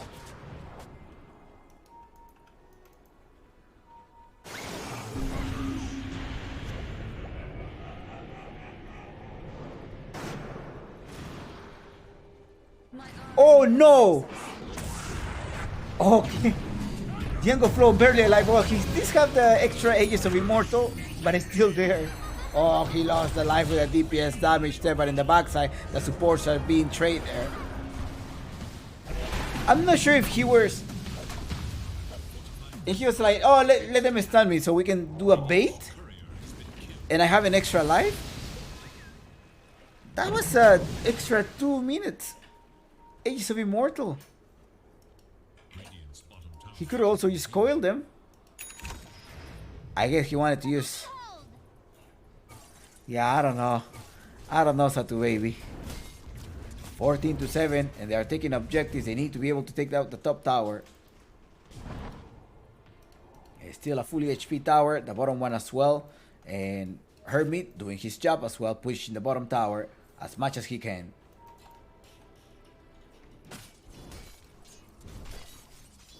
Morphling about to complete the BKB so he doesn't get silenced by the puck.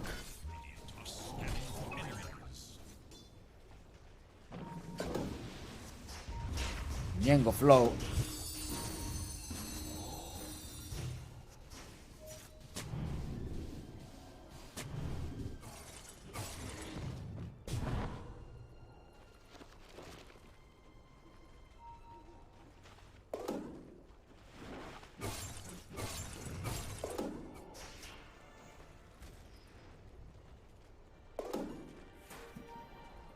Vanish!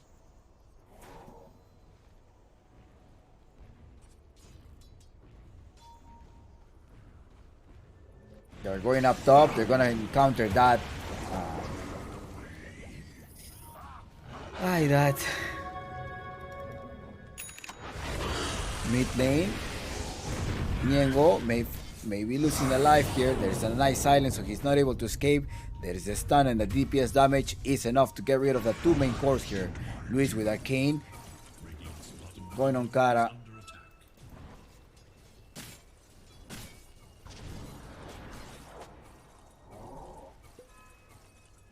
Remember, this is an elimination match. The winner of this game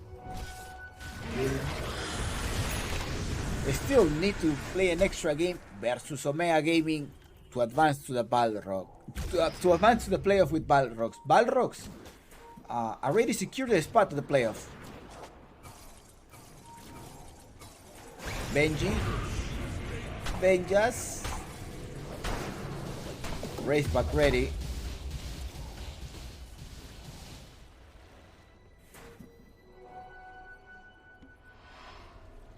There is a Mantis Style coming in. Mantis Style Lincolns. Those are the items that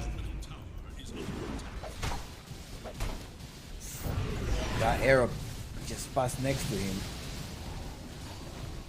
He doesn't have the Mantis Style, so he gets silenced. It's going to be bad.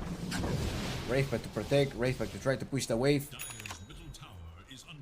Bottom far is Kookahook. He's smart looking for a target. There is a rebound, but there's no units nearby.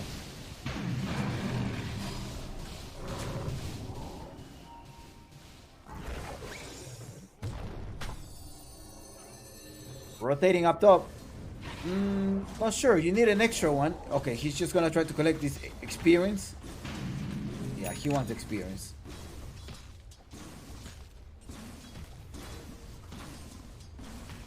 I fear nothing that moves in the night. Ultimate. Regeneration. They see that. Yeah. They saw them. They also saw them put in a ward, and that's where they're gonna ping. Luis is like, probably they have a ward. Yes, they do. They happen to be in the triangle. There's a Lincoln Sphere ready. He's about to complete. And maybe after a Lincoln Sphere, they're gonna try to join the team fight. It is Jakiro and Vengeance, the one that are gonna be taking out this Ancient Dragon. Yeah, nice gold. Juicy gold.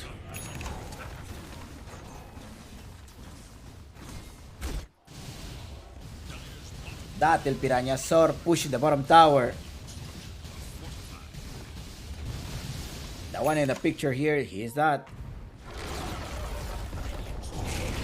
Jumping here, Roboseta tries to go there. He's gonna try to get rid of Jakiro. Jakiro is gone. These two teams, I mean, at least Ravens, we know that they're gonna be playing Division 1. That's the latest information that we know.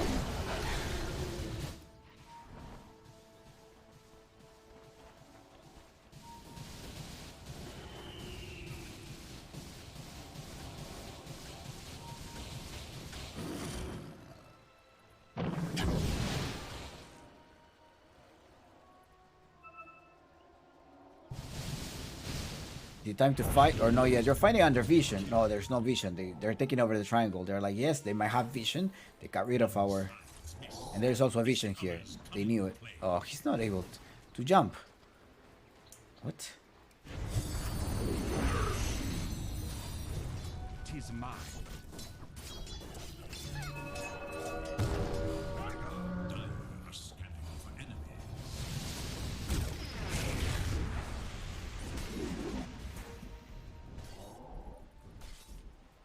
Minute 22.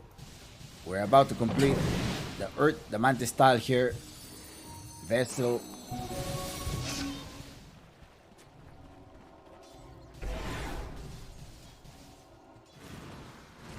Helm of Dominator as well. Cara. And a dude. And leave no trace. Let's go. It is the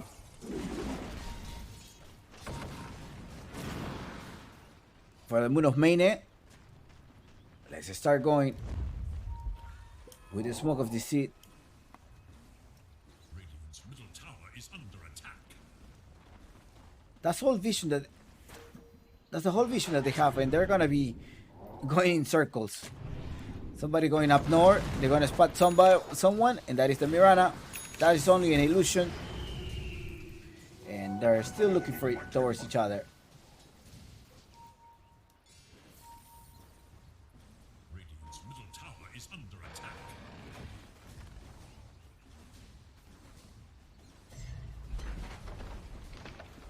And a team fight is about to happen. They're jumping in. Mirana in the backside, but it's the silence that didn't take place. Roboset is the next one. Pops the BKB. Is there a way to stop you? There is no basher. Well, only a single casualty, but you end up losing a support. Yeah, it's a support casualty only, so it is okay. But up top, you still have that farming. Link and Sphere. A butterfly is gonna be the next choice, and I think it's good because it's an anti-mage, right? Anti-mage going with the Eye of Skadi, making sure he's farming. Now remember, it's a 12k Kuka hook versus a 14 that Aegis of Immortal should be taken down soon, and the Aegis will be responding in 9 seconds. Now think about this Kuka hook level 16, and Doom. Ooh, that is a juicy arcane. That is going to be a juicy arcane. Most likely he's gonna try to use it with a BKB. Ideally, or they're gonna just gather up. There's also a Hand of Midas there to use it with.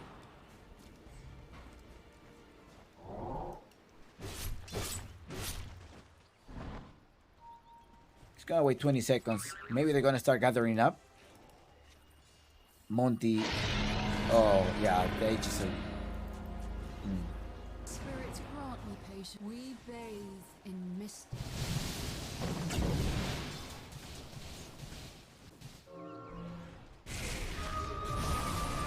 Doom, bye bye. That's what we're expecting, right? That was the winning condition there. Make sure you doom the puck. But up top, they're gonna be able to collect Monty. Monty's down here, but it's again, it is a support. You're able to dodge the team fight. You're losing a support. You're losing BKB. It's still ideal for. It's an area for Qhali. I think Qhali is still has an ideal scenario as long as the anti-mage keep farming. And you're not losing too many structures by minute 20, by minute 35. I think that this is still doable.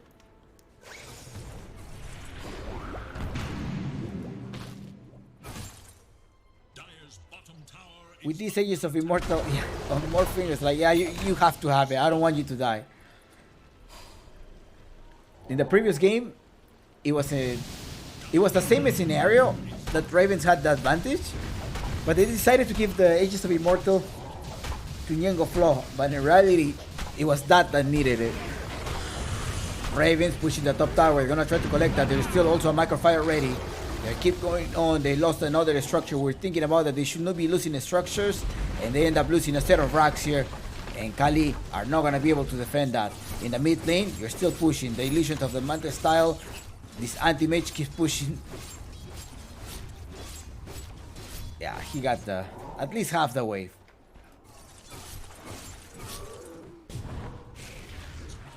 is under attack. Anti-mage with a Rat Dotto. I think he needs to just farm the map, keep pushing. Hopefully by that time the game will not be over.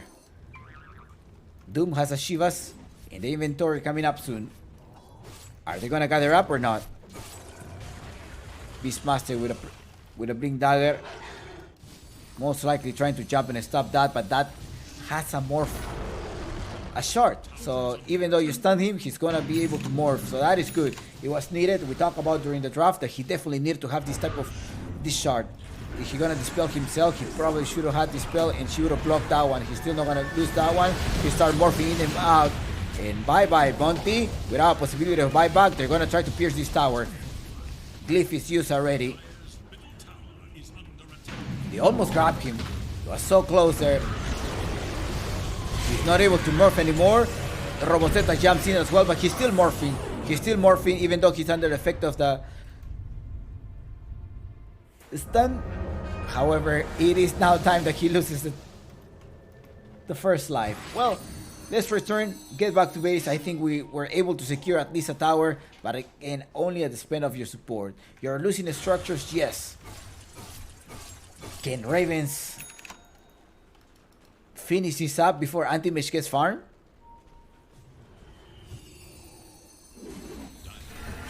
Kara has a 4-stamp. I think a Glimmer Cape at some point will be useful here on Kara,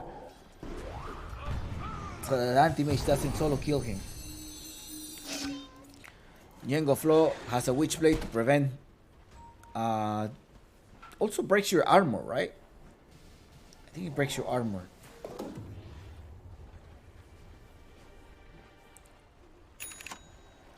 This attack has a True Strike.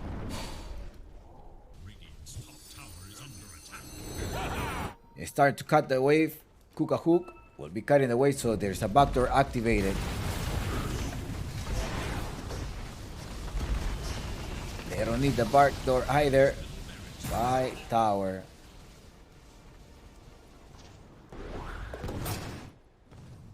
Kuka Hook, your teammates need you.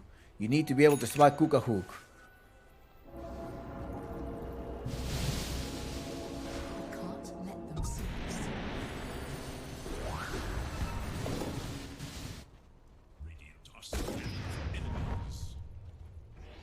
Let's see what Uncle Levin says. He's like Chompix now, 74% chance win rate that Ravens will be taking this game, but they're going with the smoke and see they encounter some type of delusions. Let's look at the path. This is the only vision that they have. They may try to go blindly, and that is no ideal. They're gonna have to retreat as well with the smoke. They're probably trying to go with the smoke. We don't see them in the map either. Oh, they saw somebody there. Okay, they are in our triangle. They are in our triangle, and they're still gonna wait. They are very far away from each other, and these are the items that they have. Hermit, for some reason, I'm not able to... So, Hermit has a pick pole. It's not displaying here. He has a pick pole on his inventory. Alright. Take a screenshot if you need to, because this is about to be removed. Production, let's get back into the game. What are we expecting them? They're ready. They only use a smoke. They were going in circles. The age is probably in 2 extra minutes. That's when the Russian may respond. But it's a game 3. Go big or go home. That's what we're having tonight.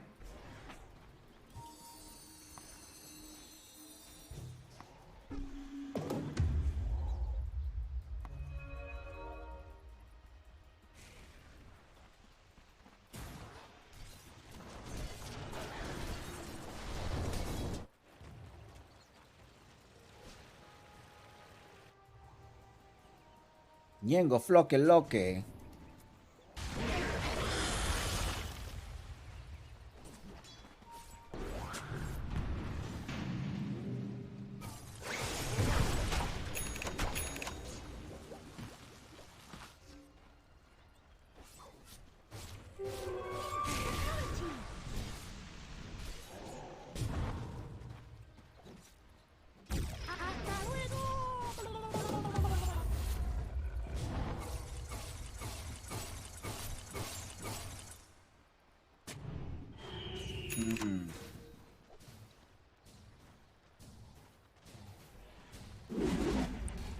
Let's see. They're waiting for the Ages of Immortal, huh? But Kuka Hook, now it's time. He does have the Age of Skadi. BKB is the item of his choice. Robosetta doesn't have an axe. He does have an Ogre Shield, so that's gonna allow him to extra jump to try to seek for this puck and trying to stop the... Oh no, he does have a Lincoln Sphere. He has an Infinite Sphere, so he's going to be in need of an axe. You gotta jump and doom yourself. That will be the way to stop the puck. Who else can break that one? Maybe the last word is the only way to break that? Yeah, it looks like that's the only way to break it. It is time to fight. 24k, still 5k difference between the position ones of each of the team. And let's start the fight. Time to look at the buyback as well. Smart tanking it up. He already popped the BKB. He does have a silence. So if somebody gets closer, he's going to try to silence them down. Oh, jump. Ole. Okay,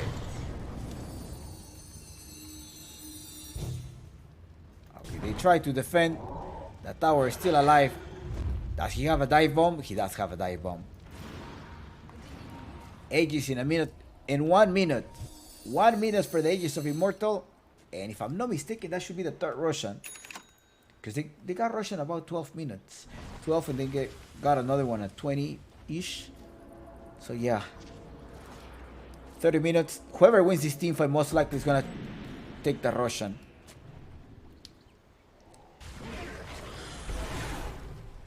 Prime Beast. He's going for an axe. He needs this Drunken Pearl. The extra bear to try to outnumber or maybe leave.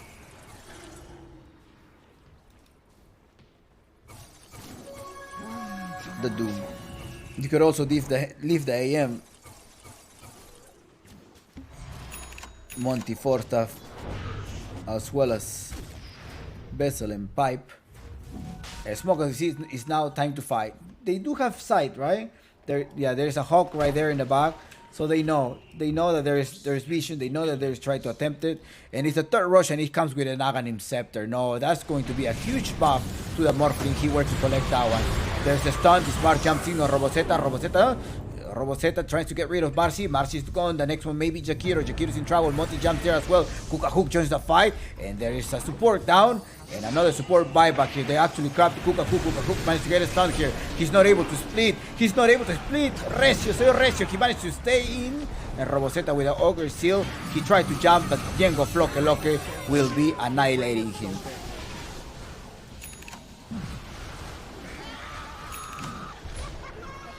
And it's time to secure the Aegis of Immortal. And that, with the tip. I don't know that. If I were you, I wouldn't be tipping right now. Because that anti-mage game, But well, he's feeling the mood.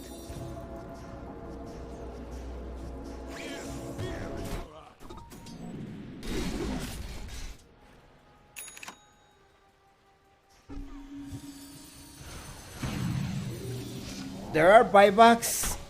He was not able to proc his BKB. Luis doesn't have a silence either. He only has 2 in the permanent stall. 2 points on this stolen damage. And well, they will be taking megas. Let's see if Qhali is going to be able to defend this game. 19 to 23 with a 14k difference. It is the team of Ravens. Los Cuervos. La familia de los Cuervos. The Ravens family. May stay at the tournament. Luis in the back. He only has a 4-star there. Monty jumps in. Roboseta. There was a Lincoln Sphere. There is a Lincoln. Somebody's a Lincoln, so he's not going to be able to do that. He's saving his doom. He's waiting for the Lincoln to expire. Somebody. And well, Kuka Hook is down. Bye-bye. GG. Ravens advances to the next round. And we will be facing Omega Gaming in a best of 3 series. Oh, there's a T. Okay.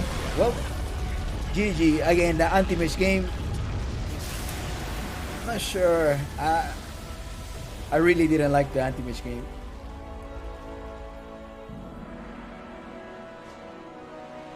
Well done, Ravens. La familia de los Cuervos, the Ravens family, advances to the next game. And they're going to be facing Omega Gaming in a couple of days from now. Let me give you the schedule before we start looking at the game or what's going on. So, our next game will... Are we taking a long break? I guess we're taking a long break. Today is November 18th, and we're going to be seeing each other in November 22nd on Tuesday. We're going to resume some more Dota on Tuesday. And again, this is Ravens' victory. They had advanced to the next round. I don't know, Satu baby. I didn't really like the... it was a very maybe it was a hit or miss. You know, your game really depending on launching really nice dooms, and it didn't happen. It didn't happen, and it was Nax didn't happen because there was a lot of Lincolns. It was like Lincoln Sphere gaming. They're like one Lincoln Sphere was popping one side, another on the other side, and so on. Well, GG. And it's Ravens victory. They will be facing Omega Gaming, El Abuelo, El Abuelex, Grandpa, Benjas. He was going to be facing Omega Gaming in 4 days and 18 hours and 30 minutes from now at 3 p.m. local time, 4 p.m. local time, Lima, Peru, November 23rd. We're going to have also Lava versus Sukumari on Tuesday. And then later on, it's going to be Hokori versus Matkins. Keep an eye that Hokori is playing with a different roster. All right. Thanks to all of the new subscriber! Exclamation mark swag. At some point, we're giving away a couple of merch as well from the channel. There is going to be a mug giveaway during the month of December, and these are not for sale. These are just like a gift from me to you. And yeah, thank you for all your support. See you soon. GG, gracias totales, and congratulations Ravens. I'll see you next Tuesday, or maybe tomorrow. I will do some community cast, but tune in anytime that you want to see some South American Dota. Either I'm doing community cast or I'm doing officially, such as the Claro Gaming Apu League official coverage here at Chompix Gaming Studios, and hopefully I'll be an analyst at some point during the playoff. GG, gracias totales, bye bye.